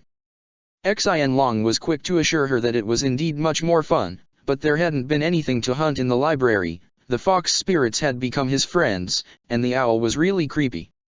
So there was nothing to be done. He needed nourishing and rest before their journey could continue. You see, I'd say it's fine to let you rest all you want if there wasn't a risk that those sandbenders might, I don't know, sense us from miles away and decide to take you captive because your horns would sell wonderfully well on some sketchy black market, Azula huffed. Her words startled Xian Long, and he eyed her warily. Was she serious? Yes, I am serious. I don't know what they're capable of and I'm not eager to find out. So, if it's hunting you need, then go hunt crickets or whatever you might find in this damn desert, but be quick about it because the sooner we're airborne again. Are there any crickets here? Sokka asked, grimacing truthfully. It looks like there's not much edible stuff anywhere nearby. Well, other than these plants. Care to go air nomad for a while, buddy? Xian Long huffed and shook his head. Azula, naturally, rolled her eyes. You're not exactly in a position to be a picky eater, you know. She said, and Xian Long huffed at her, smoke pouring from his nostrils. Oh, no, you wretched dragon, you aren't going to intimidate me with your funny smoke displays. You've known that since we met, or did you forget I scared you just as badly as that big owl did? Xian Long rolled his eyes too, grumbling that she obviously hadn't scared him as much as the owl had. And anyways, he wasn't scared of the owl. Just cautious. Just wary. Spirits were weird, especially if they were twice your size. Azula. Sokka called her suddenly, just when the princess had been about to give her dragon yet another piece of her mind. His tone wasn't quite so urgent, but it didn't herald anything good either, and she knew it. Do you think this could help Xin? What? Azula asked, eyeing him warily as she approached him, right by the small cluster of drying bushes. And amidst them stood a cactus. Awkward, but slender, with round branches, if those could be called branches. Azula crooked an eyebrow before she remembered what Sokka's question had been. Wait, no, she said, eyeing Sokka skeptically. No. Sokka, from the first moment I heard about this library, my father was laughing as he told me he suspected Zhao drank cactus juice and hallucinated the whole thing. Well, now you know he didn't hallucinate anything. Which doesn't rule out that cactus juice could have dangerous effects on people. Azula exclaimed, staring at him in disbelief, and on dragons too. Okay, maybe that's possible, but maybe it's edible. Or drinkable, either way. Sokka shrugged. The Ba Sing Se scholars. They made fun of Professor Zay by saying he had probably gotten drunk with this stuff and imagined all the rumors about the library. People have never used cactus juice for anything other than stories on how drunk or high they had to be to have ridiculous delusions about stuff that couldn't possibly exist. And like I said, they did exist. That's not the point. Well, how do you know natural cactus juice really does that? Sokka asked, skeptical. I mean, maybe there's some crazy drink based on cactus juice that has that effect. Might be that's why people associate it with hallucinations or whatever. And it just might be that it actually causes hallucinations, Azula huffed, stubbornly. Okay, you know what? Sokka said, raising his eyebrows, I'm going to try it out myself. What? And then, if I start acting weirdly, you can make sure Xin doesn't have any of it, Sokka said, because, if I act weirdly I doubt I'll be able to stop him myself, so, anyways, point is, I'll take this one for the team. Xin should be in good shape because he'll fly us places, and you're too important to take big risks like these, so. Sokka, no one is unimportant enough to warrant drinking cactus juice in an already potentially risky situation. Azula snapped between gritted teeth. Sokka pouted. Well, then, what other solution can you think of? If we just go to sleep, we might wake up with sandbenders all around us, like you said. And there's nothing to hunt for our big buddy. Our food supplies are as good as finished, so I guess maybe we could give him what's left? And then he'd probably still need more rest after another 2 or 3 hours of flight, so. So, cactus juice is going to resolve everything, Azula said, skeptically. Well, it'll at least serve as a source of hydration. I hope. I think Sokka sighed. Look, it's not ideal, but that's why I'm willing to take a shot at this, so neither you nor Xin Long have to. Okay, fine, and what if it turns out that the damn thing does cause hallucinations? Azula asked. You'll be potentially at risk of, I don't know, attacking us, or running off on your own accord. Jumping off Xin Long's saddle on a wild whim, maybe? And then we'll have to work twice as hard to get to Ba Sing Se if you're absolutely uncooperative. How helpful is this? Okay, I don't know if I'd lose my senses to that degree, but if I did, I guess you'll have to knock me out, Sokka said, swallowing hard. Azula's jaw dropped. You know, press your fingers to my temples and I'll black out in no time. I don't want to knock you out, Azula exclaimed, as Sokka laughed. Sokka, I didn't expect you would, but if I got that dangerous it's not the worst idea, Sokka smiled. You could probably use spare bandages to tie me up if I'm being stupid. The more you try to elaborate on this, the more I, wait, Xin? The dragon had taken advantage of their argument to do what Sokka hadn't been able to so far. With a sharp claw, Xin Long carved a hole into the cactus. A white-green fluid had leaked from it, and Xin Long had brought his moist claw to his snout, sniffing and then licking the substance, disregarding his rider's horrified stare. Xin Long, you utter, irresponsible, ridiculous dragon. I told you not to do this, Azula exclaimed, as Sokka grimaced beside her. Xin Long huffed, assuring her he was fine.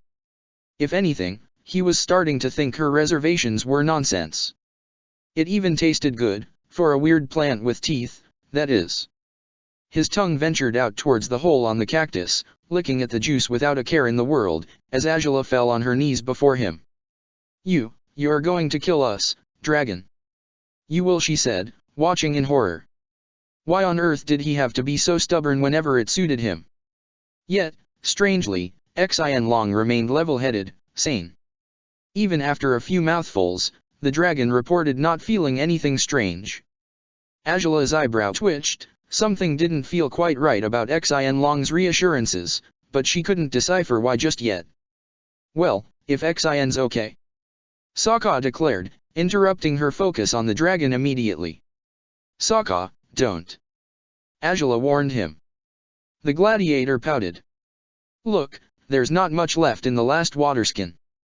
You should have it, if just to brew your tea in the morning, like you always do, he said, reaching for the half-empty water skin and offering it to Angela. If Xin Long isn't going crazy yet and he's draining that cactus as he pleases, I'm pretty sure I'll be fine too. Need I remind you Xin Long isn't human? Not to mention, his body is far larger than yours. It's entirely possible he processes the dem substance much more slowly than you will, Angela growled. Sokka bit his lip before shrugging. Then I'll only drink a little, same as he did when he started out. Then it won't be that bad, and if I feel weird, I'll stop. Is that okay? No. Then I'll take the water and you take the cactus, how's that? Sokka. Angela growled, but Sokka smiled and shook his head, leaning closer to kiss her brow. Stop fretting. We'll be fine. Somehow, I can tell we'll be fine, he smiled, turning quickly to chop a chunk of the cactus with his knife. Because your instincts and impulses have never led us astray? Angela asked, rolling her eyes honestly. Every single time you get a bullheaded idea, I tell you not to follow through with it and you ignore me. I look forward to rubbing this one in your face for as long as we live, just as I do with all the rest of them. See, I'll even give you something to laugh at me about, Sokka chuckled. Angela huffed as he raised the chunk of cactus he had cut, where the white-green juice waited for him to drain it. Cheers. You're an idiot. He was cautious enough at first, Angela admitted to herself, as he merely took a light sip, sampling the drink's taste before swallowing. His approving smile attempted to be reassuring, and yet it couldn't change Angela's certainty that something about the situation was inevitably foreboding. This stuff is good, he exclaimed, beaming before draining the full, improvised cup in one swig. And so, all caution had been damned, and whatever respect Angela had for his latest wild whim vanished as fast as it appeared. Sokka, are you crazy? Don't drink it all in one go. But it's so good. He laughed, grinning at her brightly. Better than water, better than. He fell silent suddenly, and Angela gasped at the unexpected, vacant look in his eyes. Something was wrong. Obviously. Hey Angela. Sokka? Are you alright? She asked, concern rising to pair with the anger she felt over his recklessness. His body was reacting strangely to whatever strange toxins or substances were contained in the juice. Shivers shot all over his body, making all his hairs stand on end, and his pupils dilated so much Angela could barely glimpse the blue of his irises, not that there'd be much of them to glimpse in the night's darkness anyhow.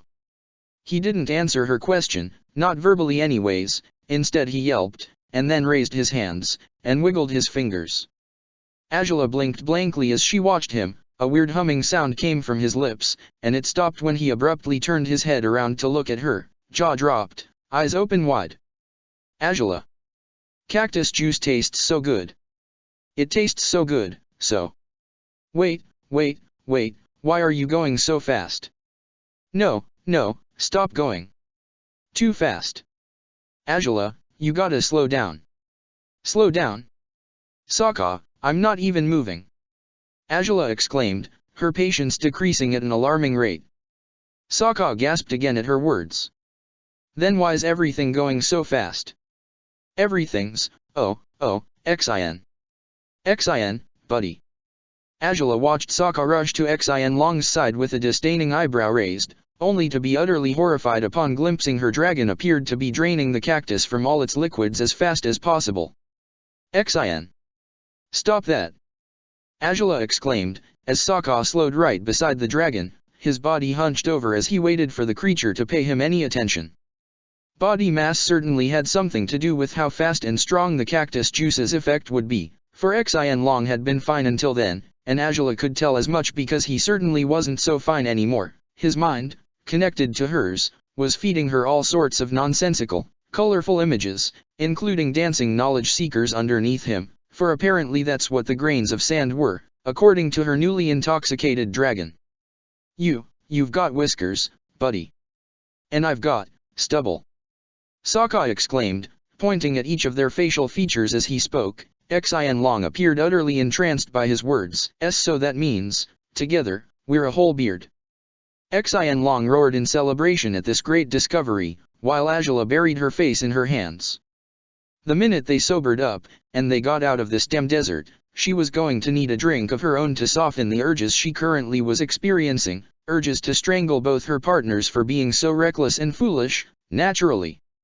It's my great pleasure to destroy this heartfelt moment between you two by pointing out that Xian Long has always had a beard of his own, Angela growled, stepping forward and pointing at it, and may I say, it is much fuller than yours.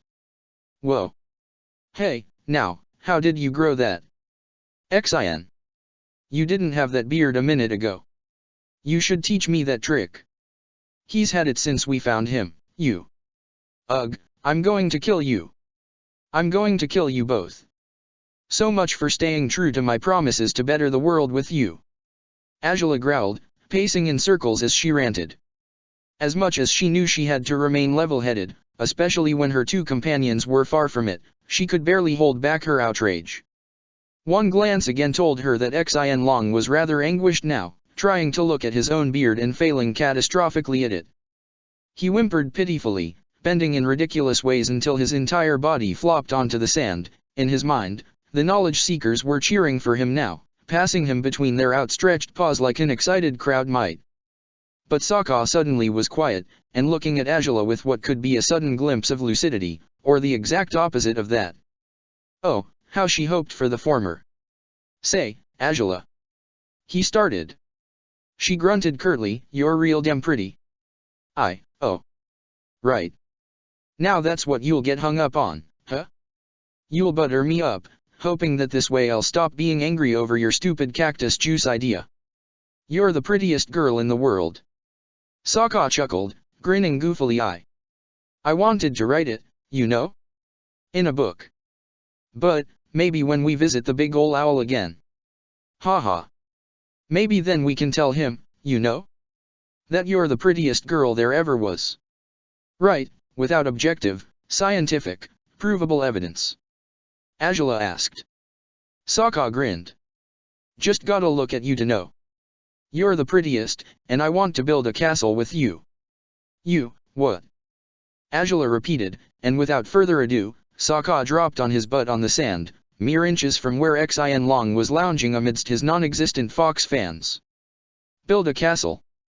Come on, the sand's gonna go away if we don't. Why you know, like it does in the arena. The sand doesn't go away in the, oh. You mean, in the hourglass that times the fights?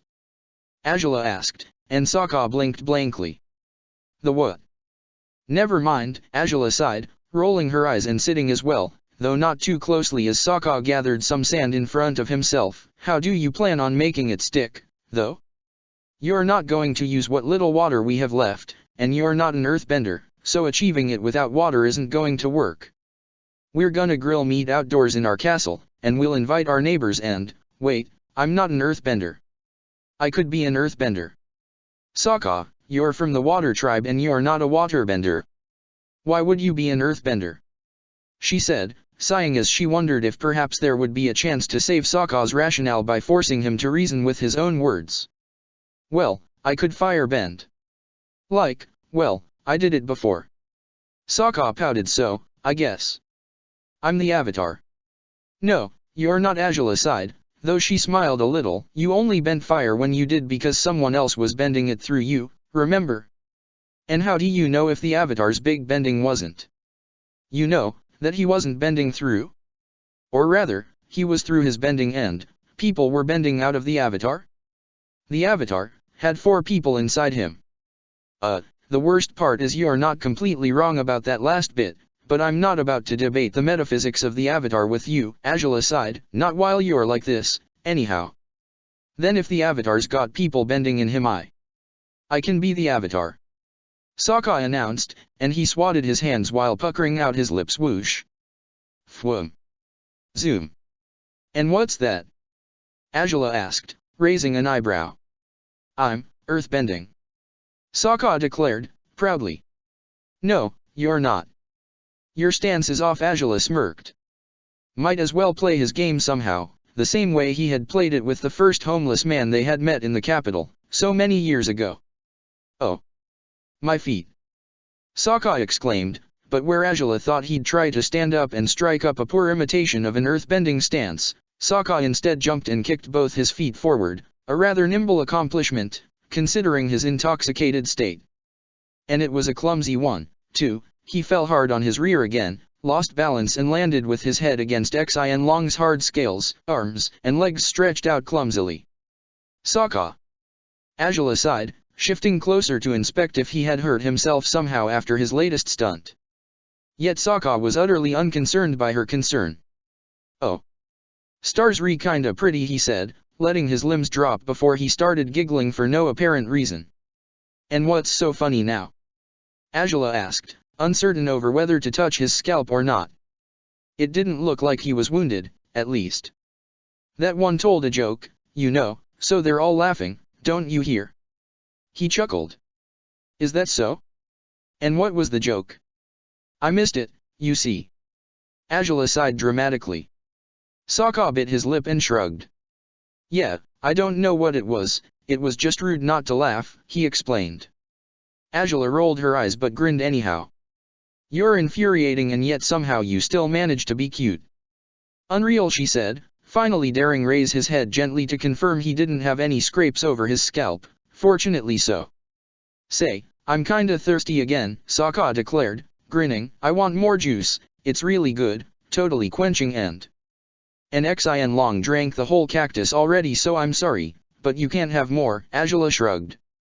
Sokka yelped in horror, his jaw dropping as he turned an accusatory glare on the dragon that lay upside down on the sand.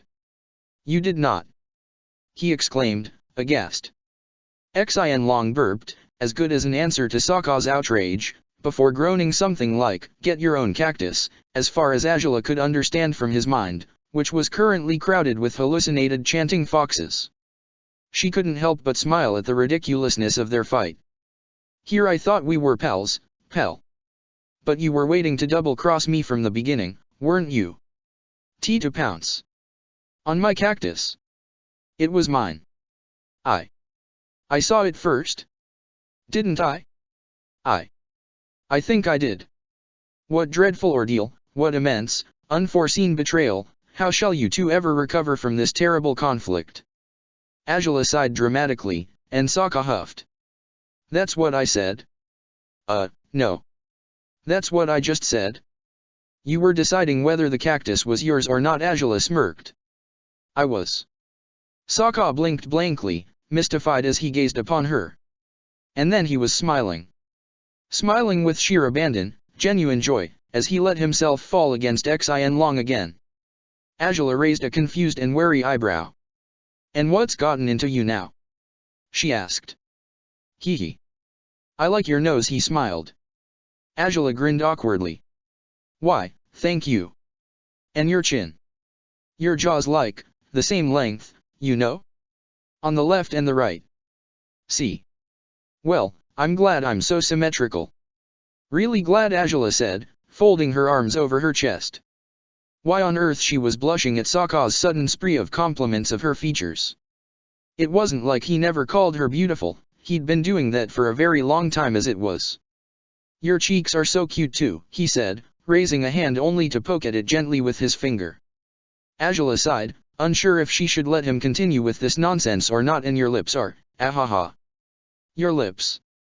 What about them? Azula asked, tapping her elbow with a finger impatiently. They're pretty too and I want to kiss them all the time, he declared, still chuckling, you know, like, all the time. Right now. Nope, Azula said, swallowing hard. She certainly felt the urge to kiss him, but she couldn't just reward him for his ridiculous behavior that way, now, could she? That's okay. Maybe later. Sokka grinned. They're very kissable. You're very kissable. All of you. Huh, I should do that. Do what? Azula asked, as Sokka raised a fist triumphantly. I'm gonna kiss you everywhere. Like, everywhere. He decided, laughing. Before we die, I've gotta have to have kissed you everywhere. Yup. Well, if that's your new life ambition, cool, but I have the feeling you've already pulled that one off, Azula said, grinning awkwardly. Sokka turned his face towards her, eyes wide with chagrin. I did. He asked. But that can't be. You're saying I've already kissed you before? Like a million times, if not more? Azula smiled. Sokka gasped, and it was inevitable for Azula to laugh as his cheeks flushed. I kissed you. Oh. Oh, that is good. That is great. Haha. I've kissed you, he said, beaming as he settled against Xin Long again. Did you kiss me too? Yeah, like a million times too. Haha. I'm the best. I'm the winner. Azula kissed me. Whatever contest he considered himself victorious at, Azula didn't know, but she couldn't hold back her soft laughter as she covered her face with a hand while Sokka hooted proudly for his achievement. It took around 30 seconds before he fell quiet, grinning at the stars again. Who's in charge of the stars? He asked. Azula shrugged. Well, beats me. Is anyone in charge of nature? She asked. Well, they should, you know, rearrange Sokka said, and make fun paintings in the sky. Like, a painting of you. That'd be neat. Only if they make one of you too, Azula said, sighing, and probably a dirty one of us together as well, you know. Maybe that one should only be visible from specific, secret places, but... Oh? What kind of dirty? Sokka asked, laughing in an unusually perverted way. I haven't got a clue, but I'm sure you must have an idea or two, Azula lied, wondering if perhaps he had forgotten they'd had sex before, just as he apparently had forgotten they'd kissed countless times. I dunno. But it should have, your boobs. I like your boobs, he blurted out suddenly, before giggling carelessly. Bet you didn't know they ought. Oh, no, I could never guess, considering how you treat them whenever we're in bed. Azula smiled. Oh? Why you like it? What do I do? You'll probably remember eventually, all on your own, Azula smiled. Gotta kiss them real nice and grope them plenty, because they're soft and juicy, Sokka declared, beaming. Again, Azula blushed, glaring at him from the corner of her eyes. You know, I used to think you didn't hold anything back. That you were as blunt and honest as anyone could ever be and blurted out your every single thought just because you could, she said, but I was wrong, going by this experience. Do you really think all this stuff about, well, my body? Sure do. But I don't say it because then you'll be all flustered and it's cute, but then you get mad if I say it's cute and then we have fights and I don't wanna fight unless it's just to play around. Because haha, I love it when we play fight. That's fun. And when you make fun of me. That's also fun. I'll be doing plenty of that come morning, I promise you that much, Azula stated. She spoke as steadily as she could, hoping to conceal her fears that, if he and Xin Long weren't better by morning, sandbenders might just catch them with their guard at its absolute lowest. Good. Because you always smile when you make fun of me, and then when I get angry you smile more and it's so cute, Sokka chuckled, you're prettier than the whole universe when you smile. Didn't know the universe was pretty, but, thank you, I suppose, Azula smiled awkwardly. Ah. And I like your ass. Well, that I did know. Thank you. You're welcome. He chuckled to himself, and only then did Azula notice he had rolled onto his side, smiling at her in a childish, dreamy way. Strangely, her urges to smack him had subsided by now, replaced by the urge to hug him, holding onto him as tightly as possible to protect him, no matter how high and foolish he might be.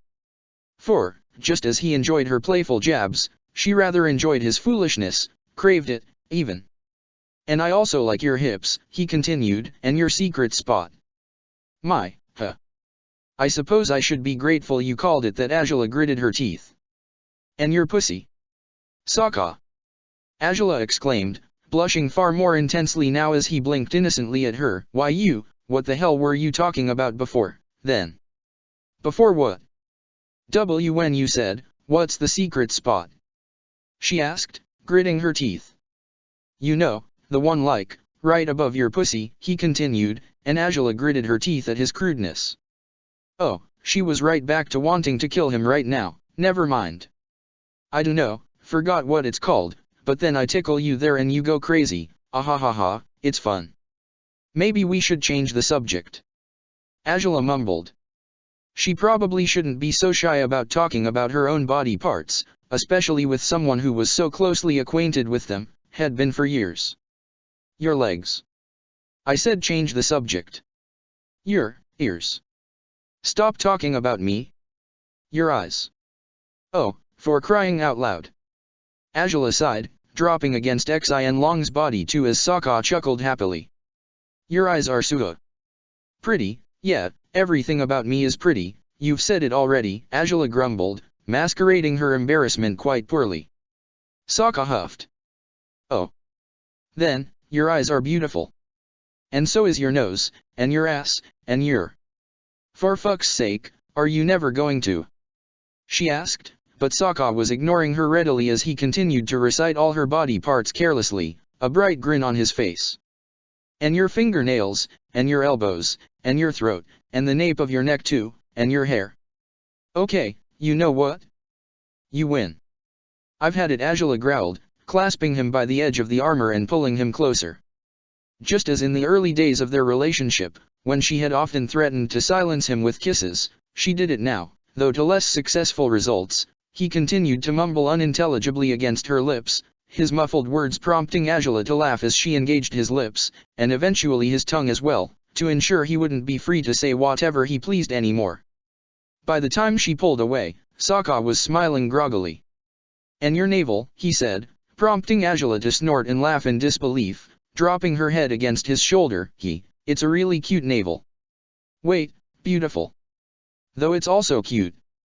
And you also have a cute husband, apparently, Angela said, grinning. Maybe I ought to start talking about all the things I love about. What? Sokka gasped, startling her by his sudden horror. Why you're married. Oh. Yeah. Did I forget to mention that?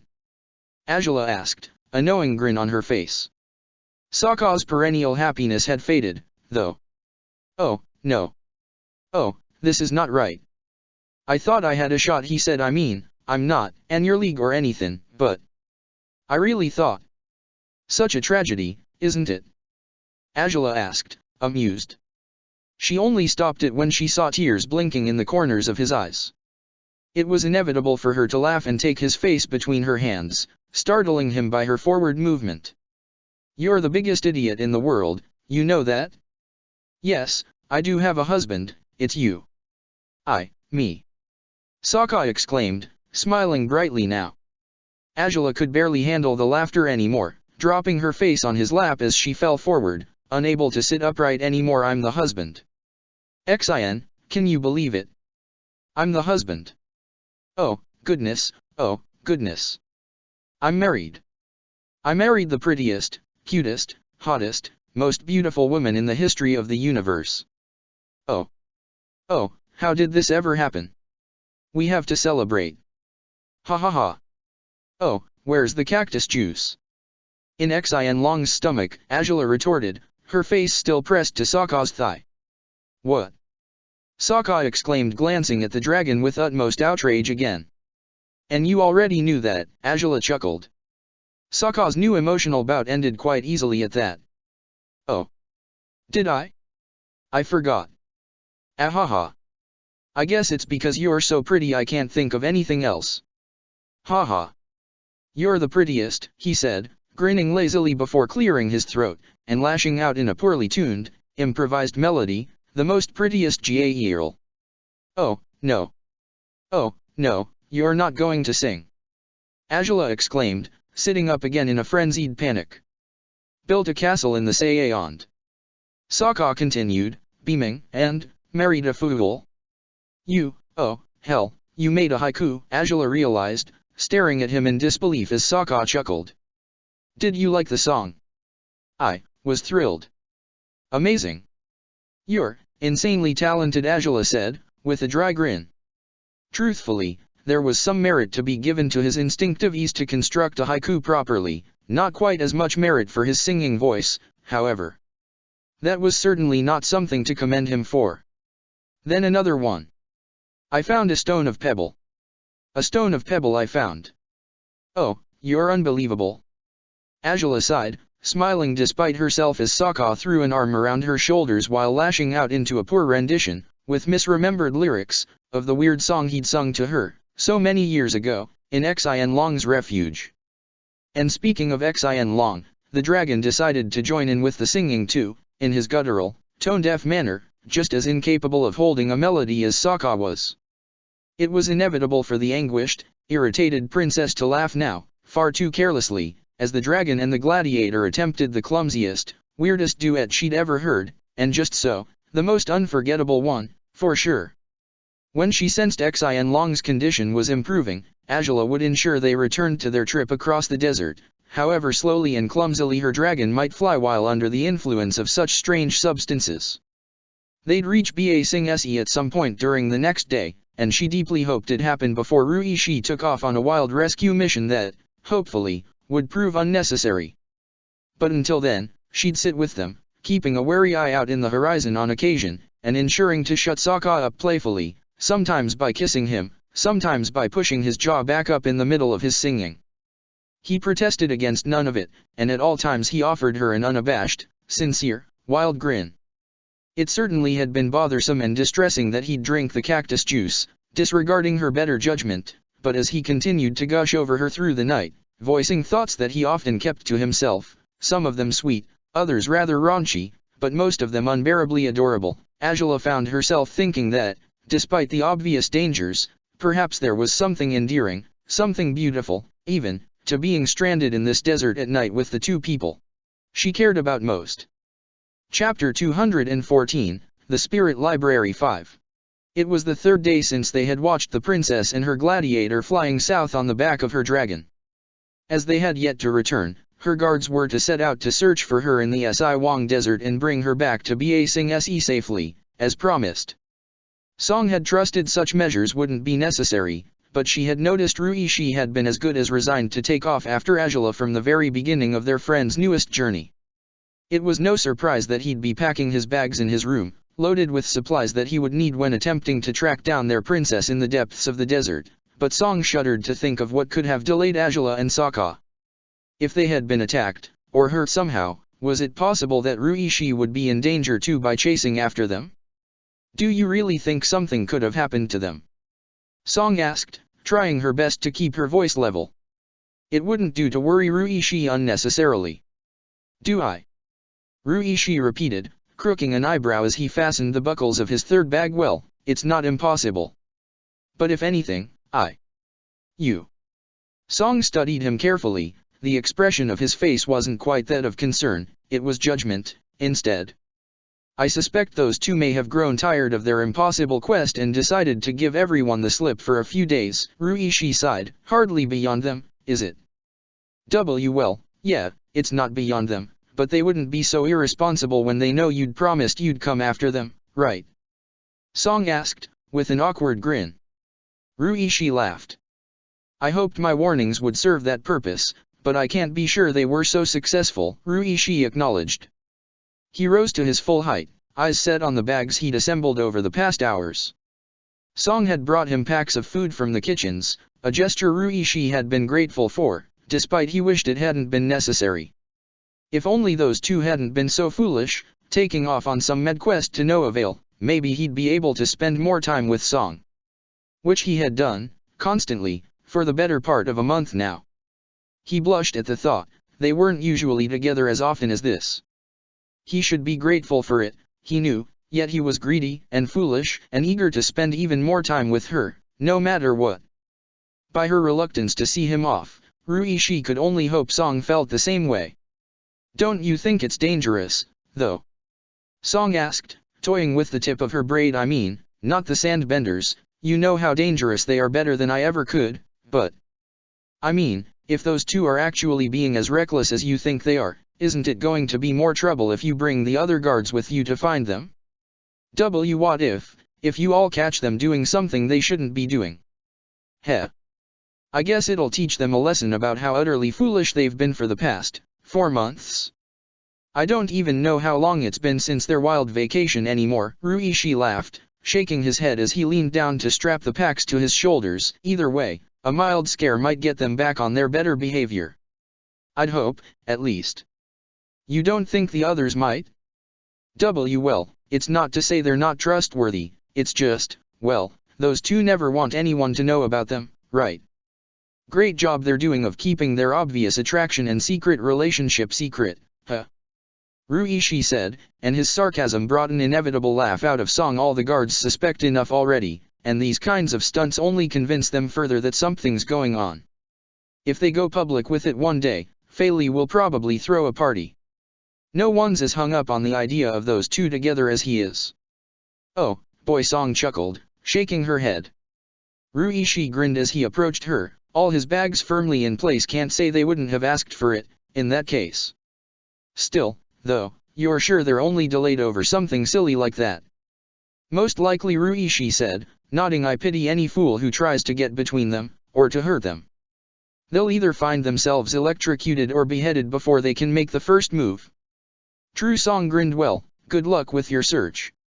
Do your best, and, well, if it's not too much to ask, be as quick as you can with it. And why would that be too much to ask? Ruishi smiled, raising a hand to stroke Song's cheek. She sighed, pressing her face fully into his gloved palm. Because I feel really selfish to wish that you wouldn't have to leave at all, seeing as it's for their sake, Song admitted, swallowing hard. I should just smile and encourage you to go, instead of wanting to go with you, or something silly like that. I mean, what help could I possibly be on a trip like that? You could be helpful, Ruishi said, biting his lip, but Song laughed and shook her head. I'll be a burden unless anyone gets hurt, she said. It's better if I just shut up, don't worry about. The bags were heavy on his shoulders, and they did little to help him keep his balance, but Ruishi cared little for it as he took Song into his arms and kissed her heartily. The healer was startled by his method to silence her, but she closed her eyes and returned the kiss readily. Oh, they were starting to act like those two. She knew they were. This was silly. It wasn't like she could realistically be with Ruishi at every waking moment, but her heart yearned for him desperately, and she wished she could succumb to her heart's mandate without resistance. I'll come back to you as soon as possible. I promise, Ruishi said once they parted, pressing one more kiss to her brow. Song blushed but nodded, wrapping her arms around his armored body and pressing her face to his chest plate. Even with so many layers of armor and clothes between them, she craved whatever closeness she could attain with him this way. I know you will, she said, smiling. I love you, Ruishi. And I love you, Song. Ruishi grinned, squeezing her gently in his arms. The words were uplifting, as well as the embrace and kisses they shared. The foreboding possibility of spending more time apart than they usually did wasn't quite so daunting for a moment, and it would have returned at full force as they walked together to the palace's front entrance if the other guards hadn't been gathered there, gazing up at a figure in the sky. Look, look! Fei Li exclaimed, pointing up at the clouds. At first, neither Song nor Ruishi noticed anything out of the ordinary. It's right there, I tell you. I saw it too. He's not just being his usual crazy self. Qian confirmed, prompting the guards to laugh at their affronted leader just as Ruishi and Song reached the group. What's going on? Ruishi asked. Is it? I think the princess is back. Fei Li declared, pouting, and these jerks make fun of me for it, but I really think I saw something. Did you, now?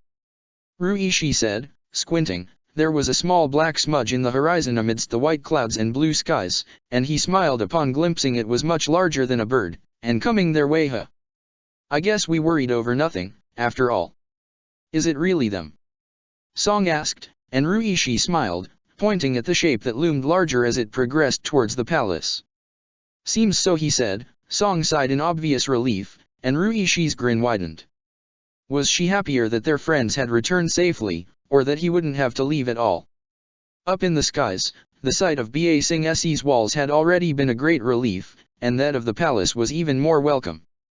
But it seemed only the princess would rejoice in them. Her dragon's flight had been far from spirited this time, despite he ever enjoyed taking to the skies with his rider. No doubt, his slow pace and his crummy mood were but consequences of the cactus juice he had ingested so eagerly last night, for, right behind Angela, sat the other casualty of the cactus juice, groaning as he rested against her back. "Well, we're almost there. Just a little further, Xin, okay." Angela encouraged the dragon, who whimpered and shuddered, as good as floating while allowing the wind to carry him off wherever it might. Xin. "Be careful." The dragon wasn't even in the mood to argue, despite he certainly thought, quite bitterly, that maybe Angela should be the one flying them to the city instead of him. The princess rolled her eyes but kept from retorting. It was better to save all bickering for later, when her companions had recovered from their willful intoxication. "We really are almost there?" Sokka asked with a faint voice, his cheek pressed against Angela's armor, no matter how hot it was under the scorching sunlight. "Wait, when did we even get back on Xin Long?" "About 5 hours ago," Angela revealed, with a smirk. "Nice to have you back, Sokka. Granted, your cactus juice personality wasn't quite so dislikable in the end, and I nearly laughed myself to tears when you forgot I'd married you, but..." "I did what?" Sokka repeated, as Angela chuckled. "Oh, I'll take advantage of all your nonsense until we die, that's for sure," she announced. Sokka groaned in defeat behind her. I didn't say anything all that stupid, did I?" Did I?" Sokka said, pulling away only to squint at Angela in disbelief. Her proud grin spoke for itself. "Oh, shit." Angela laughed to herself as the dragon finally loomed close enough to the palace to land before the main entrance, and he did so rather clumsily this time, surprising the guards who were well used to the dragon's skilled landings. The princess had wrestled with the reins visibly, an unusual sight, and by the time the dragon finally landed he flopped flatly on the palace grounds, his tongue lolling out in defeat. "Yeah, I know, I overworked you when you were in awful conditions, but we did it," Angela declared, patting Xin Long's horn gently before raising her head to regard the many guards gathered around her dragon, several of them carrying bags. "And it's a good thing we arrived just now. You were about to set off to find us." "We were," Fei confirmed, beaming, "but you guys got back safely, so we can just put everything back to where it..." "Wait, do you have any food in those packs?" Angela asked, with a dry grin. All guards gasped and searched their bags as quickly as possible for the food supplies they had been carrying around. "Not for myself, it's for my dragon." "You gotta eat too, Angela." Sokka's voice sounded awkward, pained and weak. As much as Ruishi had said, everyone already suspected something was going on between the princess and her gladiator. The former captain dreaded everyone would confirm it now, as he flailed weakly with his head against her shoulder, his face unusually pale. Angela said, glancing over her shoulder at her hungover lover. His behavior over the cactus juice had been far too strange and alarming to be comparable to the one he often exhibited while drunk, but the aftermath of it was remarkably similar all the same, and you either should get something to eat too, or go puke what you drank instead. Goofball of a gladiator. "And not sure there's much left to throw up," Sokka said, as Angela climbed off the saddle and helped him follow suit. Ruishi stepped forward to help as well, as Song walked past the circle of guards to analyze Sokka's sorry state. "It doesn't look like you're in your best conditions, but, welcome back, Princess, Sokka," Ruishi said, slinging one of Sokka's arms over his shoulders. Song had wanted to welcome them enthusiastically as well, but she had been distracted by Sokka's weakened demeanor. "All right, what did you two get up to now?" Song asked, grimacing. Sokka looks like hell. Angela finished, smirking mischievously. "Well, yes, I'm afraid so. But that's what happens to people who refuse to listen to cautionary tales about the consequences of drinking cactus juice." The entire group gasped, and Song smacked her brow with a hand as Sokka cringed, glowering rather clumsily at his smirking partner. Despite the situation probably didn't call for it, Ruishi couldn't hold back a few chuckles. "Why, you just had to tell em as soon as you could. Hell, I need water. And to sleep this crap off, for a day or 20. Ugh." Never drink cactus juice, Song. I wouldn't have. Everyone agrees it's a terrible idea. Song exclaimed, looking at him in chagrin as the rest of the guards joined Ruishi with laughter. It wasn't every day they saw Song's strict side. "Oh, what on earth am I going to do with you, and you, princess? Your hand. Did you take proper care of it or not?" "Oh.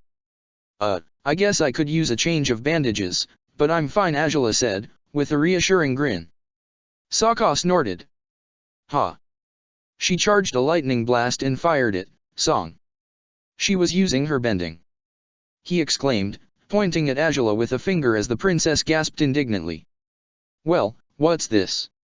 You've become a tattletale now. Look who's talking. You didn't have to tell everyone I drank cactus juice. Ugh, I can't even shout, my head hurts." "Damn right it should," Angela said, though a sensation of discomfort brought her to focus on someone other than Sokka moments later. Was it her idea, or Song looked more exasperated than she ever had before, with her lips pursed and an eyebrow twitching that way? Song. Tell one not to bend, and she bends, the other just drinks any plant he finds. How on earth do you two manage to survive all the nonsense you land yourselves into? Because I sure have no idea," she exclaimed, sighing and shaking her head as she stepped back into the palace. "Come on, I have to check on you both, make sure you're okay. No dawdling." "Well, fine, then," Angela said, blinking blankly, slightly amused. She definitely wasn't used to being scolded, let alone by someone who had been easily intimidated by her not that long ago. A whole group of Imperial firebenders, a gladiator with a sword that could cut through solid metal, a fearsome dragon, a princess with unprecedented skills and more political power than anyone else in her station in the history of the Fire Nation. Ruishi recited, smirking, "Yet the scariest member of our group is the healer." "Somehow, that seems fitting," Angela smiled, shaking her head. "Let's go, then. I'd rather not face the worst of her wrath. Though, before we go, can any of you send for a servant to get us food and water too? We've been out of supplies since last night, so." "Of course, princess," Taro exclaimed, nodding and bowing towards her. "I'll go right away." "Don't run too fast or you'll trigger your coughing sprees," Haoran warned Taro, with his typical deadpan bluntness, but Taro waved a hand carelessly towards him before dashing off to fulfill his chosen duty. Ruishi helped Angela guide Sokka through the palace until they found Song, waiting in a room with her medical equipment at the ready. She was already hard at work mixing substances in a small cup, and she handed the resulting mixture to Sokka as soon as he had taken his seat on an available chair. "You, drink this. And you, let me see your wrist again," Song sighed, as Angela grinned dryly and offered her bandaged hand for the inspection. "And in the meantime, care to explain whatever happened to you two in the desert?" Ruishi asked. "I assume that's where he drank the cactus juice, but the lightning seems to be another story." "We were chased by buzzard wasps," Sokka sighed. "And then by sandbenders, though we only outran those, didn't fight them," Angela said, nodding. "And then, well, by sheer chance we found a tower in the desert, hid inside it, and only when we were in it did we realize it wasn't really a tower." "What was it, then?" Song asked. After undoing all the bandages and undoing the splint, she took to touching the bones gently, keeping an eye on Angela to ensure she wouldn't flinch or show any signs of discomfort for it. Eventually, of course, she did. "This hurts, doesn't it?" "Why yeah, well, maybe, but I didn't shoot the lightning with that hand, did I?" Angela mumbled, and Song rolled her eyes while shaking her head. "Don't blame me, a lot happened after the buzzard wasps. A mysterious tower happened, apparently," Ruishi said, crooking an eyebrow. "A mysterious tower that was actually the crazy library with the big ol' creepy owl spirit and a bunch of little yellow foxes who helped him." Sokka finished, bringing the cup to his lips. Both Ruishi and Song froze, staring at Sokka in utter confusion. That Angela hadn't contradicted him didn't seem to register in their minds just yet. "Why, you're worse off than I thought. The cactus juice is still affecting you?" Song asked, eyes wide. "When did you take it?" "It's not the cactus juice. That happened way later." Sokka pouted, as Angela laughed softly. "He's talking nonsense, right? Isn't he?" Song glanced at Angela warily, only for the princess to offer her a nonchalant shrug. Wait, what? Princess, you're not about to say that's true, are you? Ruishi said, smiling awkwardly. It might be all the better if you don't believe us, Angela conceded, tapping her chin with her free hand. The knowledge spirit did ask us to keep quiet, and while I see very little risk in telling you to, there's even less of a risk if you decide we're bunkers and that our story can't be true, so. The knowledge spirit? You mean, that owl Sokka mentioned asked you to keep quiet, Song repeated, blinking blankly. This is a really lousy cover story for a secret romantic getaway, princess, just so you know. Ruishi said, and Angela laughed. Oh, if only, maybe the next one could be more romantic than this one. Angela suggested, eyeing Sokka mischievously. But I guess we'll arrange that after giving Sokka and Xin Long a day or two to recover. Wait, the next one. Ruishi said, his previous relief dwindling quickly. What does that mean? Why, it means our 2 weeks stay in Ba Sing Se isn't over just yet, so we can take advantage of what's left of it to travel north now and search for dragons, Angela responded. Granted, that's the region where we always guessed they might be, but... This, owl told you to look there? Ruishi asked, skeptical. No, his library scrolls and books did.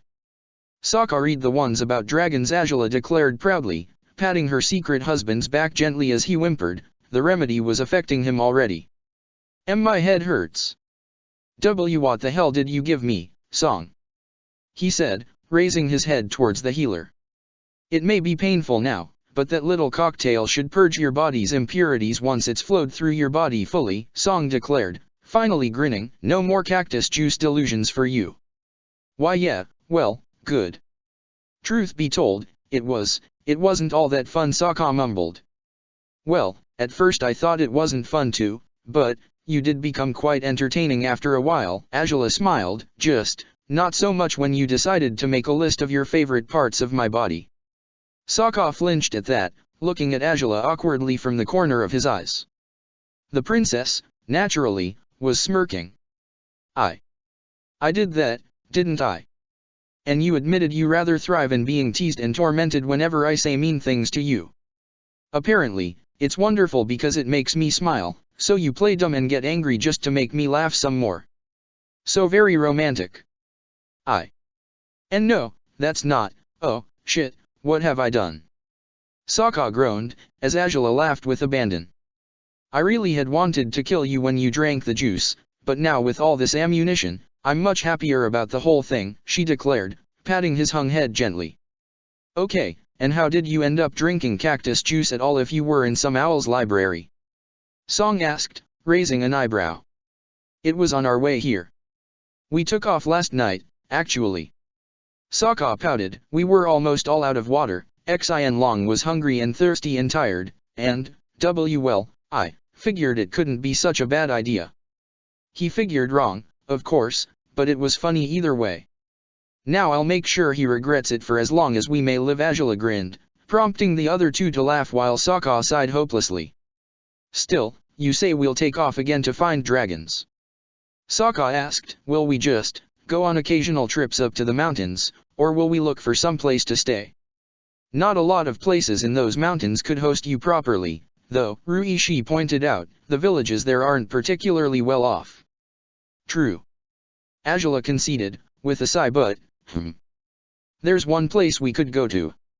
Might be a good idea to send a bird beforehand, but still, they did say we were welcome to visit again whenever we wanted to go, didn't they? Who? Sokka asked, rubbing his brow with his fingertips. The Mechanist and his people. Her words startled Sokka. The headache he was nursing seemed to go forgotten as he reasoned with that possibility. Wait, we'd go back to the Northern Air Temple? Sokka asked, puzzled. Just if they can host us for a while, a few days at most, Angela shrugged. Admittedly, Xin Long and I had already searched nearby for dragons, but with your new leads we might be able to find something better this time. Eggs. Or even newborn dragons, hiding underground. Sokka said. I kept telling him about the mating dances they do, figured it was better if he learned them just in case, but he's a stubborn dork and wouldn't listen.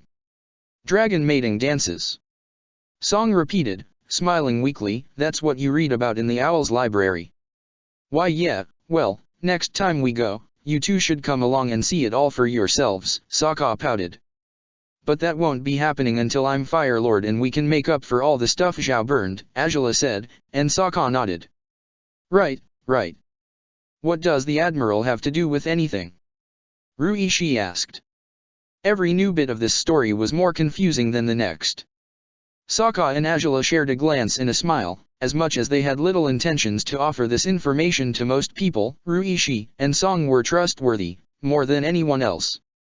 Even then, it didn't seem they were quite so likely to believe their words. To begin with, what was there to lose in being more thorough with their explanations? By the time they were almost finished with the full story, a group of servants arrived at the room, carrying trays with food and drinks that Sokka lunged for as soon as they were set on a table for them.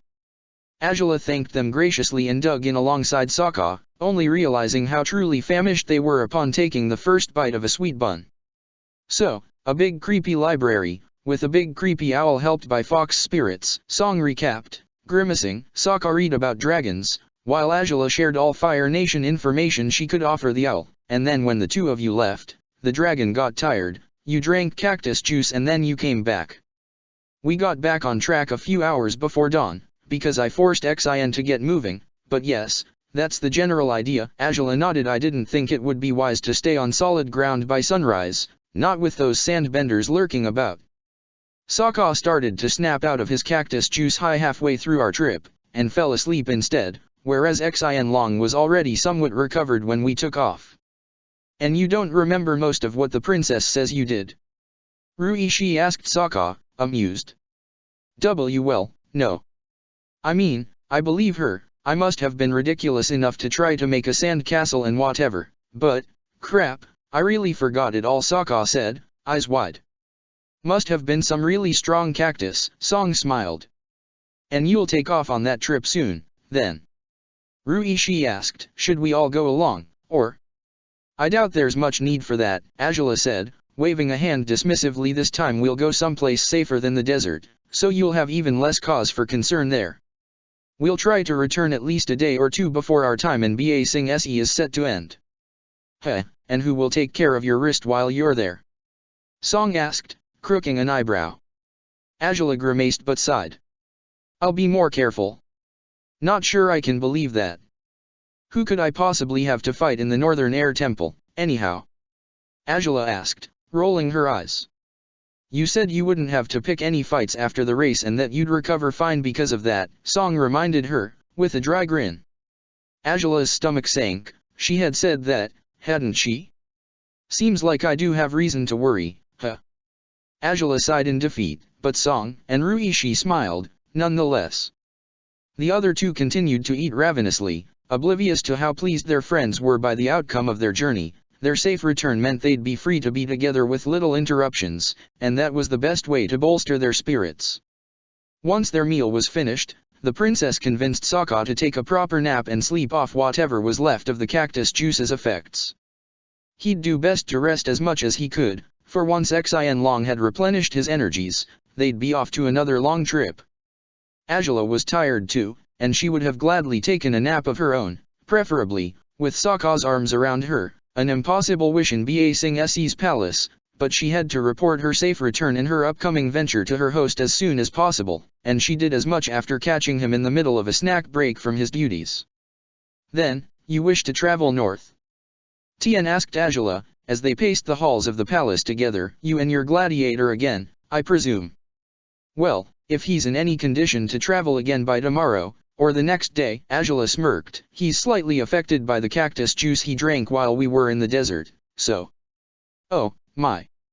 That's not good for anyone, Tien grimaced. Whenever the army traveled anywhere near the desert, there were always soldiers who told stories about people who had drunk cactus juice and woken up naked, after taking up a job as, entertainers in the Misty Palms oasis or so. All those stories ended like that. Well, I won't deny my gladiator was quite entertaining while under that weird substance's influence, Azula laughed, just, not in that sense. Oh, I'm sure Tien smiled awkwardly. It wouldn't do to reveal his latest suspicions now, would it? Better to keep his mouth shut. The Mechanist should be much safer than that cactus juice experience, though. I've never met the man personally, but his people have visited the city on occasion for the past years. The first time their hot air balloon was sighted in the distance, the guards on the walls nearly took it down on impulse. It was fortunate they had a commander with enough sense not to attack without thinking it through. Sounds like a dangerous situation. Good thing nothing bad came from it, Angela smiled. They've been quite forthcoming with their useful inventions and helpful tools, though. Tien grinned. They offer their advancements to us, we buy them, and they use the money to buy whatever supplies their colony needs. It's a nice trade, I'd hope. And one they may have needed, if their living conditions aren't much different these days from how they were the last time I visited them. Angela said, not to say it's impossible to survive there, far from it, but it's not exactly comfortable. I was assigned a bedchamber in a freezing tower, to name one thing. Oh, that must have been distressing, Tien grimaced truthfully. Living in Ba Sing Se has proven enlightening regarding the cycle of the seasons. I never imagined winter could be so unpleasant when I had only been a young man in the Fire Nation. No doubt, Angela smiled. I've barely experienced much winter myself, I admit. Technically, we're already starting spring. Anyways, I probably ought to check on my dragon now. We'll be leaving once he's ready, so. Very well. The best of luck to Dash. Governor. Governor, sir. Oh, the princess is here too. The voice of the servant reached them as they halted in one of the palace's open corridors. The servant in question was a stout, old man that held a thick scroll in his hands. The lack of the mandatory army ribbons indicated this wasn't an official message, so both Angela and Tien relaxed immediately. This message just arrived, from Ba Sing Se University, said the man, beaming, though it is meant for the princess, I believe. I didn't think I'd hear back from them just yet, Angela said, taking the scroll as the man offered it. I do hope it's not Professor Zay. I suppose he will want to know if you found the library after all, Tien asked, with a skeptical smile. Angela grinned too, knowingly, hoping the gesture would appear fully sarcastic. It was one thing to tell Rui Shi and Song what they'd found, and a whole different one to tell Tien, the biggest economic supporter of Ba Sing Se University. If he knew the place was real, he'd send Zay on a massive expedition, and Angela had no doubt Wan Shi Tong wouldn't appreciate that one bit. Tough luck, she said, simply. Not a lie, and not an affirmation, either though. It's not Zay. It's actually. Her eyes raked the letter's contents at haste, surprise, and confusion blending until she was left to wonder what on earth to make of this information. Granted, she had asked the professors to contact them if they learned anything about the subjects they'd asked them to investigate, but she had assumed neither of them would find anything promising. This was a strange surprise, and after Sokka's firm decision in the library, Angela wasn't quite sure if it was a welcome one. Well, this could be helpful, I hope, Angela said, with a dry grin, as she nodded approvingly at the servant. He jumped, an excited smile breaking across his face as he bowed respectfully towards the princess. Thank you for bringing this to my attention. It was my honor, princess. Anyways, I'll go check on my dragon. As I was saying, Angela smiled at Tien, who bowed his head respectfully. Go ahead. I hope you'll have a pleasant journey, he said, and, well, I hope the next time you visit the city you will be able to relax fully. It seems you're terribly busy these days. I suppose I am, Angela conceded, shrugging, but it's been quite fulfilling all the same. Still. I hope you're right. A few days off wouldn't hurt, for sure. I'll see you later, at dinner, I take it. Of course, Tien said, bowing his head, and Angela bowed as well before stepping away from the governor, filing through the palace hallways towards the exit that would bring her close to her dragon's temporary lodgings. Angela found Xin Long nibbling on a charred bone lazily. Yet again, he had eaten plenty by now, after devouring the supplies the guards had given him only for a group of servants to bring him raw meat moments afterwards. Going by the lazy smile on his face, he was absolutely delighted by the royal treatment he had received thus far. Enjoying yourself, I see? Angela asked, and Xin Long offered her a proud, toothy grin before digging into the next large slab of meat. Well, do replenish your energies as best as you can. As soon as you're fit for it, we're off to the Northern Air Temple. Her words puzzled the dragon. He raised his head again, his jaws slightly stained by the blood of his latest prey, but he didn't appear intimidating in the least when he tilted his head sideways, eyeing Angela questioningly. Why? Well, there's a few reasons, but the main one is that the likeliest locations for dragons are within that massive mountain range, Angela explained, stepping closer to Xin Long. He twitched happily at her words, his tail wagging as a dog's might, out of sheer excitement. Angela laughed softly. Now, no need to be so childishly pleased about it. It's good news, I'm sure, but still. Oh, but it was great news. Finally, after all this time, it felt like they'd make genuine progress. It was difficult to say if they'd find anything, but Xin Long had never been as confident about it as he was now. The possibility of finding new dragons, or even eggs, it was delightful like nothing he'd ever known. Angela nodded at Xin Long's reasoning, stretching a hand to pat his brow gently. Xin Long almost seemed to purr as he pressed against her, eyes closed happily. I didn't mean to make you wait as long as you've had to, she admitted. I know I should have devoted far more attention to your quest than I did, so. Xin Long shook his head promptly, silencing her with the gesture, but prompting her to gasp when he encircled her body with his own, squeezing her gently as he forced her to sit with him, whether she liked it or not. Angela smiled, uncertain at first, but her fingers slid between Xin Long's soft hair before long. All right, you think I have a life to deal with, a lot of responsibilities, and I suppose it's true, Angela conceded. Still, you've been a good, loyal companion from the moment I found you. I should have taken this quest far more seriously all along and investigated proper leads. Well, he didn't hold that against her, not truly.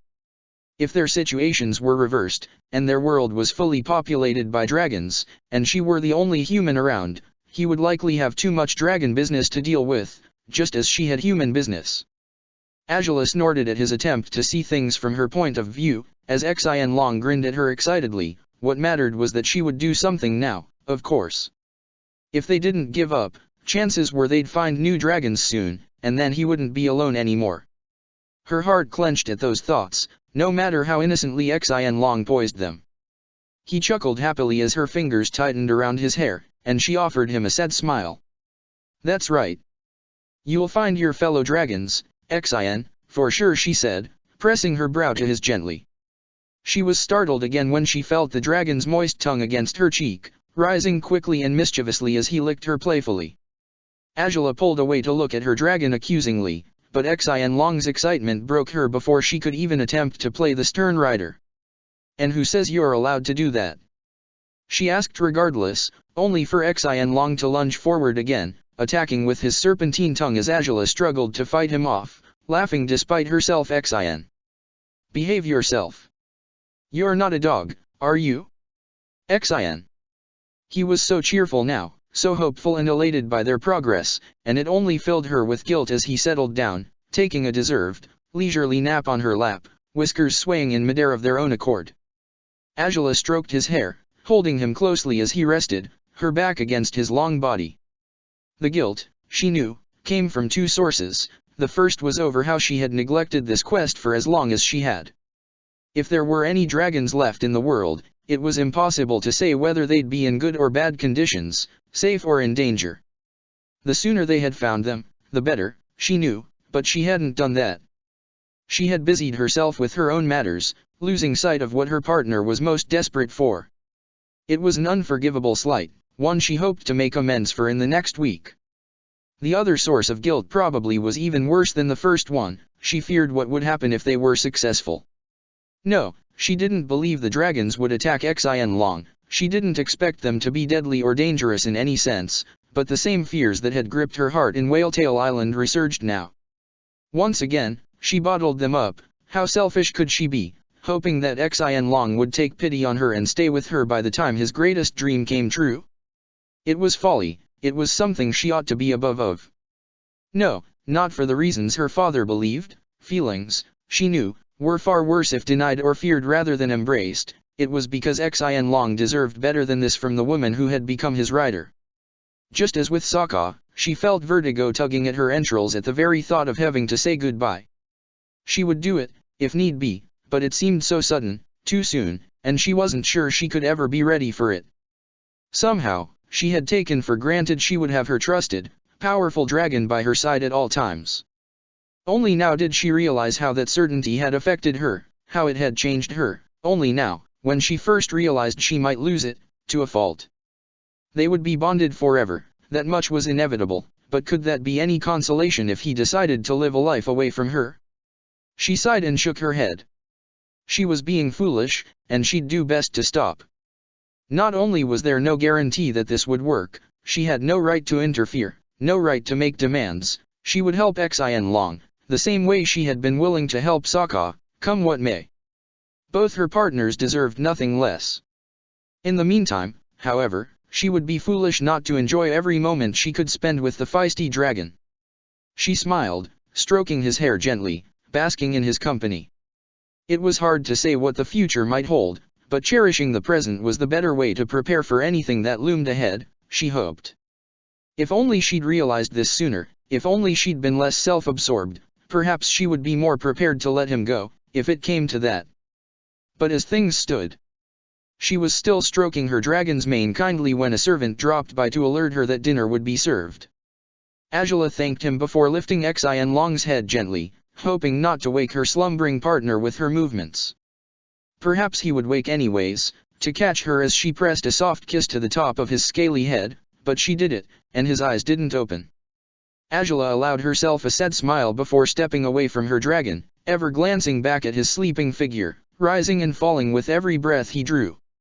Azula was absent-minded through dinner. Sokka wasn't there. Azula assumed he might still rest in his room, and she only had to answer a few questions about her new travel plans as she ate a stew that hadn't been seasoned enough to her liking, the norm in most meals she ate in the Earth Kingdom, no matter how grand their quality might be. All preparations for the journey could be finished quickly enough over the next day, but there was one thing Azula had to share with Sokka before they took off. The letter the servant had delivered to her remained safely tucked in her belt still, and she intended to show it to Sokka once she finished her dinner. Secretly thrilled to have an excuse to enter his room, she pushed the door open, to find an empty chamber. "Where?" she said, blinking blankly before glancing about herself. Had he gone to dinner just when she had left? Upon scrambling back to the dining hall, she didn't find him anywhere nearby either.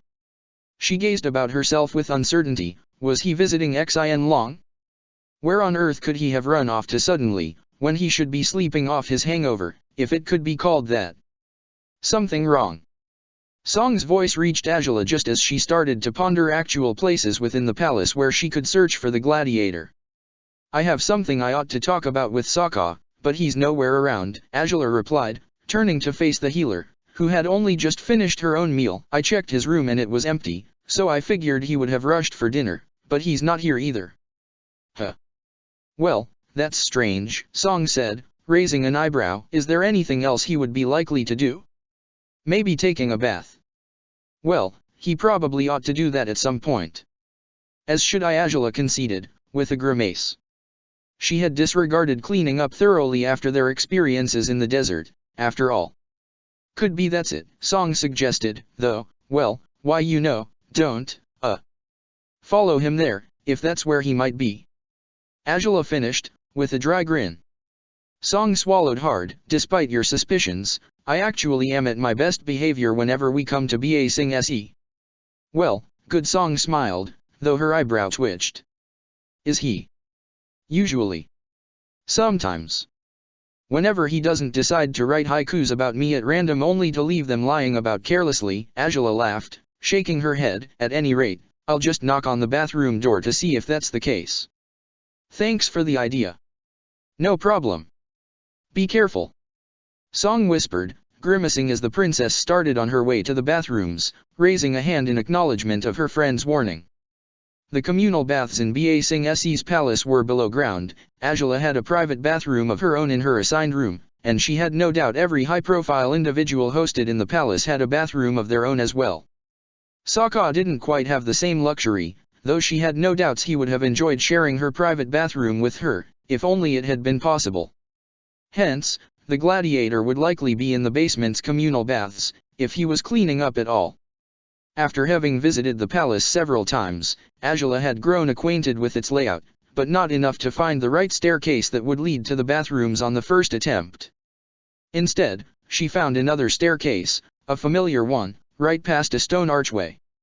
Voices filtered from the archway, bouncing and echoing against what might just be the oldest area of the palace, the prison cells.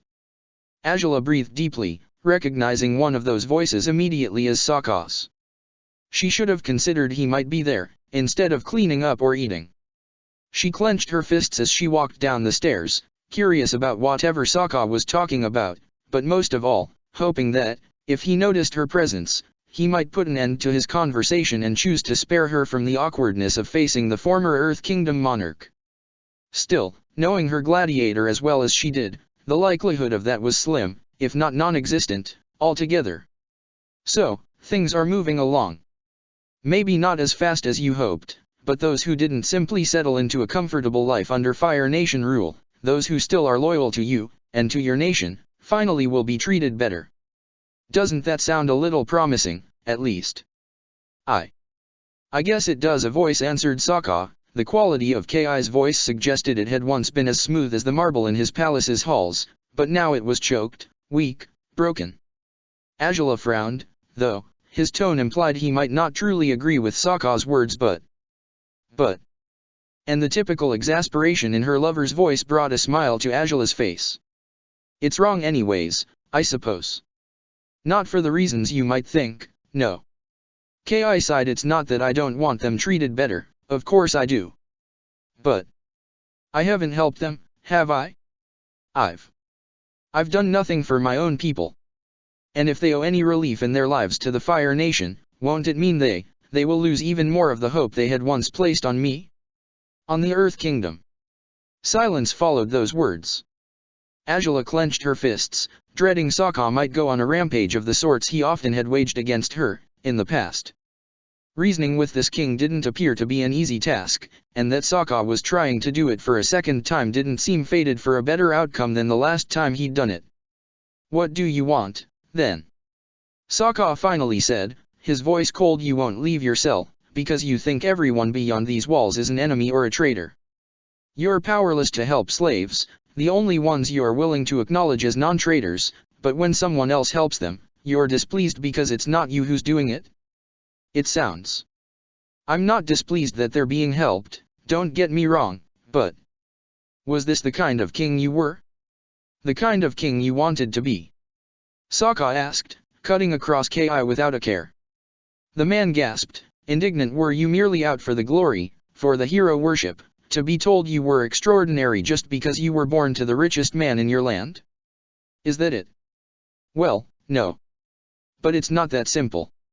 I know how complicated it is, Sokka growled. I've seen it, up close, for years now. I know being at the center of a nation, being fated to rule it one day, is a burden few can understand without experiencing it. And it's starting to sound like you don't understand it either, despite you've been Earth King for who knows how long. I beg your pardon? I ruled Ba Sing Se for years, and yes, perhaps Longfang kept me in the dark about most matters, but that doesn't mean I don't understand crucial things that any king ought to understand. That's so? Sokka asked, raising his eyebrows. Then, who do you rule for? What do you rule for? What makes you worthy of sitting on a throne? You don't get to ask such questions of me. As things stand, I don't rule at all, to begin with. And I used to think that wasn't a good thing, Sokka said, and rustling sounds accompanied him as he stood up. I'm not so sure anymore. Is that so? You'd rather see the Fire Nation take over everything, then? The last time we spoke you talked of resisting, fighting back, but now? What we're doing for slaves is already a way to fight back, Sokka hissed, shaking his head. We may be playing by the rules, but in doing so we're saving lives that would have been lost otherwise. But you just can't seem to. His new rant was interrupted when he dared glance towards the stairs. His eyes met hers, even if she was shrouded in the darkness of the staircase's shadows. Angela swallowed hard, a hand on the wall, as she wondered if she ought to encourage Sokka to leave, or if she ought to give him a hand in reasoning with Ki, if possible. By the glow of his eyes, it was clear which possibility he preferred. It's barely rebelling if you don't defy the Fire Lord. Ki growled, uninterested in the reason why Sokka had fallen silent. He'd never approve of anything that wasn't advantageous for him, so... Yeah, You'd think Sokka smiled, his eyes still set on Azula. Might be better if you hear it from the actual rebel, if that's the case. Azula gritted her teeth, shaking her head promptly, but Sokka disregarded her rejection and stepped towards her, taking her hand in his as he offered her a reassuring grin. Sokka. She managed, but she couldn't say another word before Sokka tugged her into the cell block, no matter how she might resist against his bullheaded idea. Oh, for crying out loud. There we are. Seems fitting for two royals to meet, face to face, Sokka declared, beaming proudly as he released Azula's hand once they were standing before King Ki, meet Crown Princess Azula. Ki was a dark-skinned man with a slightly ruffled appearance that would only seem unkempt in the eyes of pampered nobles. His clothes were of the highest quality, no matter how carelessly he wore them, and his green eyes were small but wide as he glared at her in perplexed confusion. The first meeting between the heirs of the two most powerful monarchies in the world surely could have been held in better circumstances, but as things stood, this was all they could afford. Why you? Ki said, and it seemed all trace of his previous rant was gone over sheer shock. Azula breathed deeply, knowing she shouldn't botch this up now. She didn't want to make an unnecessary enemy, no matter how powerless he was, and as much as she wanted to throttle him right now for dragging her into this, she didn't want to disappoint Sokka either. And so, she bowed her head with a curt reverence, holding it long enough that Ki would be obligated to see it as a respectful gesture. Do excuse my rudeness, I overheard your conversation. Truthfully, I was only looking for a certain gladiator who has been eluding me over the past hours, Azula grumbled, shooting a glare in Sokka's direction only for him to grin guiltily, and while it didn't cross my mind all along, it made sense that he'd be here. It seems you refuse to accept any gesture by the Fire Nation as kindness, am I wrong? Of course you're not, Ki replied, though his behavior had shifted. Sokka could tell, surely, just like it had been for him in his youth, the idea of the Fire Nation's royal family had appeared distant, vague, and it was easier to imagine cruel monsters in place of the actual human beings that comprised it, until reality proved otherwise. So if you're here to offer any further, I must ask you to refrain from doing so. Your gladiator insists that you've helped people. Well, that may be a show of goodwill, but it is one I'm uninterested in. I see. Well, so be it, Azula said, with a dry grin. Sokka's enthusiasm waned upon that, and Azula shrugged in his direction. What? Well, tell him something useful. You can't just settle for letting him think you're, well. What, a monster? Azula repeated, with a dry grin. Sokka tensed up, eyeing her warily. That was one word he refused to use to describe her, no matter how sarcastic she might be while using it right now. Didn't I tell you ages ago, Sokka, that it didn't matter to me what other people thought as long as you knew the truth? Well, you did, but it does matter now. He's being a stubborn jerk and you can reason with him. Why, I honestly doubt I can, Azula shrugged, crossing her arms over her chest. Try as though I might, he won't budge because he's a royal, and that means he's going to be as stubborn as he pleases, far more stubborn than you could ever dream to be. See? That's the true reason why I refuse to believe you were royalty in the South Pole. Oh, so I'm not as stubborn as royals, then? Sokka asked, with a dangerous grin. Azula returned it most earnestly. Well, you do realize you're insulting yourself by saying that, don't you? On the contrary, I take great pride in it. It's a remarkable compliment to be a stubborn. Is this a joke? Both Azula and Sokka fell silent at Ki's question. The two turned their heads slowly towards the king, who blinked blankly at their foolish argument. This can't be the crown princess, Ki said, with an awkward smile. I mean, the hairpiece and armor seem regal enough, but perhaps it's a prank of some sort. An ill-advised one, and in poor taste, I must say, Sokka, but... I'm a prank, then? Azula said, raising her eyebrows. Pray tell, do you know anything about me? You're the Fire Lord's daughter, or impersonating her, at any rate. If you are her, then Sokka believes you're the greatest human being to exist, Ki said, with a shrug. Azula tried not to blush as she shot Sokka a disbelieving glare. He didn't even bother taking back the words, standing by them proudly. But I can't fathom a princess of the Fire Nation would speak this way with a mere slave. See? Things aren't quite as simple as you thought, right? Sokka grinned. They never are, where you're involved. Angela smirked at Sokka before turning to Ki again. I take it, then, that you've never heard that my fire is blue. The deposed king yelped when Angela extended her hand. Blue flames danced over her open palm, and Angela closed her fist again merely moments later, raising a defiant eyebrow. That's actually stronger evidence of my identity than my outfit, Angela said, with a dry grin. I'm the only bender who has been able to produce blue fire, if historical records are to be taken seriously. Ask any servants eventually, if you truly want to confirm it, or anyone who comes visit you, makes no matter, for they'll all confirm it for sure. Either way, Sokka, I had something to talk about and I don't think this will get us anywhere, so. Won't it? Sokka asked, raising an eyebrow and glancing at Ki from the corners of his eyes. Well, King Ki, apparently Angela thinks you're stubborn and impossible to reason with because that's what all royals are like, huh? But you know, you're the first royal she meets outside her family, which means that her idea of what royals act like is what Fire Nation royals act like. Therefore, if you're as stubborn as them, does it mean she's right?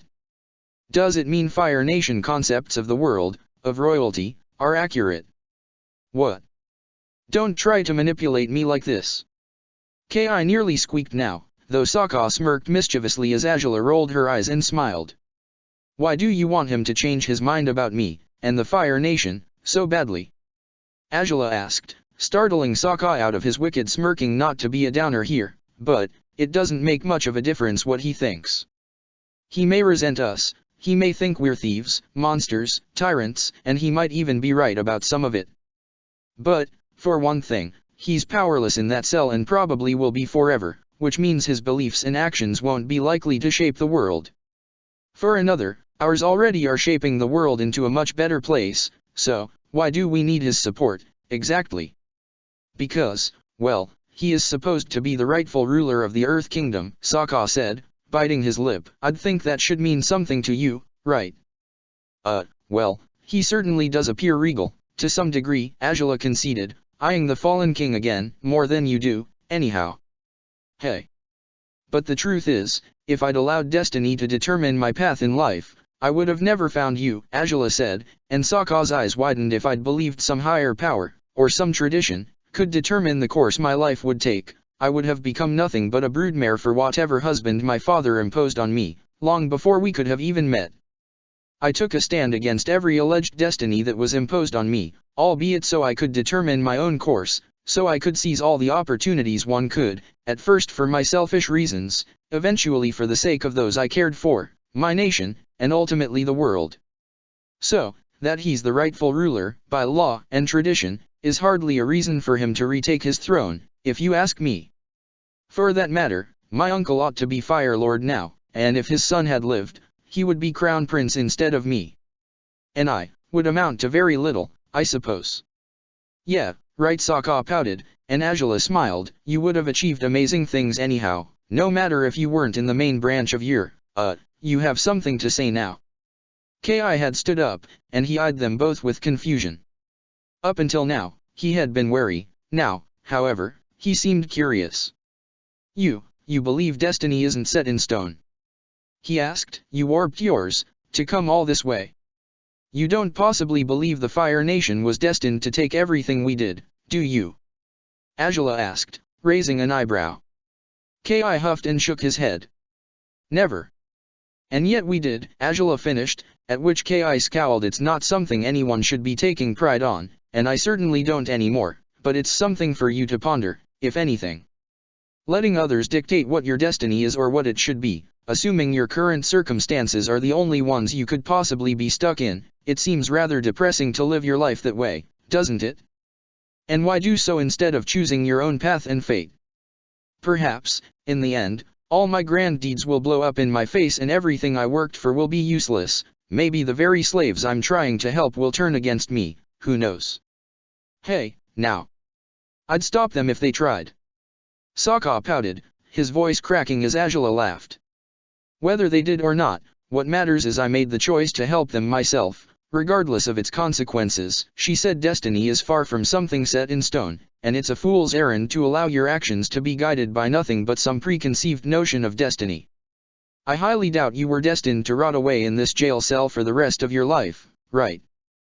But I was born to be king, Ki repeated, in surprise. And you were king, for many years as far as I know, Azula said, shrugging. My cousin was born to be Fire Lord, he died in the war. The least likely heir is now Crown Princess. So much for being destined to rule, huh? So, what, I should accept that I won't be king anymore? Ki asked, spitefully. Well, that seems more than unfair. It's absurd. Would you give up your role if someone merely told you to? Oh, certainly not, Azula conceded, but if someone captured me, locked me up and took over my nation, I probably would have escaped 3 days into captivity. Then I would have gathered forces to strike back, surely, though if it were my city and palace, I'd know all its secrets, and I would have a chance to fight unseen against the enemy. Azula. Sokka smiled, patting her shoulder. Nice for you to showcase some of your strategic mind, but I don't think you're going to be in his shoes anytime soon. Might as well prepare for it. You never know, she declared, and Sokka chuckled. Ki was silent now, eyeing them begrudgingly. Azula sighed, more than ready to take off right now. She still had to tell Sokka about the letter, after all. Well, then, if that's all, I think my gladiator and I ought to take off now. Nice meeting you, Azula said, smiling dryly and bowing curtly at Ki, who, as it happened, wasn't as ready to let them go as they had thought. At least, not yet. I disagree with you both. In about every possible regard, Ki said, and Sokka huffed with exasperation while Azula smiled sympathetically at her secret husband. But, well, maybe I'm wrong to do so. Oh. Sokka sprung up again to his full height, smiling weakly at first at Ki's sudden admission. You're not so sure of yourself anymore. Not for the reasons you'd think, I suppose, Ki mumbled. It's because of how you act, and how you talk to each other. You're not what I was expecting. Yeah, well, nobody ever gives me any credit when I say Azula is amazing.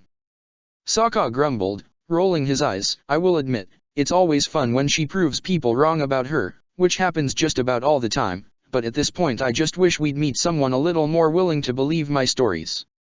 Might be you're telling them wrong, Azula said, with a vicious grin. Sokka yelped, you know, poor storytellers aren't particularly good at convincing people of anything. Hey now. You've complimented my storytelling before. Just the one time, and it wasn't even a story you made up yourself, so that's no argument in your favor, Azula laughed, and Sokka huffed, shaking his head. The princess glanced at Ki again, finding him still perplexed. Perhaps she wasn't what he was expecting, but perhaps he had been referring to the two of them, rather than to Azula alone. Their bond was always confusing, most of all to those who had no idea what to expect from it. If anything, it wouldn't surprise Azula if Ki envied her, to a fault. He had been a king in a gilded cage, with few true friends, if any at all, whereas she had a companion, low-born as he was, with whom she spoke with absolute ease, caring little for their different standing. She had always disregarded the distance that ought to exist between them, and so, she had allowed him to influence and change her as much as she had. As far as she could tell, anyone ought to wish for someone with whom they could craft a bond like the one she shared with Sokka. I have no idea if this conversation served any purpose, but I'm pleased enough to have met you, King Ki, Azula said, bowing her head towards him again. The man's jaw dropped at her acknowledgement. Did she still believe him a king? Or was that some sort of strange courtesy, or perhaps, mockery? Yet her tone didn't indicate as much. So, if you'll excuse us. Wait, Ki said, reaching out a hand that found the metal bars that kept him in confinement. Both Azula and Sokka held back for a moment longer, awaiting his words, no matter how long it was taking him to compose them. You said destiny can change. That our choices will shape us. I didn't think I had any choices, and truthfully, I still can't see them. To me, it appears that a world where the Fire Nation wins the war is a world with no room for a man like me. As tall as you may be, you hardly take up that much space, Azula smirked, and Sokka chuckled at her levity. Now, all jokes aside, I don't know for sure what place you could take in this world, but I can't even say for sure that the world's course will remain as it is in the coming future. Though, as long as you're still alive by the time I'm Fire Lord, I would be willing to help you unravel your possibilities. As much as I can't say your monarchy could ever be reinstated, perhaps you could work for your people somehow. As bitterly as you may feel towards them, chances are they still worship you in secret, even begrudging my father for his actions while being powerless to oppose him. If the war had been the other way around, I'm pretty certain a fair share of Fire Nation loyalists would feel that way about any invaders. The people from a proud and strong nation like yours surely would, too. Sokka grinned confidently now, as Ki's scowl faded away, replaced by utter perplexity and genuine hope. That, most of all, filled Sokka's heart with pride. He had dreaded he'd fail to turn Ki's opinion around, and he had been ready to storm out without making any further attempts to reason with the man. It was fitting, as ever, that where he would fail and falter, Azula would stand her ground and succeed in his stead. It seemed she could understand the Earth King far better than she herself could have anticipated. All right then, now we really should get going. Azula smiled awkwardly, nodding again. We will meet again, eventually. That, well, I should hope so, Ki said, swallowing hard before bowing his head in their direction as well. Have a pleasant evening, Princess Azula, Sokka. Sokka offered Ki another smile and a nod before following Azula out of the cell block. The princess led the way, her head held high, but Sokka could see the light trembling of her left hand, clenched as it swayed beside her upper thighs. Before they had climbed high enough to be in plain sight for anyone on the palace's ground level, the gladiator lunged forth and took her hand in his, offering her a grateful grin. I'm sorry I dragged you into that without warning, but you got through to him so easily compared to me, Sokka laughed. Despite herself, Azula smiled. I've said it before, but it bears repeating 1,000 times. I'm really proud of you, Azula. Oh, you'd better be. As I've said before as well, this is all your fault, you meddling, irritating gladiator. Azula smirked, lining her words with gentle stroking of his knuckles. Still, don't take for granted that Ki is some sort of ally for us just because of this. Maybe we surprised him, or confused him, but he won't be likely to settle for less than a throne easily.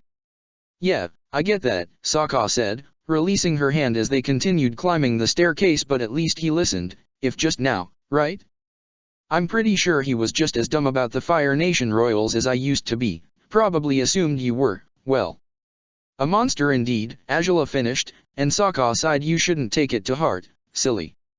It's not that important, and anyways, we have other things to discuss other than your hobby of reforming royals when they're not paying attention. It's a hobby? Sokka asked, amused. Azula snorted. Might as well be, with how successful you've been with some of them. Azula smiled. Either way, here.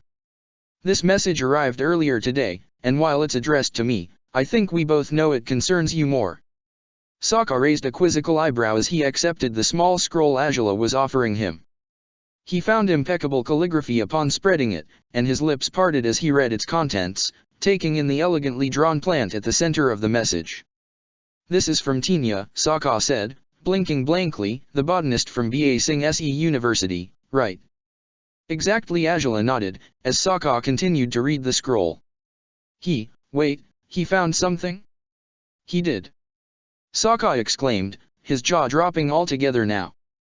The pollen of some strange plant apparently will do the trick, Azula said, smiling weakly. That is, if you still want to use said trick, in the first place. The sunflower rosette shrub. Sokka recited. Found in the northern mountains, huh? Whoa, that's lucky? Coincidental? Call it what you will, Azula smiled. Seems like we'd have a good chance to find them in our next trip, if we're lucky. They're not too common, apparently, but we might find something if we try, that is, if you want to try at all. If you're certain you shouldn't do this, that you don't need this to fight Toph after all, well.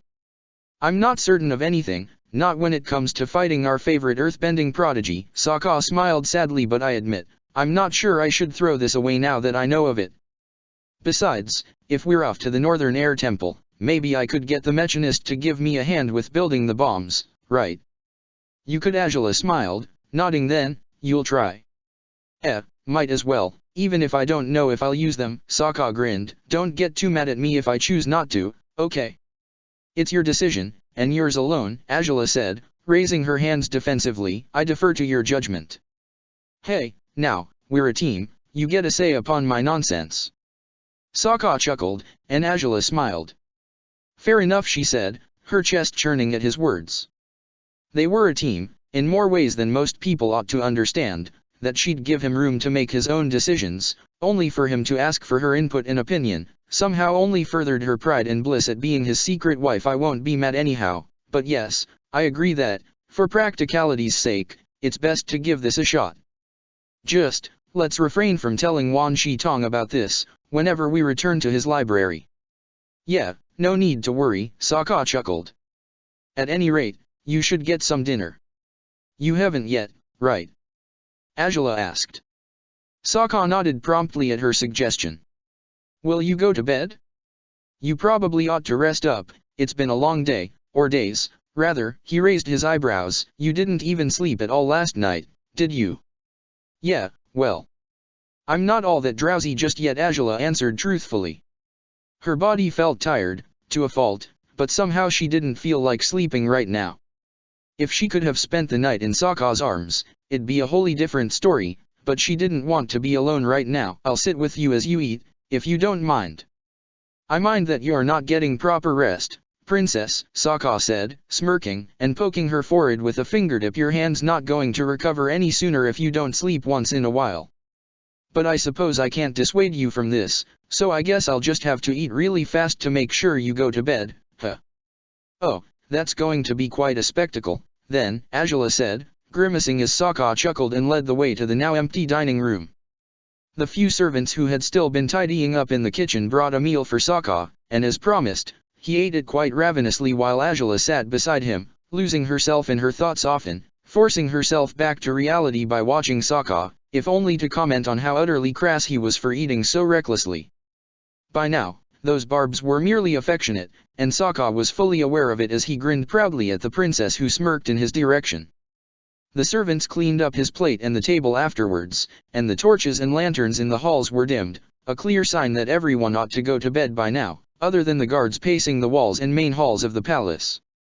Azula breathed deeply as she walked through the corridors with Sokka, her lips tightly pursed.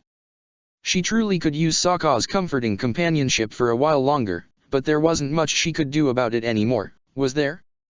The Imperial Palace was more familiar than it used to be, yet she felt uneasy about taking bold risks with Sokka, no matter what. Say, do you want to talk about it?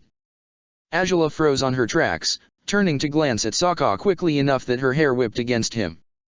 He braced himself for the light impact, smiling lovingly at her when her nervous eyes found his. I've known you for way too long by now, Princess, he said. Something's bugging you tonight.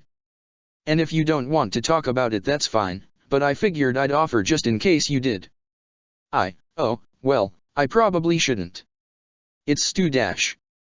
You know, you always think your problems are stupid, Sokka cut her off bluntly, and Azula grimaced. You'll have to excuse me, Princess, but it's way more stupid to think your problems are stupid than the problems themselves.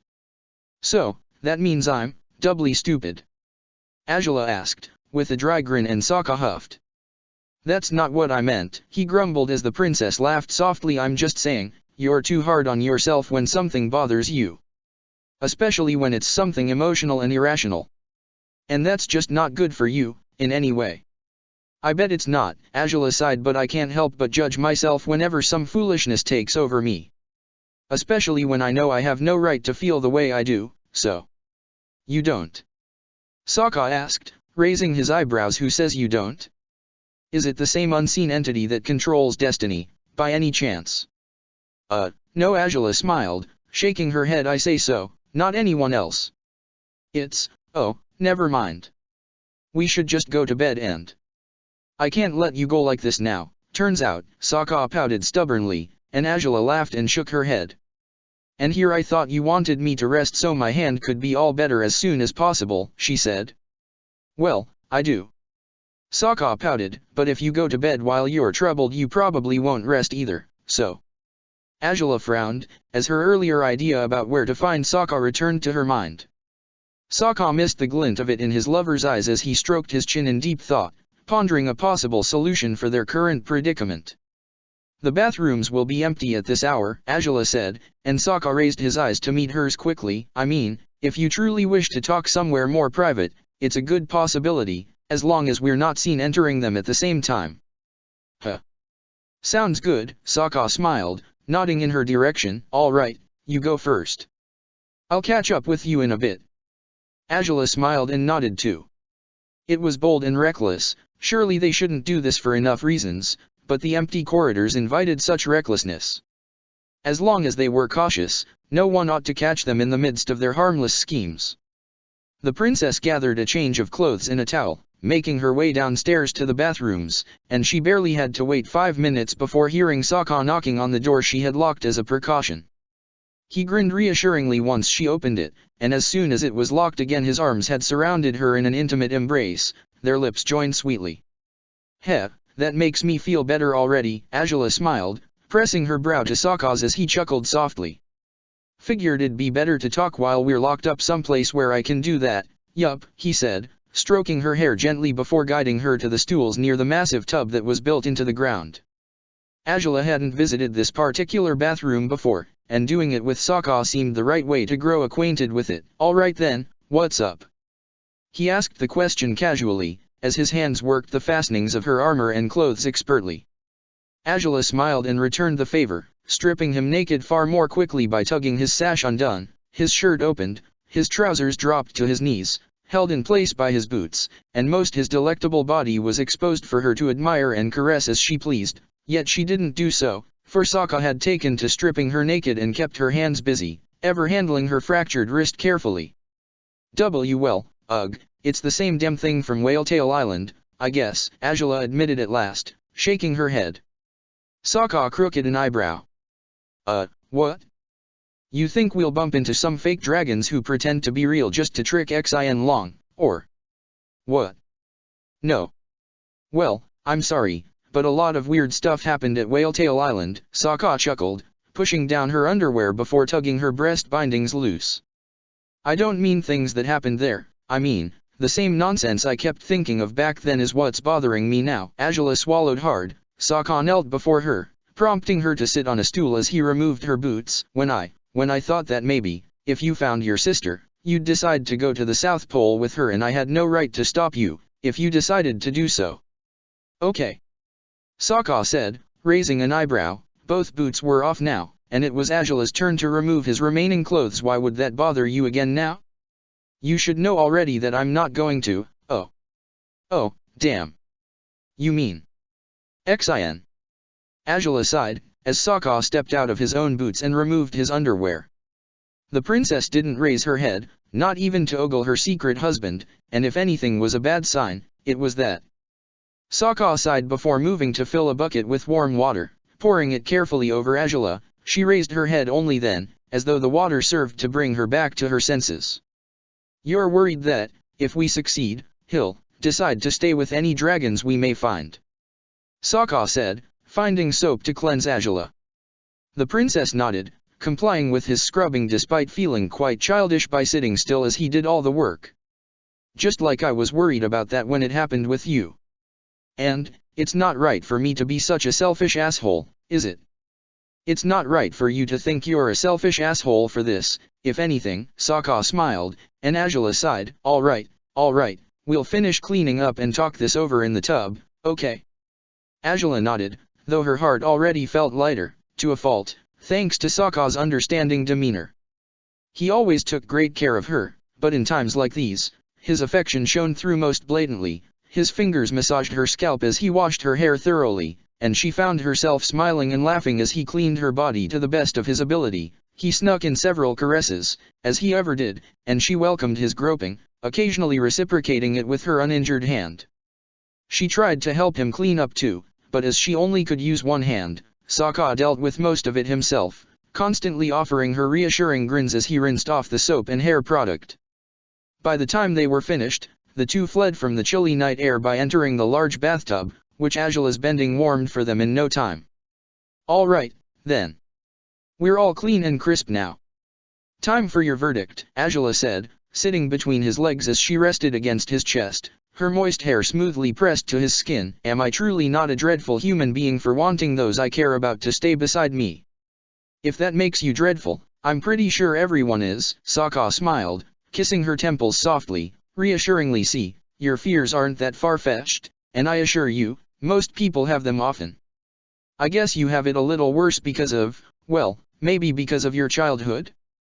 Your cousin, then your mother, maybe even Zuko? Going by the things you said that night in Ember Island, it sounded like everyone close to you always disappeared, or turned their backs on you, or so. It felt that way for a long time, Angela whispered, closing her eyes as she listened to his heart's strong beating low and Lee, too. They'd taken care of me all my life, and as mad as I was at them for believing I should have settled for a life spent abiding by tradition, I did wonder if they'd fight me once I sent them away. If maybe they'd defy my commands and stay. But, they just left. Like a lot of people before them had, I guess, but still. Makes sense, Sokka said, biting his lip. I'd hope recent years have changed your views on this subject, but it's easier said than done, isn't it? It shouldn't be, Angela sighed, burying her face in his chest, because every time I second guess you, every time I think maybe you'll change your mind, I know you're not likely to. And then I feel like an asshole for not giving you the credit you deserve, for not trusting you as fully as I should, and it's just not fair, is it? Probably not. But it's hardly so terrible, is it? Sokka smiled back. When things began between us, you did something pretty crazy by kissing me as you did.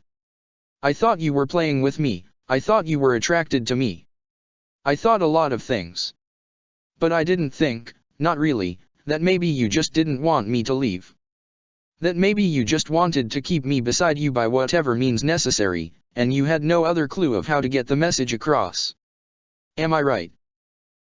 Yeah, Angela conceded, though she didn't feel much better for acknowledging that fact. That's how you acted when our relationship was barely beginning, Sokka said, his fingers caressing her hair delicately, pushing it away from her face. And by Whaletail Island, you were willing to give me a ride home, no matter if you feared I might leave you afterwards. Albeit so I could be free to make my own decisions, because that's how much you respected me, how much you trusted me, how much you loved me. Angela gritted her teeth and nodded. Sokka smiled, kissing her cheek softly. Now, you can't control the way you feel, love. But you can control the way you react to it all, see? So, even when you're afraid these days, you don't let that fear guide your actions. And that's already a sign of great strength, rather than something to be ashamed or feel stupid about. I guess, Angela whispered, glancing up at him, I'm not really planning on sabotaging Xin's quest or anything. If we find dragons and he chooses to stay with them, I won't get in the way, but I just can't help but think I'm going to miss him like hell. We'll always be connected, regardless of distance, but it is, without a doubt, selfish to wish that he might choose me over them. Especially when I can't offer him anything they could, so. You love Xin, Sokka said, and Angela gulped but nodded. You'd like to spend as much time as you can with him, and you treasure his companionship. That's not a crime, Angela. I know. She sighed. I just wish I could send him off with a genuine smile, if it really comes to that. If he makes that choice. I don't want him to change his mind or feel sorry for me or anything as stupid as that. I want him to be free. To do as he pleases, without having to worry about hurting my damn feelings. Well, I'd like to think he's already free enough to do that. And if he's anything like me, he might choose to use that freedom to worry about you anyhow. Sokka smiled, cupping Angela's face between his hands and kissing her lips softly. It's funny, but you're just as bad as I was in Shujing now. What? In what possible sense? Angela asked, narrowing her eyes as Sokka chuckled.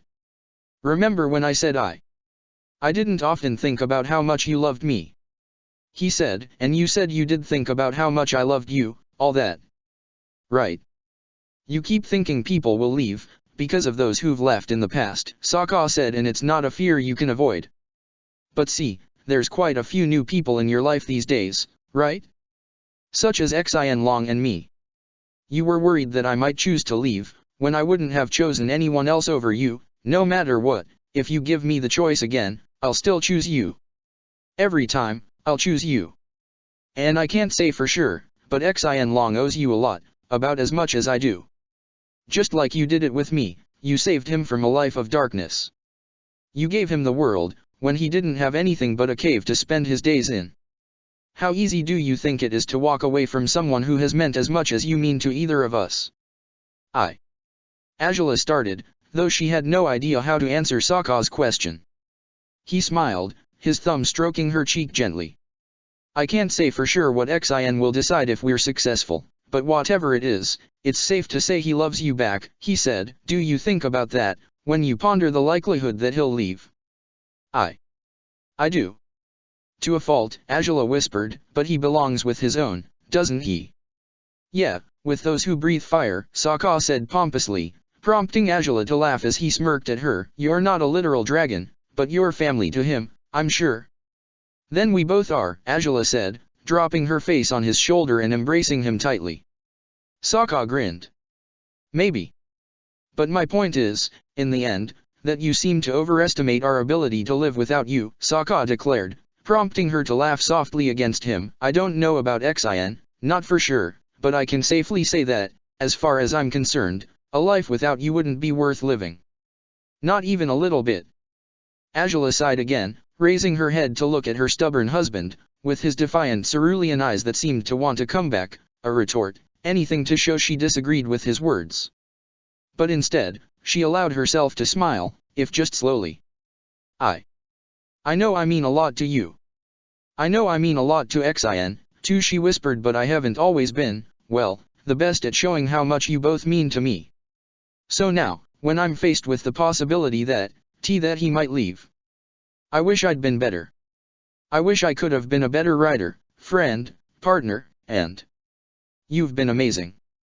I still could have been better, Azula said, shaking her head as Sokka sighed. You're never going to forgive yourself for not giving your all to everything you ever do. I get it, Sokka said, stroking her cheek. I'll have to live with that. But dang, maybe some of us really don't want to leave. No matter how much better you think you could have been, maybe you're the best thing that ever happened to us. How's that? It's a little sad, but flattering at once, Azula admitted, her cheeks pink as Sokka chuckled at her admission. Like I said, I can't speak for Xin, Sokka whispered, but I'll be damned if I ever let anyone take me from your side. I know I belong with you, no matter who my people might be, no matter what tradition or common sense may say. I want to be with you, Azula, and I will fight to prove I'm worthy of standing by your side for the rest of my life, if that's what it takes. I wouldn't be surprised in the least if Xin feels the same way. As ever, his words resulted in an unsettling knot rising in her throat, even if it was one accompanied by heartfelt, joyful tears. Her hands fell upon his broad chest, and Sokka grinned reassuringly at her reaction. I know I should already get those things through my head, curse it, you've married me twice as it is. Azula admitted, laughing softly through the tears that threatened to spill from her eyes. But the truth is, to this day, I can't quite believe that anyone could want to be by my side as badly as I want to keep them with me. I'm sorry that I'm such an idiot, but you're not an idiot for this, Sokka smiled, even though Azula shook her head. You make me happier than I ever thought I could be, she said, closing her eyes, yet the tears leaked out of them anyways. I'm so selfish, so greedy, because the world feels like a better place when I see it while standing by your side. I've never loved anyone the way I love you, and it's too damn lucky that you want all the things I want, just as strongly. I can't be grateful enough for it. You can spend the rest of our lives being thankful for it, then, Sokka smiled mischievously, because as far as I'm concerned, we're living them out together, for good, no matter what. Azula smiled and nodded, leaning in to share another heartfelt kiss with him. Sokka's embrace tightened, hoping she'd truly understand how desperately he loved her if he kissed her with unabashed passion. He dove in fully, taking advantage of her current docility, and he kissed her until they were breathless, smiling and relaxed. Thank you, Azula whispered, and Sokka grinned. Nothing to thank me for, I'm just telling you the truth, he stated, and she laughed softly. That's worth thanking you for all the more, if anything, she said, pressing her brow to his. My brave, honest, righteous husband. Anything else? Sokka asked teasingly, and Azula laughed. Then goofy, silly, adorable. Hey. That's not so flattering. Sokka pouted, prompting Azula to kiss his lips to silence his protests. And handsome, and clever. And ridiculous as well. Azula smiled as she continued pressing her lips to his, with each new trait she listed. Sokka sighed but grinned too, in an inevitable gesture of surrender still. Thank you. I don't know what will happen tomorrow, or the next day. Maybe Xin won't choose what I fear he might, and then I'll feel utterly stupid for making such a ruckus, but if he does, I will support him. I will encourage him to follow his dreams, and I will accept his decision as fairly as I can. It may hurt, but I want him to be happy. As happy as I am when I'm with you both, as it was last night. Heh, you really have to explain just what did I do while under that cactus juice's influence. Sokka said, smirking as Azula laughed and nodded. I suppose I can tell you more about that on our way to the Northern Air Temple, she said, prodding his nose with hers, though I will say you were lovely. Far lovelier than I expected you to be under the influence of a weird drink. That's good to know, if true. Sokka smiled awkwardly, and Azula laughed. I love you so much, Sokka, she said, breathing deeply mere moments before Sokka caught her lips in his. She succumbed to another long, breathless, deep kiss, and to the bliss brought on by his tender smile right afterwards, too. His brow met hers, and he held her as closely as could be, embracing her in heart, body, and soul, as he ever did. And I love you right back, he whispered, and so does he, I'm sure. You'll see, you'll see. Azula smiled and nodded, hoping Sokka would be right. Whatever decision Xin Long took, if they found dragons indeed, Azula would ensure to make him understand just how much he meant to her, whether by welcoming him to stay beside her, or encouraging him to join his brethren. Anything he might need from her, she'd provide, as it ever had been. No matter what he chose to do, their bond would remain unbroken. For just as Sokka claimed she had given Xin Long a whole world to explore and discover, Xin Long had brought light to her life in her darkest hours until then. When she had dreaded she'd fail to find her way out of that forest, that she'd lose everything she had ever fought for, his fire had spoken to her from the depths of that cave, calling her to him. All the hope she had discarded after her falling out with Sokka, during the months of pursuing the rough rhinos to no avail, had returned in full when Xin Long had arrived in her life. He had revitalized her, strengthened her, and a lot of it had come from the awareness that she'd always have him by her side. The knowledge that, no matter what, her new partner would stand by her. By now, she knew Sokka would do so as well. She was no longer as alone and afraid as she had been before Xin Long's arrival. And whatever Xin Long chose, the truth was that they would never be apart, not truly. So she smiled and kissed her lover again, grateful for his reassuring words, for being a safe harbor in her every storm. For offering her no end of kindness and understanding, and allowing her a chance to reason with her own feelings and fears while soothing her sorrows.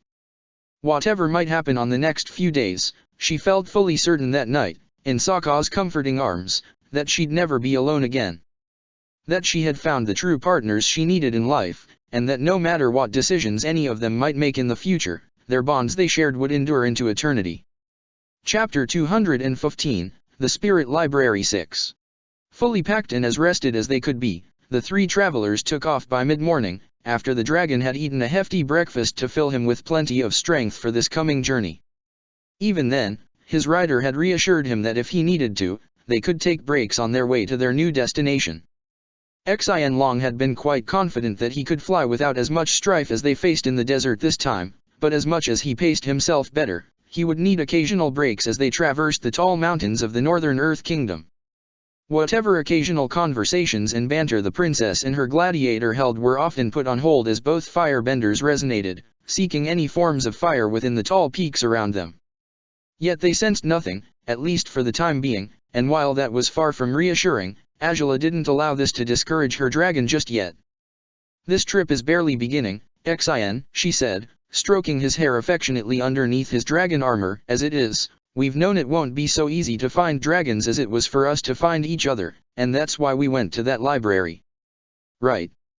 Sokka said, nodding solemnly behind Azula. From the books I read, the dragons of Xin Long's species would lay eggs close to the Earth's mantle, so maybe we'd have better luck finding them if we travel close to the ground end. Whoa. Had the situation been any different, Azula would have likely reprimanded her dragon for the sudden nosedive he treated them to without any warning. He only slowed once they were moments away from crashing, and by then he took to moving around in serpentine ways, his body swaying as he sniffed and glanced around himself eagerly. Sokka, clinging to Angela tightly, sighed in relief once they were hovering a few meters above ground. "I shouldn't have said anything," he grumbled, and Angela laughed softly, her face pressed to his. "He can search already if he wants, it's better to start early so we can rule out more locations," she said, raising a map she had been holding throughout their journey. "Of course, we ought to reach the Northern Air Temple while there's still daylight, as long as we don't take too long to get there. Checking this area now should be fine." "Hopefully," Sokka said, propping his head on her shoulder as he always did while she studied their maps. Sokka quite enjoyed inspecting maps as well, though what he thrived in most was the chance to admire his lover's beautifully focused face. Their maps of the region weren't at all as detailed as Angela would have liked. She had no choice but to mark paths through inaccurate depictions of the mountains, grumbling under her breath about the ineptitude of the cartographers while Sokka chuckled softly against her, until Xian Long's steady pace reached an abrupt halt. "Xian." Angela frowned, raising her head as she lowered the map. "Is something the matter?" The dragon didn't quite know, but there was a strange white mist floating around them as they traversed the base of tall, daunting mountains. All he knew was that something didn't feel quite right in the marshes they had just reached. "What's going on?" Sokka asked, and Angela shrugged. "He's disturbed by something," she said frankly. "I never pegged Xian for much of a spiritual creature until this journey. I'm pretty sure that's why he was spooked by Wan Shi Tong, so, maybe he's sensing something strange again." Xian Long didn't know whether his rider was right or not about his presumed spirituality, so he simply breathed out and continued his progress, while hovering higher, putting distance between himself and the ground. Angela raised her eyebrows, confused. "I thought we were looking for?" she asked, but Xian Long shook his head promptly. That strange gorge they had been traveling through felt like death.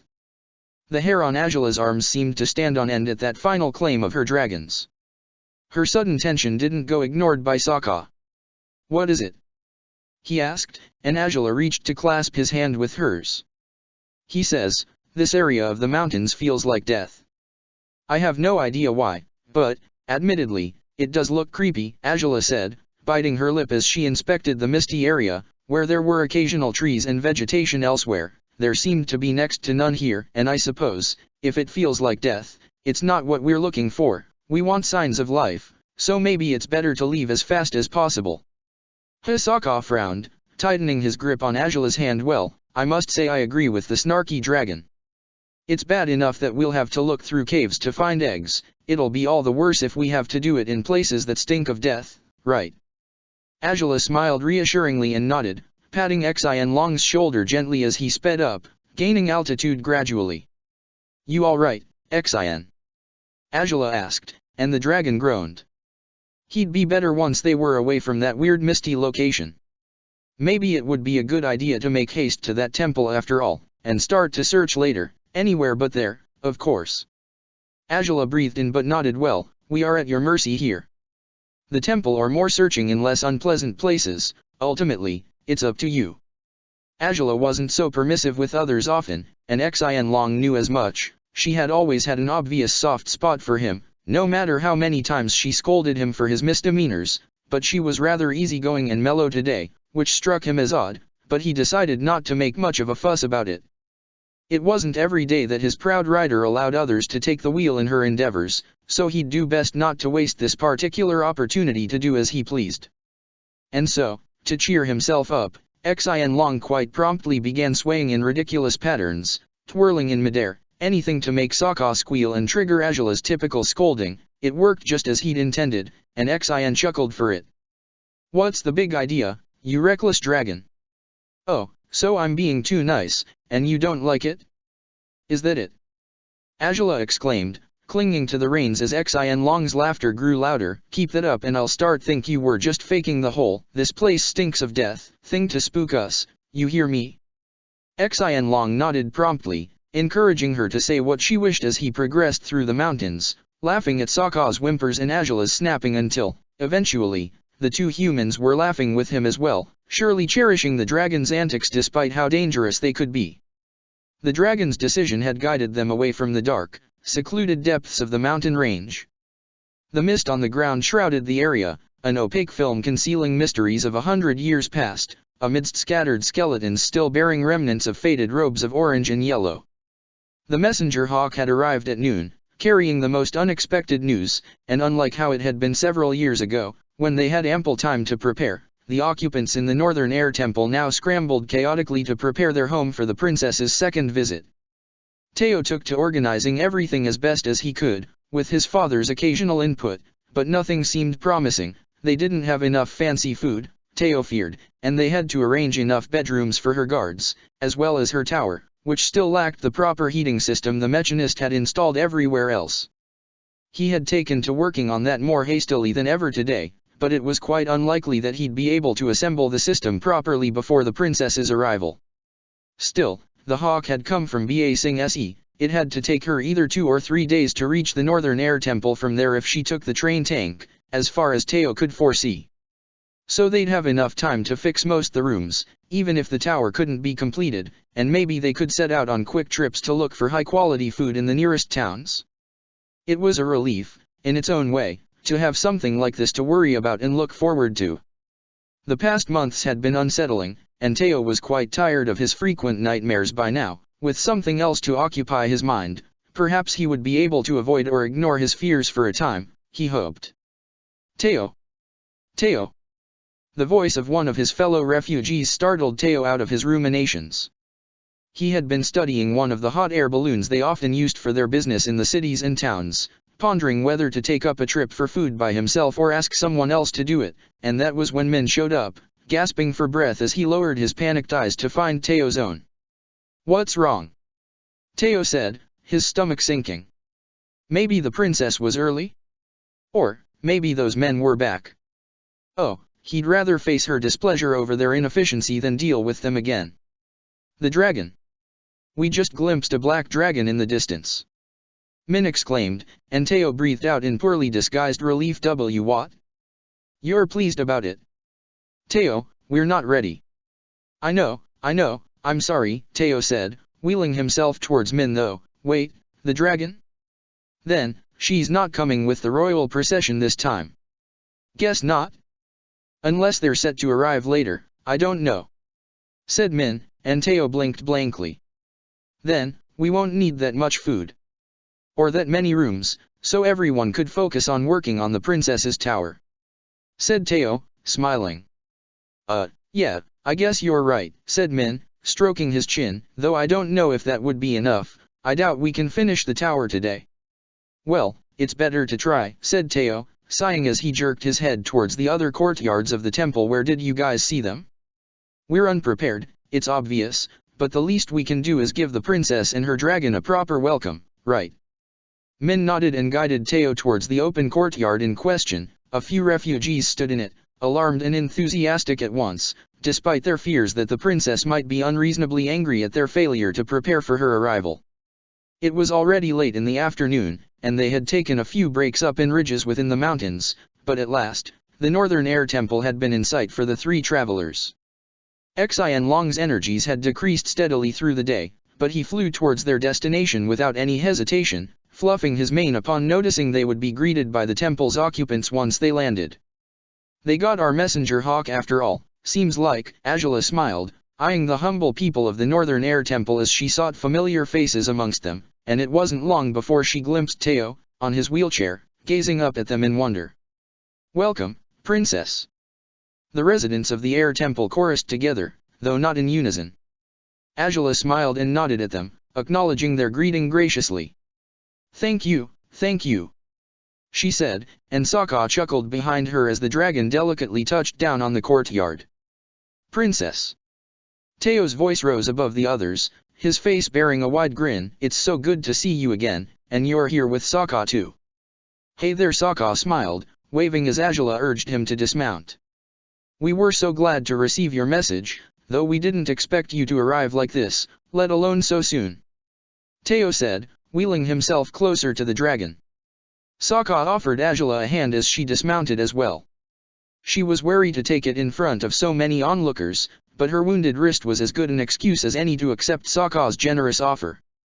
Thus, she allowed him to help her, holding back a smile as the people of the temple gave them as much space as they might need, their eyes peeled and keenly set on them.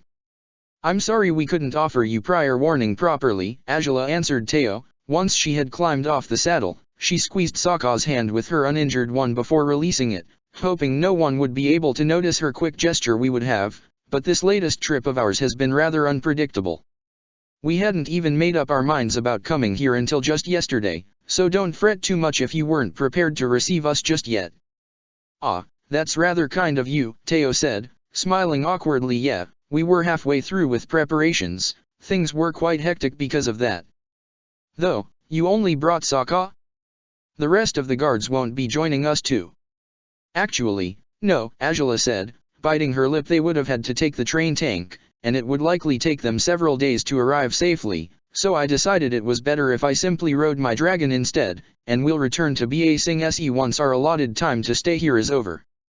Is that all right? Oh, of course, Teo said, nodding. By now, many of the onlookers had lost interest in the situation while others rushed off, hoping to prepare refreshments for the two travelers and their dragon. You can stay as long as you wish. Though, why bring Sokka instead of one of your guards? Heh, you could just say outright that you'd rather hang out with them instead of me, Sokka said, pouting, prompting Azula to fail to muffle a chuckle at Teo's dumbfounded expression. Ignore him, he's a goofball, she said, shaking her head. We both had reasons to come here, and I'd like to think your father would enjoy greeting Sokka anyways. Or am I mistaken? He would, yeah, Teo smiled. I'm not saying he can't be here, I'm happy to see you both, I was just surprised, but, wait. You say you both had reasons to come? You didn't explain why you were dropping by in your letter, but is it anything, well, like what you came here for, the first time you visited? Ah, you're worried we're here under my father's orders? Azula asked, with a crooked grin. No, this time there's no Fire Lord decree or mission involved, whatsoever. You have nothing to worry about in those regards. Teo smiled and released a relieved breath, closing his eyes and hanging his head as everyone nearby laughed. It was, of course, a fair concern, though it elicited questions in Azula's mind that she intended to pose to Teo right away. Have you been bothered by War Minister Chin again?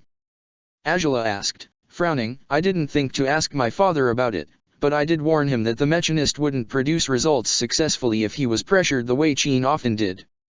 Oh, no, nothing of the sort, Teo said, reassuringly. Actually, we've barely heard from him in the years since your first visit, so I guess whatever you told the Fire Lord worked. Good to know, Azula smiled, nodding. She had suspected as much. Her father had focused on the production of aircrafts in recent years, unconcerned with newer technological developments aside from that. Still, it was a relief to confirm that her advice had helped the Mechanist and his people in some way. So, can I ask why you came, then? Teo asked, with an awkward grin. Well, we're looking for dragons once again, Azula said, patting Xin Long's helmet affectionately. The dragon, tired and unwilling to move much anymore, had splayed out where he had landed, with a relaxed grin on his face. That's my personal reason to be here. As for Sokka, well, if during our travels to find dragons we happen to come across a particular plant we've been told about, he would like to devise a way to use its toxins for a weapon that can be used in the arena. Huh? And you want my dad's help for that, I take it? Teo asked, and Sokka nodded. No pressure, though, Sokka smiled. If he's up to other things, I'm not going to demand he works with me. Oh, well, right now he's busy accommodating the princess's tower, so I guess maybe after all that's finished. Teo asked, but Azula froze at those words. Wait, he's working at accommodating the tower, you said? Azula smiled awkwardly, as in. The hot air system that we use in the rest of the temple hadn't been implemented in the tower, Teo answered, with a shrug. He's had plans to build it for years, but without Chin's pressure he's been up to more leisurely projects lately, such as a snack hat, so he forgot to fix the heating system until we got your message, and now he's panicking to make everything work as fast as possible. Said Azula, grimacing as Sokka stroked his chin, an eyebrow raised. You said you were on your way with preparations for our visit, though?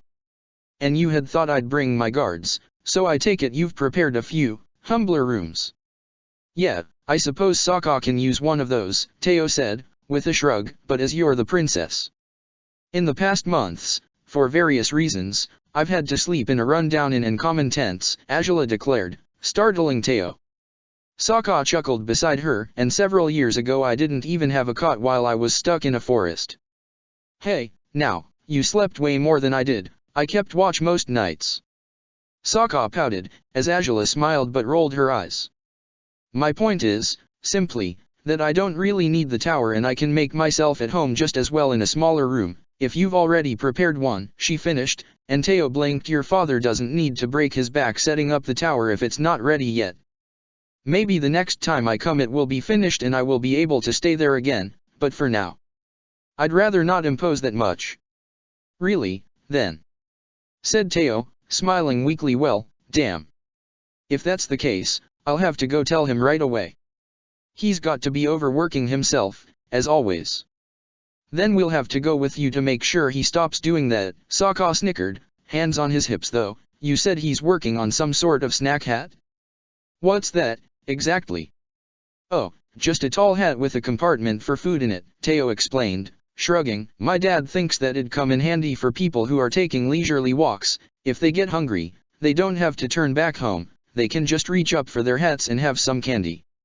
Sokka said, leaning forward as he stroked his stubble with unabashed curiosity. Next to him, Azula scoffed, rolling her eyes despite being unable to conceal her amusement. You're not getting one of those.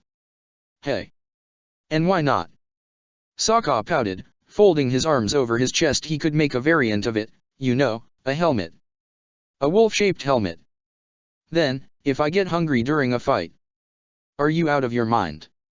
Azula asked, unable to hold back her laughter. You're not going to eat halfway through a fight, why on earth would you?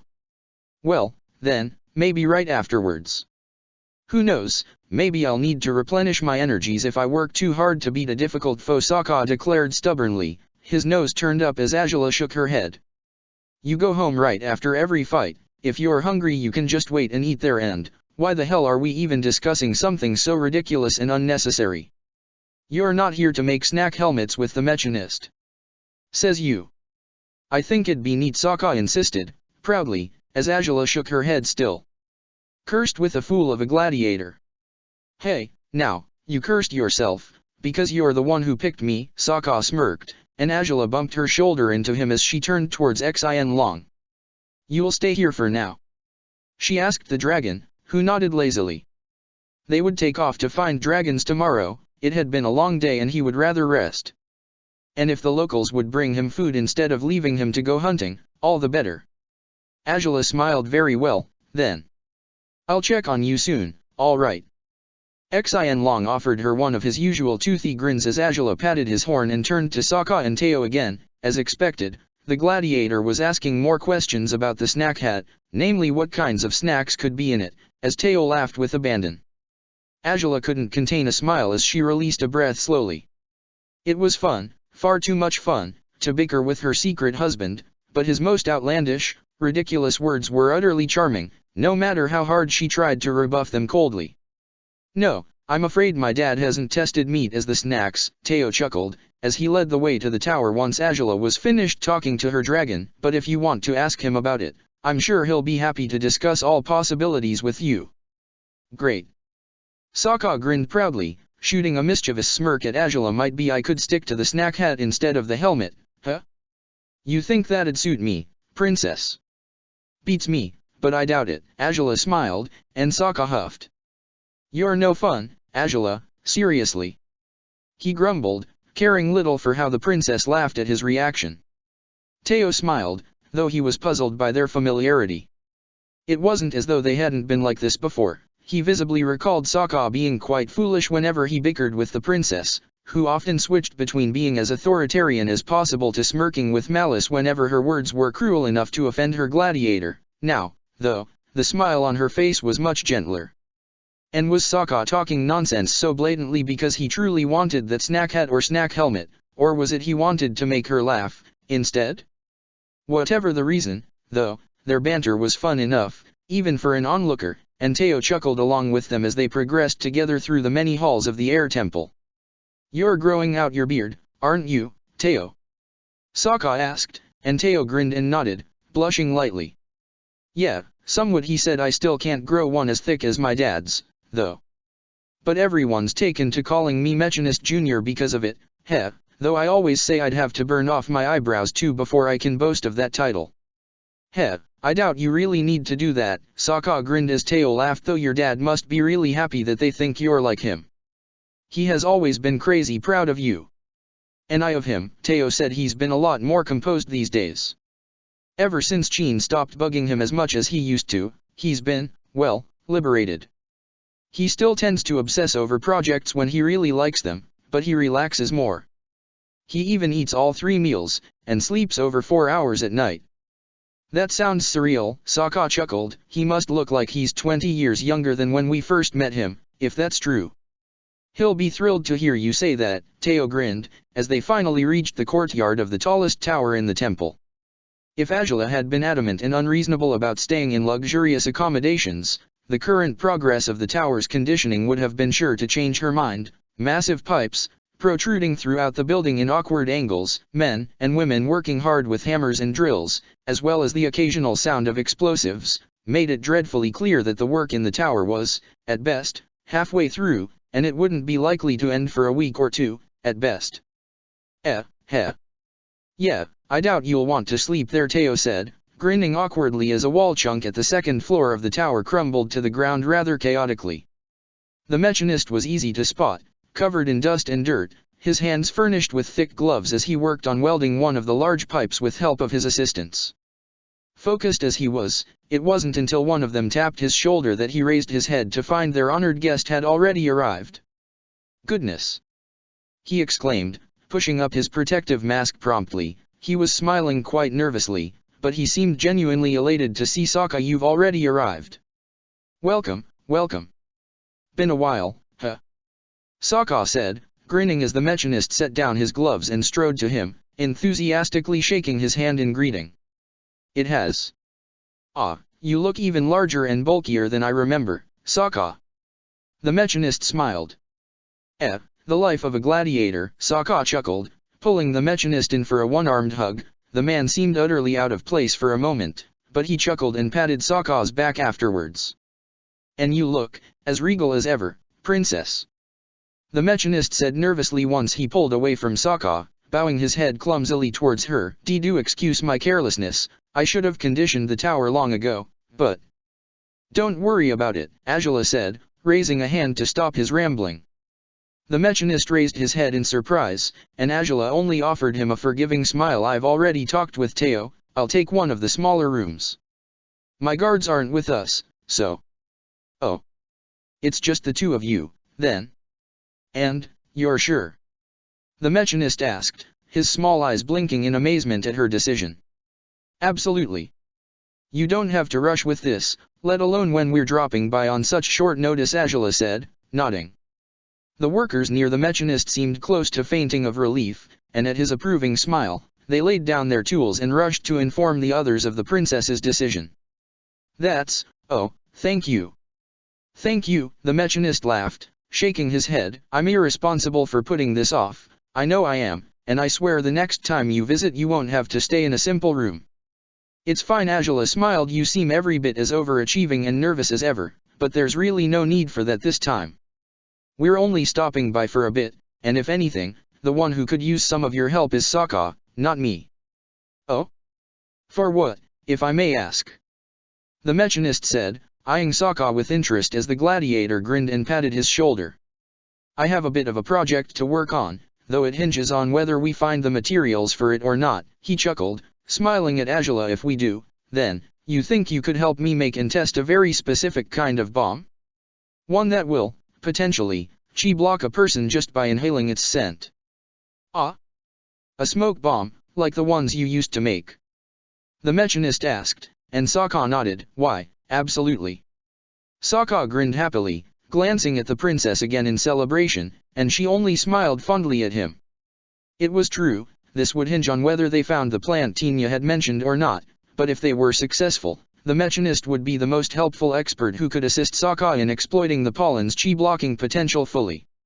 Seems like a nicer kind of bomb to build than the ones we were supposed to make, the last time you came here. The Machinist laughed, though his face shifted soon after saying those words, his levity quickly frozen on his face. But that's neither here nor there, so, anyways. You must be tired, so we should go have dinner. And you can share your stories about your latest inventions while we do. Sokka suggested, wiggling his eyebrows. I'm hearing of a snack hat. Oh, he just won't stop. Angela said, prompting Teo to laugh out loud while Sokka smirked greedily. Ah, the snack hat. I got the idea from Teo, if you must know, the machinist said, proudly, after I got too invested in a project, developing new potential forms of fuel for the airships, actually. He scolded me for not eating properly and said he'd stitch food onto my clothes so I would have no excuse to disregard my meals.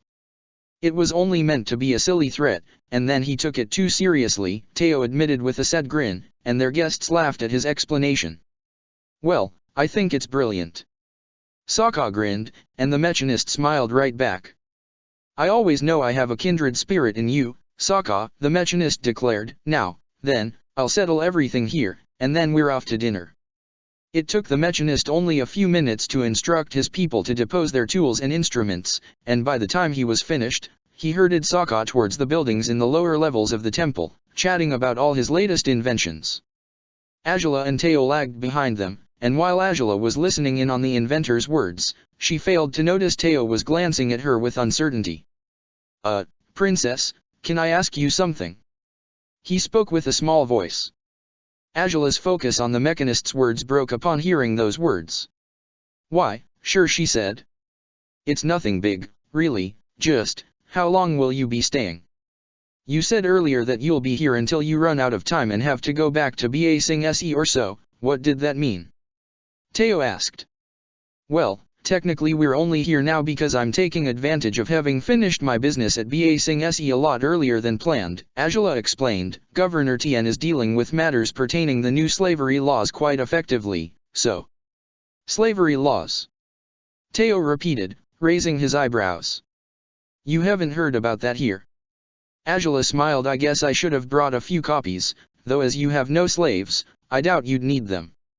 Anyways, I wrote new slavery laws, and my father's council approved of them. Slaves are supposed to be treated far more fairly from now on, across all territories of the Fire Nation. Wow.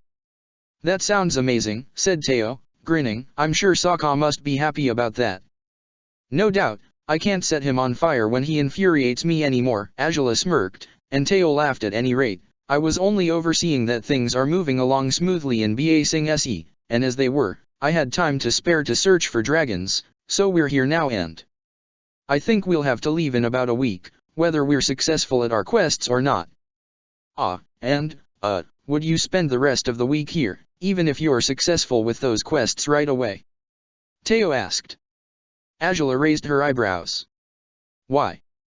I don't know. Maybe Angela hadn't quite thought about that, but it would be better, surely, if they stayed here as long as possible. Sneaking out of neighboring rooms at night was certainly easier in the temple than in Ba Sing Se, so. Crap, that wasn't supposed to be her priority, was it? Well, if you could stay, we'd all like that, Teo said, with a nervous smile. Angela frowned. I understand if you can't, but. I'm flattered, Teo, but I have to ask, is everything all right? She asked, raising an eyebrow. The young man tensed up. I can't say I'm bothered if you're happy to have us here, on the contrary, it's good to be welcome, but, you look somewhat anxious. Well. Teo said, swallowing hard before hanging his head in defeat. I guess I am. To a fault. I didn't really want to talk about this, but that you've come to visit is a great relief because of, well, something that happened a few months ago. I kind of hoped you would bring your guards because of that too. Not just because I became friends with them, but even if it's just the two of you, I think we'll feel safer, at least as long as you're around. Okay, that's quite ominous, Angela said, with a dry grin. Why do you feel unsafe? You said War Minister Qin hasn't been bothering your father. It's not because of him. It's not because of anyone. Fire Nation, Teo said, biting his lip. All right, it happened a few months ago, actually, about a month before the year's end. I remember because I told my dad I was glad they hadn't come back, since that way we could celebrate the new year without worrying about their threats. Someone was threatening you. Angela repeated. Several people, from the sound of it. Well, yes. Though the worst one was their leader, said Teo, and Angela had the distinct feeling that his youthful face's color was draining gradually. He actually looked Water Tribe, if you want me to be honest. Water Tribe. Angela repeated, and Teo nodded. His eyes were blue, but, such a clear blue it could have been white, I guess. I don't know, he was very unsettling. Teo sighed. I don't think I saw him smile once since I first saw him. Anyways, they showed up one day, knocking hard on the garage's entrance. We had no notice of any visitors, so no one really understood what was happening. When the mechanics opened the doors, they were immediately threatened by a group of warriors. They demanded to be let in, to be fed and housed for a time, and as none of us are fighters, we couldn't even think about resisting. They all looked so dangerous. Why on earth would they do that? Did they steal anything from your father? Angela asked, her innards twisting disturbingly at the news. She didn't want to assume anything, but she knew of one Water tribesman with no compunctions about using violence for his own ends. It could be anyone else, she knew, so she shouldn't jump to conclusions without knowing enough. Still. Not really. Teo said, shrugging. They never entered his study, though the one thing they did demand for was maps of the area. They took the most thorough ones, and then they'd leave for days at a time, returning to ask for food, well, demanding for it, if anything. At one point, the mechanics down at the garage were tired of being pushed around, so they refused to open the door and, they attacked. Tore the door down. They made an example of the mechanic in charge, gave him a bloody beating that he's not fully recovered from, even now. They tore down your door? With how sturdy it was? Angela repeated, with an indignant huff. Teo nodded. There were earthbenders in the group. From my understanding they tore down the walls around the door so it'd fall off its hinges, while their nasty leader used that huge sword of his to wreck many of the high-end vehicles my father had been working on, to make the message as clear as he could. Teo sighed. After that, we just settled for doing as they wished, even if we hated it. But what else could we even do? Ask the Fire Nation for help. I would have tried to help, had I known, but I can't say I would have had the chance to, Angela admitted, rubbing her brow with uncertainty. But you say they left. They did, yeah. Teo nodded. At least, we assume they did. One day they took off, like always, and they didn't come back. We were really anxious and nervous, but it's been months now, so I guess they're not returning. Still, now that you're here, and with Sokka, it feels like they're not going to be bold enough to do anything to us while we have such strong people on our side. With that, Teo smiled in happy relief, though the grin faded from his face when he noticed Angela was still frowning. It's okay, though. If they didn't come back for all this time, they surely won't anymore, right? Teo said, and Angela shrugged. Hopefully. She said they wanted maps, you said? Detailed ones. Yeah, the better ones were of Air Nomad make, so that's what they took. Teo mumbled begrudgingly. They were, in all likelihood, looking for something. Angela suggested, before shaking her head. And that leader, did you happen to hear his name, at any point in time? Well, his people called him Roan. I guess that had to be his name, right? Cruel, chilling fear spread inside Angela at an alarming rate, starting at the center of her chest as it shot off her nerve endings, all across her body. She breathed deeply, trying to focus, to ignore the burst of irrational panic. But Sokka had dreamt of Roan in the swamp. And then, of Angela's death.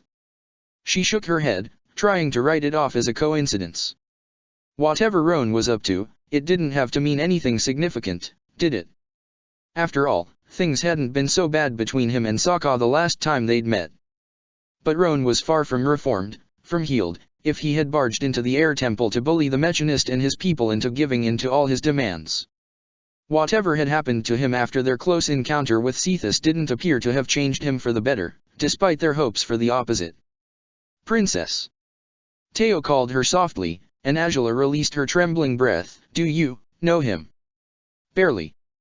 But you could say I'm acquainted with him, she whispered. He didn't kill anyone.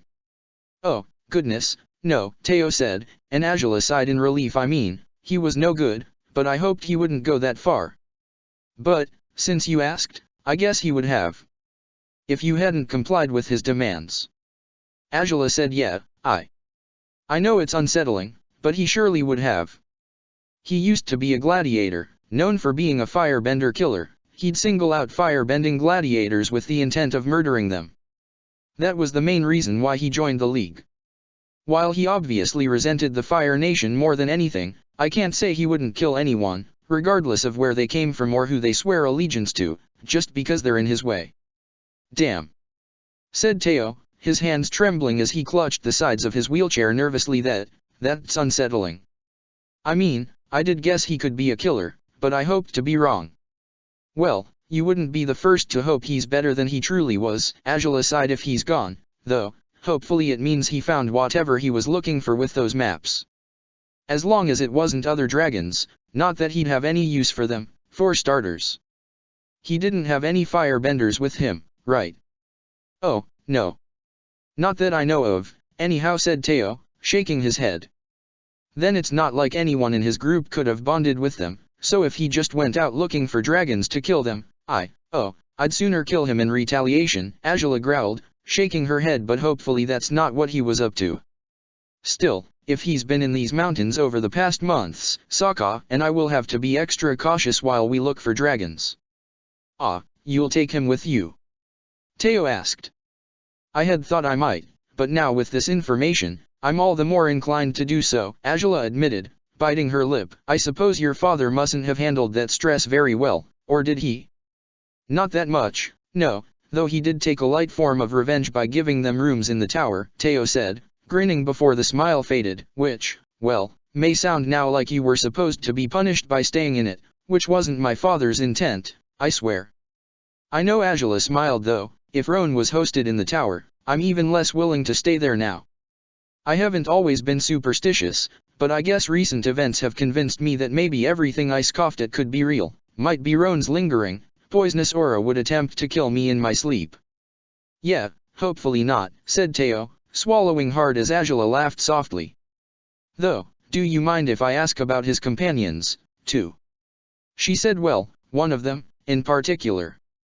Was there anyone amongst his group who looked lanky, with very pale skin, light brown hair, green eyes? Well, the other things, maybe. But none of them were lanky, said Teo, frowning. They were all warriors, and rather aggressive at that, too. I think a few of them picked fights with each other at times, or at least that's what some people said. I didn't spend much time around them, so I can't say for sure, but I didn't see anyone like that in his group. Then he cut off ties with his sponsor. Angela mused, raising her eyebrows. Oh, well. Sokka, Xin Long, and I will definitely help keep you safe if they show up again. But perhaps I could ask Governor Tien to assign some soldiers to the Northern Air Temple, if you think that's agreeable. Oh? Well, I'd say it's better if you ask my dad about that, said Teo. I won't mind, as long as they're like your guards. Good to know. Angela smiled. Teo's mood seemed to improve now, whether upon talking about his old friends or the possibility that him and his fellow refugees might be safer in the future. I've exchanged letters with Feli, on occasion, Teo said. Is it true he was promoted to captain? I mean, it's great. But I can barely believe it, if it's true. It is. Really? Teo was astounded, though he smiled all the same. Angela chuckled. Wow. Definitely didn't think he'd be a figure of authority to anyone, but that's great. Good for him. It is good for him, not so much for everyone else, Angela smirked. Can't say he's the most suitable of my guards to take up the role of captain, but he could have done worse at it, it's true. Oh, well, that's why I thought it was strange, Teo chuckled. How did that even happen, though? Angela explained some of her guards' circumstances and latest developments as they reached the dining area, and continued to do so over dinner. The food was humble, not as tasteful as Angela wished it was, but it proved fulfilling all the same. She had taken her seat beside Teo, across Sokka, while he sat beside the Mechanist. The two of them caught in a long debate over the inventor's latest creations. Eventually, Sokka brought up the Mad Alchemist's weapons, asking the Mechanist for his input on how such strange devices could be crafted and recreated. After they were finished eating, Teo ferried the Mechanist off to bed, as ever taking up the role of his father's guardian. The inventor seemed to wish to talk with Sokka for a bit longer, but he complied with his son's wishes and turned in despite it all. "Oh, we'd prepared rooms in the same corridor you stayed in the last time," Teo told Sokka and Azula, once he and the Mechanist were at the door. "Feel free to pick whichever rooms you like best." "Ah, thanks," Sokka smiled, glancing at Azula afterwards. The princess had finished her meal, and remained in a silent, contemplative mood whenever no one was addressing her specifically. Right now, it was apparent she hadn't heard a word of what Teo had said before taking his leave with his father Azula. She blinked herself back from her daze at the sound of his voice, and she smiled awkwardly at him, aware that she had missed out on something. Sokka chuckled and reached out to clasp her arm with a hand, urging her to rise to her feet with him. "We have to pick our rooms," he said, smiling proudly, "and we should get our luggage first, right?" "Right," Azula nodded. "Let's hope Xian didn't roll around much in his sleep." "Yeah, we should have taken our bags with us from the start," Sokka chuckled. The pair left the near-empty dining room together, pacing the hallways of the air temple. A cold breeze blew in often. The hot air system implemented by the Mechanist helped keep the place warm, but the chill often got to Azula all the same. Late as it was, the corridors were mostly empty, and the only occupant in the courtyard was Xian Long himself, fast asleep, his legs twitching in dreams. As cold as it was, Azula felt warmer inside at the sight of him, a smile inevitably spreading over her face. "What's he dreaming about?" Sokka asked knowingly, and Azula chuckled. "Chasing hippo cows." His favorite dream, apparently. She smiled, and Sokka laughed too as they reached him. Had Xian Long been awake, Azula would have offered to relieve him of the armor and saddle, but it seemed ill-advised to wake him now as he hunted the creatures of his subconscious mind. Hopefully he wouldn't feel stiff and awkward about sleeping in his armor come morning. Together, they undid the fastenings that kept the bags strapped to the saddle and, unsurprisingly, Sokka refused to let Azula carry them, even wrestling one out of her hands when she nabbed it first. "You are wounded and you're a royal. No carrying bags for the likes of you," Sokka smirked, after successfully tugging the bag out of her hands. "You're a pain in the ass when you want to be," she said, rolling her eyes but smiling. "I know you think this is the way to look after me, but you somehow always find the perfect excuse to make sure I can't carry anything. You did it in the forest, then you did it again when we came to Ba Sing Se for the pairs tournament, and again on our way to Udeo from the stronghold. And in our trip to Shujing and the race, too, don't forget those either." Sokka grinned proudly. Azula laughed and shook her head. "What? You want to carry your own bags to prove a point or something?" "I want to carry my own bags so you don't have to carry everything yourself, actually." "But you're impossible," Azula sighed, leaning close to kiss his cheek. "Charming, but impossible." Sokka chuckled and dared kiss her lips boldly. The first time they had visited the air temple they had been wary and cautious to never do anything so compromising out in the open, but it had been years since then. A lot had changed, and their common sense had certainly decreased over time, perhaps lulled into a strange sense of security because, up to date, they hadn't been caught by anyone who had betrayed their relationship to Azula's father. It was, they knew, reckless and foolish to let their feelings take the wheel by indulging in unnecessary risks, but in a chilly night at the top of a mountain, the feeling of warm lips on their own seemed one of the best ways to chase out the cold. Xian Long's legs were still twitching in dreams once his two riders walked away, hand in hand. Azula ventured another glance over her shoulder at the dragon, smiling fondly at his innocent and mischievous behavior, even when he was asleep. She didn't tear her eyes away from him until they had entered the building again and he was blocked from view. "Say, are you still worried about what he'll do if we find dragons?" Sokka ventured a guess, and Azula raised her eyebrows. "It's just, you were kind of absent-minded for a while earlier. And now you were watching him like that, so." "No, well, in some ways I'm still worried about it, but I think I'm more prepared to face it, if it happens," Azula said, smiling weakly. "What was on my mind earlier was something else entirely, if you must know." "Oh." Sokka raised his own eyebrows, tugging at Azula's hand gently to urge her to speak. The princess smiled and closed her eyes, leaning close to press a kiss to his bare shoulder. "We should have brought better clothes for the cold," she whispered, "not like we had any forewarning that we'd end up in the northern air temple during this journey, but still." "Ah, that's okay, we can warm up at each other's expenses when no one's paying attention," Sokka smirked. "We ought to pick adjacent rooms, you know?" I can sneak one of the mechanists building explosives, just a small amount, break a hole in the wall between our rooms and then... Are you out of your mind? Angela asked, laughing as she pressed her head against his arm. Sokka snickered. It's hardly a bad idea, princess, he winked at her, intertwining his fingers with hers, that way we'd virtually have a single room instead of two. And what's your excuse for us sleeping in the same bed, if that's so? Angela asked, biting her lower lip. That? Well, either the explosive will hit one of the beds, or the debris will fall on it and make it unsafe. See? Makes perfect sense, he smiled, prompting her to laugh again. Your particular brand of nonsense is, without a doubt, too much fun for me. But please, don't do that. It's only funny in theory, she warned him, and Sokka pouted. That's not fair, really. He grumbled, I ought to cut the wall off with space sword, then. How is that any better? Well, for one thing, it wouldn't make noise. Sokka chuckled, as Angela rolled her eyes and continued to laugh at his ideas. Really, Angela, no need to shoot down all my suggestions, you ought to consider them for a bit at least. They might even be brilliant, you know. Next thing I know, you'll suggest we tell the Mechanist and Teo about us so we can be openly together in the temple, Angela said, and Sokka raised his eyebrows. You say it as a joke, but that might not be so terrible, he declared, grinning, and Angela huffed, still amused. You're out of your mind. Their argument halted as they reached the corridor with the prepared rooms. They checked each of them, finding that a few were only half ready while others were in good enough shape to use.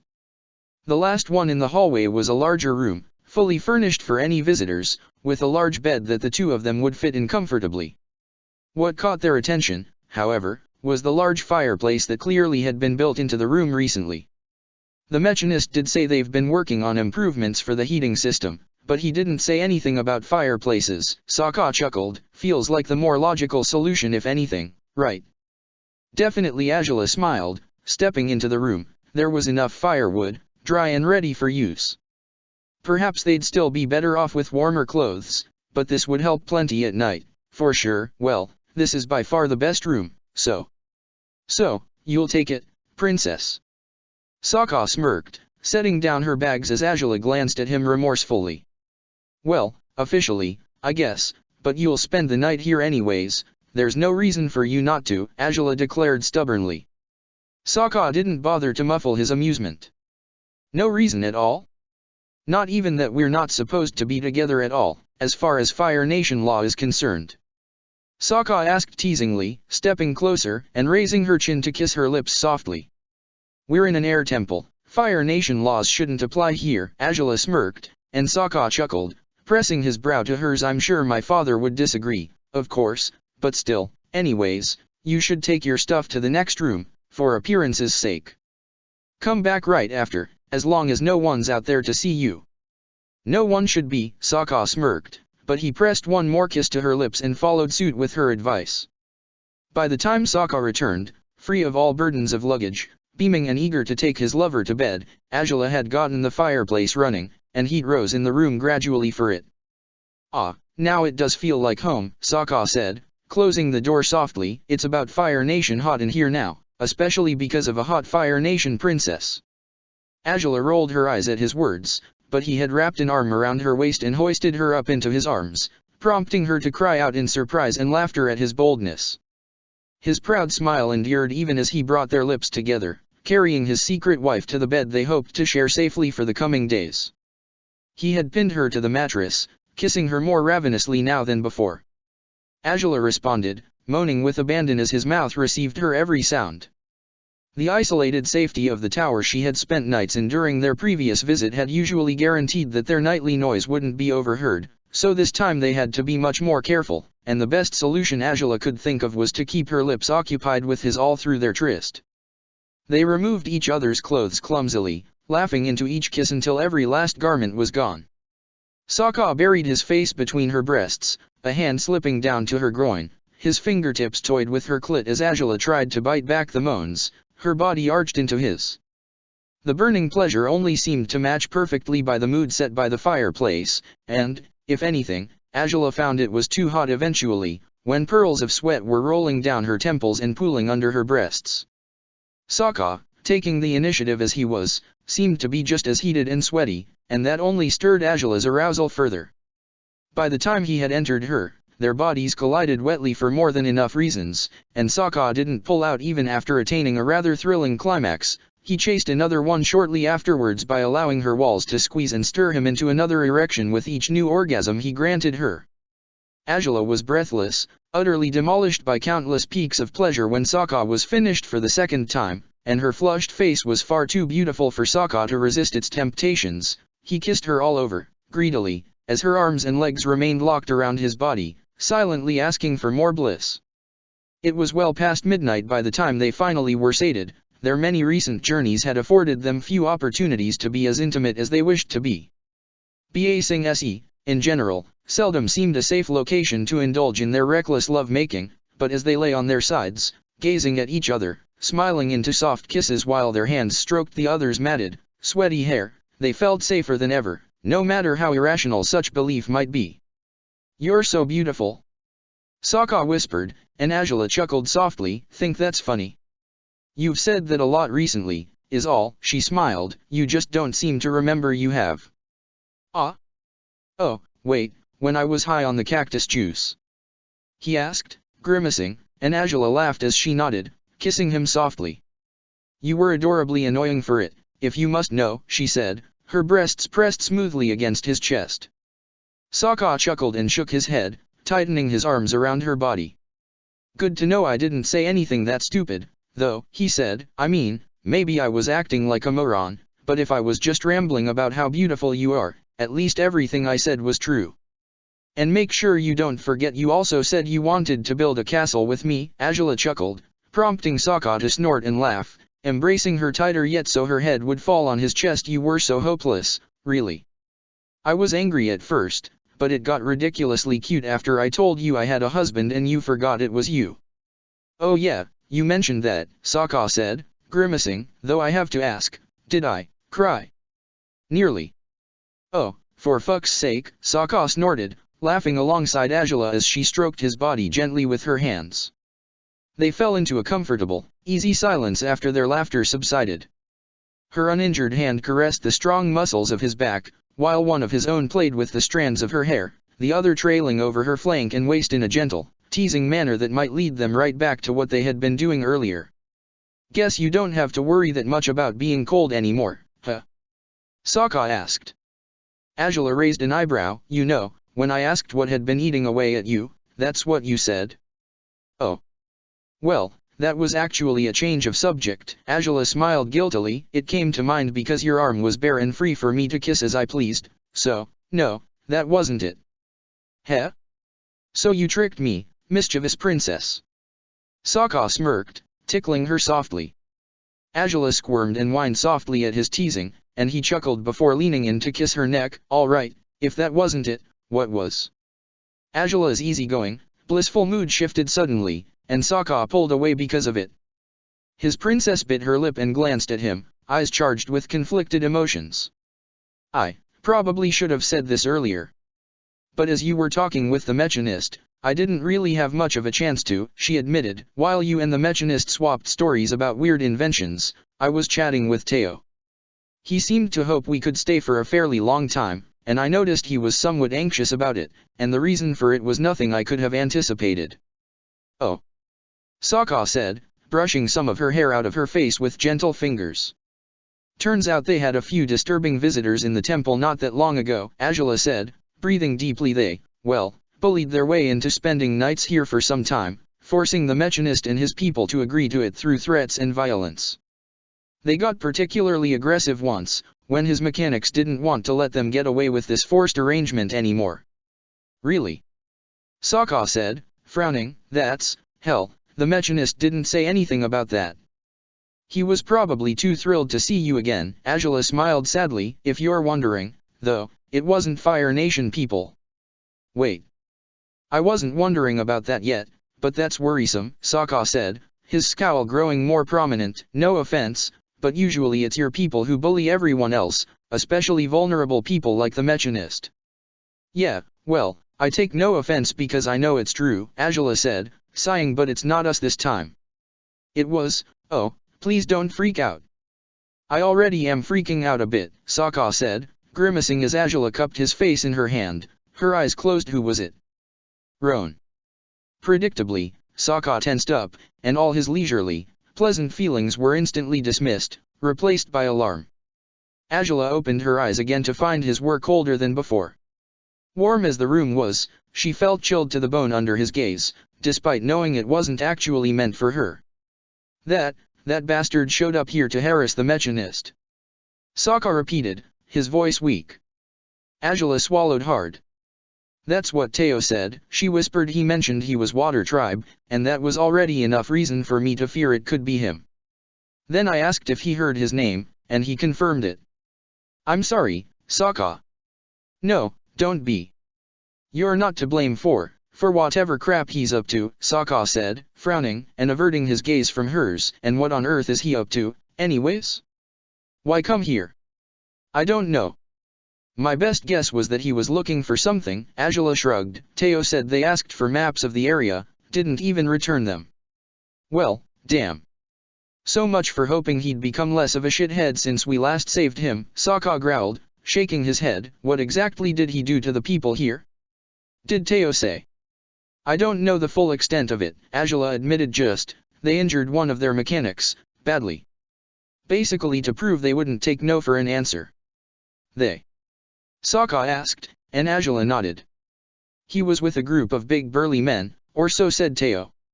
I asked about his sponsor, tried to describe him as best as I could, but unless he grew out a ton of muscles, I'd assume they've parted ways. If he's not in the league anymore, he doesn't really need a sponsor, Sokka sighed, shaking his head, and he was definitely not loyal to Genta or anything, so, but, wait. What is it? Angela pressed her brow to his, hoping the gesture would soothe him slightly, though with the latest revelations, Sokka seemed slightly too shaken up to be comforted by anything just now. Genta was the White Lotus member, Sokka said, finding one of Angela's hands with his. Perhaps her gestures couldn't do away with his unease, but he sought comfort anyhow. That relieved Angela, though she held back from showing or saying as much. Roan wasn't a member, he seemed to think little of the White Lotus. I guess he only worked for them because they gave him a chance to kill firebenders, but beyond that, he had no allegiance to them. So, if he's not with Genta, then maybe those men he was with weren't White Lotus, Angela finished, and Sokka sucked in a deep, unsteady breath. Which is just worse news yet, isn't it? He whispered, the White Lotus has already shown to be pretty bad, but if Roan left them, it can't be because he decided he was too principled for their lot. If anything, it'd be the whole opposite of that. Especially when the White Lotus has been so quiet as of late, Angela whispered. I guess my father's massacre was indeed a blow as nasty as he had hoped it would be. It doesn't look like they've been up to anything these days. Might be Roan got fed up with their inaction and decided to take action himself? I mean, it makes sense, but why would he come here? Sokka asked, frowning. Unless the White Lotus's headquarters are somewhere in this area, which seems unlikely to me, going by how inhospitable these mountains have been. They would have recruited the Mechanist to their cause ages ago, if they were anywhere nearby, Angela reasoned, and Sokka nodded. Then, he came here for a reason, and asked for those maps for a reason, and... He fell silent, as an image he had pushed out of his mind about a month ago returned to his mind at full force. Roan, standing tall amidst a group of men, holding a Gwandeo spear in his hands, his sponsor nowhere around. Angela's theory on what that spear could be came to mind, too, and every remaining, pleasant sensation still left in his body was replaced by cold, unbearable dread. Sokka. That spear, he said. My dream, well, we disregarded it, because spiritual stuff was bullshit, right? But we just went to the library, and Wan Shi Tong and his foxes were absolutely real. So, maybe the effects of the swamp weren't complete nonsense? What if I was seeing what Roan is up to, for real? Angela tensed up too, and they held each other's gazes as gripping fear took hold of their souls. It had been relatively easy to dismiss their nightmares as nothing but fabrications of their imagination, to disregard Iroha's explanation of the swamp, until now. What they had experienced in Wan Shi Tong's library had changed everything. You're sure that spear doesn't exist? Sokka asked, swallowing hard. Azula shrugged. After the library, I'm not sure of anything, she admitted. Had I remembered, I would have asked Wan Shi Tong if he knew anything about it. He probably would have misunderstood your intent and assumed you wanted to use it to kill everyone, Sokka said, and Azula smiled but nodded. Yeah, fair enough. It's probably better that I didn't. I didn't expect this would be relevant again, couldn't have thought to look it up at all, Sokka sighed, pressing his forehead to hers. Ugh, I hate him. Shit, I really want to find him and tear him a new one, no matter what he's supposed to be up to.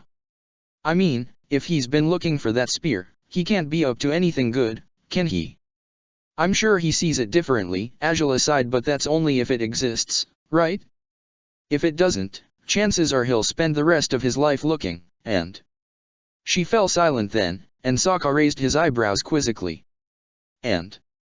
Well, a dark thought came to mind, is all, Azula said, the blush on her cheeks long faded. If anything, now she was pale. You see, he was here a few months ago, but Teo said that eventually they left and didn't return anymore. Either he gave up on his quest, which would be convenient, or he succeeded at it. Sokka asked, his stomach sinking. Or he succeeded, and the spear slaughtered him and his group when they came across it. Azula said, shrugging. Sokka blinked blankly. I mean, isn't it likely? It's supposed to be a crazy spear out for blood. I wouldn't be surprised if it had gone for them right away. Oh, you probably don't want to hear about him getting gutted by a magical spear. Sorry. Frankly, I'd rather he's gutted by it than for him to have a chance to make any use of it, Sokka admitted, swallowing hard, which isn't very nice of me, yes, but, if he went out looking for a murderous spear, he'd have it coming. Hopefully either of my ideas are correct, then, she said, hoping to cover up that Sokka's input, that the kinslayer might have found the spear, and that he'd use it for his own ends, had been the first of her thoughts. Hopefully there's no such spear in this world and he's just changed his weapon of choice, Sokka sighed, reeling Azula in for a tight embrace. He had done his best to put his nightmare out of his mind after it had happened, and with the race in full swing, and everything that had followed, he had succeeded. Now, though, he seemed to relieve it, his gut clenching as the memory flashed back in his mind. Roan's spear had been little concern, as perplexing as it had been. Genta hadn't been in the group of people he had seen Roan with, in his dream. They had been strangers, bulky ones, like Azula had said. He gritted his teeth as he pressed many kisses to Azula's face, feeling her hands clutching at him, to show him she was still with him. But of all the memories that nightmare had cursed him with, none was as painful and terrifying as the image of Azula, wounded, broken, lifeless. Perhaps the nightmare had been a warning, rather than some glimpse at an unavoidable destiny, at least, he hoped as much. And if it had been meant to be destiny, he didn't give a damn. If Roan dared hurt Azula, if anyone ever dared, he would cut them down before they could lay a single finger on her. He didn't care who it was, he didn't care for the circumstances in question, he had accepted his inner darkness some time ago, and he'd reaffirm it all over again if Azula were in danger. No old friendships could be salvaged if Roan truly intended to bring any form of harm to the love of Sokka's life. I'll be fine, Azula whispered knowingly, and Sokka nodded. They spoke at leisure about most things by now, communicating about every possible problem if they could, and even when they didn't speak, it seemed they understood each other's thoughts well enough to respond to them, as she just had. I'm sure even with a wounded hand I'd be able to defeat Roan without a hitch, if it were necessary. I'd hope so, but you're not going to test that, princess, Sokka smirked, kissing her lips softly. He doesn't worry me as much as that damn spear does, frankly. If it were him alone, you could probably slice the spear into bits with space sword, Azula shrugged. If that's what you're worried about, I'm not that concerned, truly. Ah? You put that much trust in my abilities? Sokka asked, biting back a giddy grin.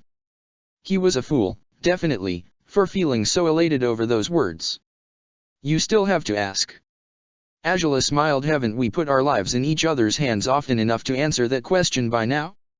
We saved each other non-stop over the last days of the race, didn't we? Heh, we did. True enough, Sokka smiled, his brow against hers.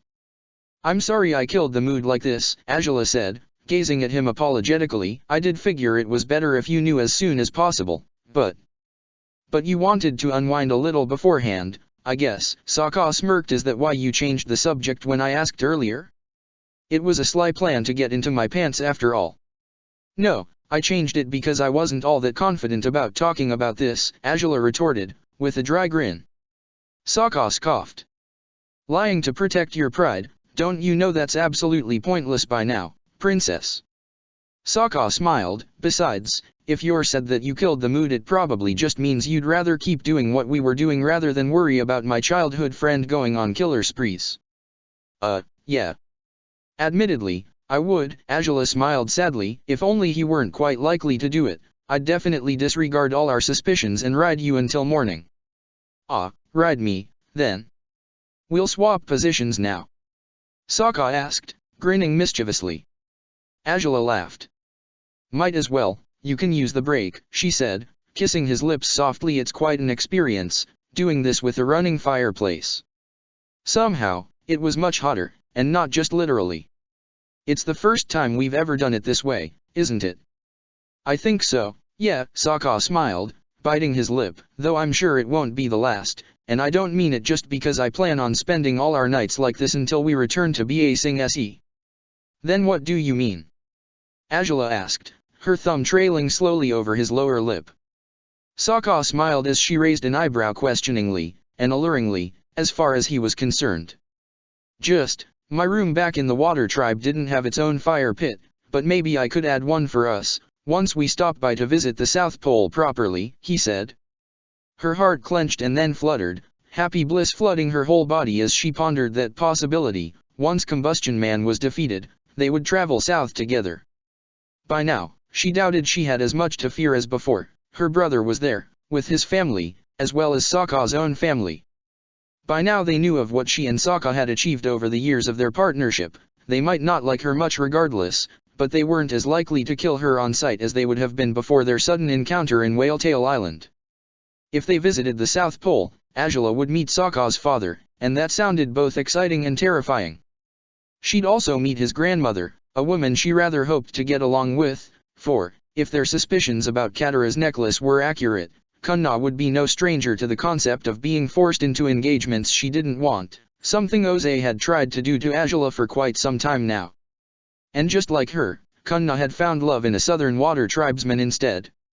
Oh, it wouldn't all be dreams and wonders. She knew there might be trouble and she doubted everyone would like her. As it was, she rather doubted Katara would forego her hostility towards her, not even for her brother's sake. But what had once sounded like a ridiculous dream of Sokka's, the very foreign notion of being welcome in the Water Tribe, didn't seem so impossible anymore. Would it be that easy? Azula asked, smiling warmly at him. "Building a fire pit, I mean."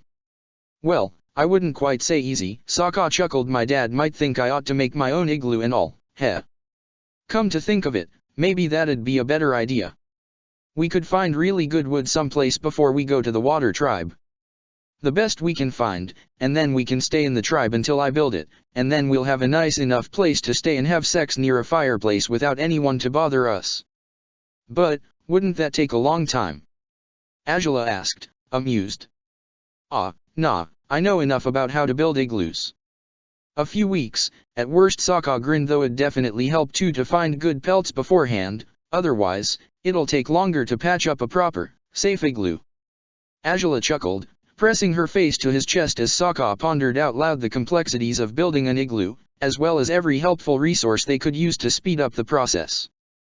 The princess closed her eyes comfortably, his sweet voice and the sound of his enthusiastic heartbeat easing her without fail. He cradled her closely once he was finished, pressing many more eager kisses to the top of her head. "So, wanna build an igloo with me?" Sokka asked, his voice soft and gentle. "I know the tradition is a man should do all the work, and I'm sure I could, but you could come to watch me work at least, you know? I'll flex my muscles for you and all." "Oh, please do. What would be the point of having you work so hard if you won't give me the nice treat of a peek at these delightful arms?" Azula smirked, reaching up to grope his strong bicep. Sokka laughed, enjoying her touch unabashedly. "Though, if you make that igloo, isn't that supposed to be the rite of passage for the water tribesmen who want to get married?" Ah, yeah. Huh, Sokka said, biting his lip and smirking. I kind of had assumed we wouldn't have to do that, as we'd probably only visit briefly, but if we stay for a while, and I can make our cozy little igloo, then... Little? You'd have a princess living in a small place? Azula asked, haughtily, and Sokka snorted. I think it's safe to say you'll love it, no matter how small it may be, he smirked. As long as there's room for our sleeping bag and the fire pit, I think we'll be set. Well, yes, it's likely, but still. Azula mumbled. Sokka chuckled again, squeezing her tightly. Either way, if I do that, then they'd definitely have to agree to hold our wedding ceremony, he said, if we play by the rules. Wouldn't that be nice, Azula sighed, kissing his chest and collarbone, though, we should keep our respective siblings in mind. What about them? Sokka asked, with a lopsided grin. You know, that we probably should bring Song with us, since they might have heart failures if they watch us getting married, they'll probably need a physician's attention right away. Azula laughed, and Sokka joined her before long. They'd better sock it up, he declared, stroking her hair gently, not like they haven't had time to make their peace with it. You outright said you loved me in front of both of them as it is. Didn't say I'd marry you, though, but I'd hope it's implicit, Azula smiled. Well, it's true that implicit might not be enough for the likes of them, Sokka admitted, smirking. I guess we'll have to announce our intentions as soon as we arrive, then they can freak out for however long it takes me to build the igloo and... Whoa, better not, Azula said, grimacing. She's a waterbender, he's a firebender. If they really don't want to be locked in the same family, even if through us, they might join forces to wreck your hard work. Ah. Fair enough. Then I'll keep my mouth shut and we'll only announce we'll get married once I'm done working. Sokka declared, and Azula laughed at his cheerful declaration. Then we'll hold the ceremony, spend our, legal first night as husband and wife in our neat new igloo, and then we'll leave before they can yell at us. See, now that does sound like the perfect plan, Azula smiled, nestling happily in his arms as Sokka laughed under his breath. And you sound like the perfect wife, he whispered, rubbing her arm gently. I love you, Azula. I love you too, Sokka, she replied, closing her eyes anew. It wasn't as though the threat Roan posed was gone, let alone his potentially nefarious intentions, but worrying sick about it now, losing their minds in concern over what he might be plotting would be a genuine waste of time, especially when it was time best spent cherishing this opportunity to spend a night together. As they fell asleep in each other's arms, the dangers and darkness that constantly threatened to close in around them seemed shrunken, diminished, in the face of the tender peace and warmth they ever offered one another. Sokka woke with a soft groan, his naked body heavy with lingering exhaustion. As much as he had wished to continue indulging in deep intimacy with Azula, the consequences promised he wouldn't be at his best when morning came. He certainly didn't feel like doing anything but cuddling Azula for many more hours, but the fireplace had gone out by now, and the morning's lights were drifting in through a thin window in the room. He had to return to his supposed room, as soon as possible, as soon as Azula let him go, of course. Hey, Azula. Sokka called her, pressing many gentle kisses to her face. It's morning. I've got to go. His words were successful at waking her, not so much at convincing her to let him go. She tightened her hold around him, burying her face in his chest as he chuckled softly. I love you too. But really? You were right, Azula grunted. Just grab your sword, cut a hole in the wall.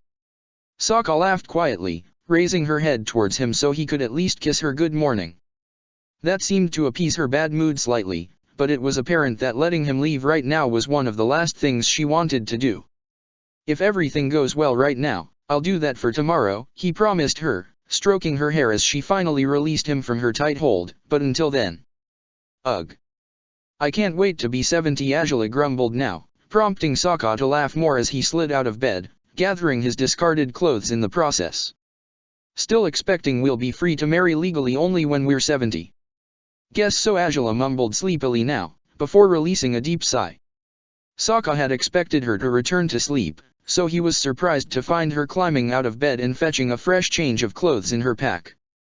He'd have to switch into one of his own later, once he was in his room. Still, his walk of shame wouldn't amount to much, his door was merely a few steps away. Nothing sounded all that risky right now. You'll stay up, then? Sokka asked. Angela shrugged, pulling her underwear up with a quick motion. It's probably better if we're ready to take off early, she reasoned. We have a little less than a week to find dragons, and the sooner we get started, the better our odds will be, so.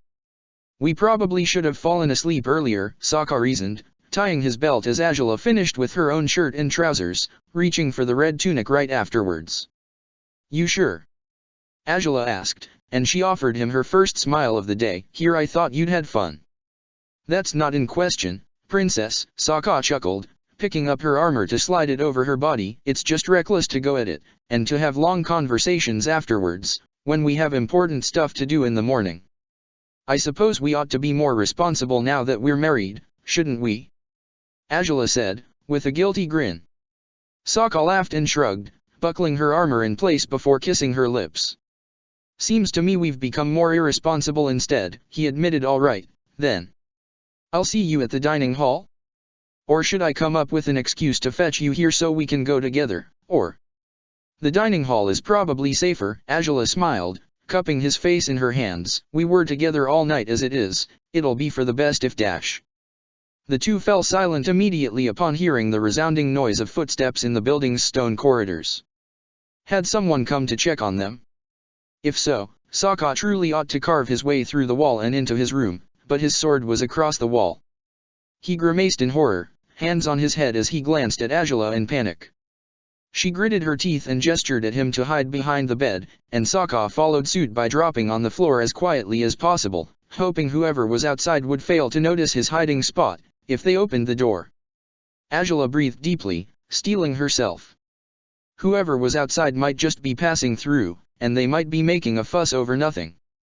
Still, it seemed just warranted for them to get caught when they were at their most reckless and careless. It was a bitter, unpleasant reminder of why they shouldn't drop their guard. Curses, she could still hear those footsteps, slow and uneven, as though whoever was there cared very little about reaching their destination. A soft sound, a light rumbling, accompanied the footsteps, or so it appeared to Angela. She frowned, uncertain of what it might be, but deciding the footsteps themselves were much more worrisome. Only once they were gone, if they were ever gone, would it be a good idea to send Sokka to his room, and there he'd have to stay, perhaps for the entirety of their visit.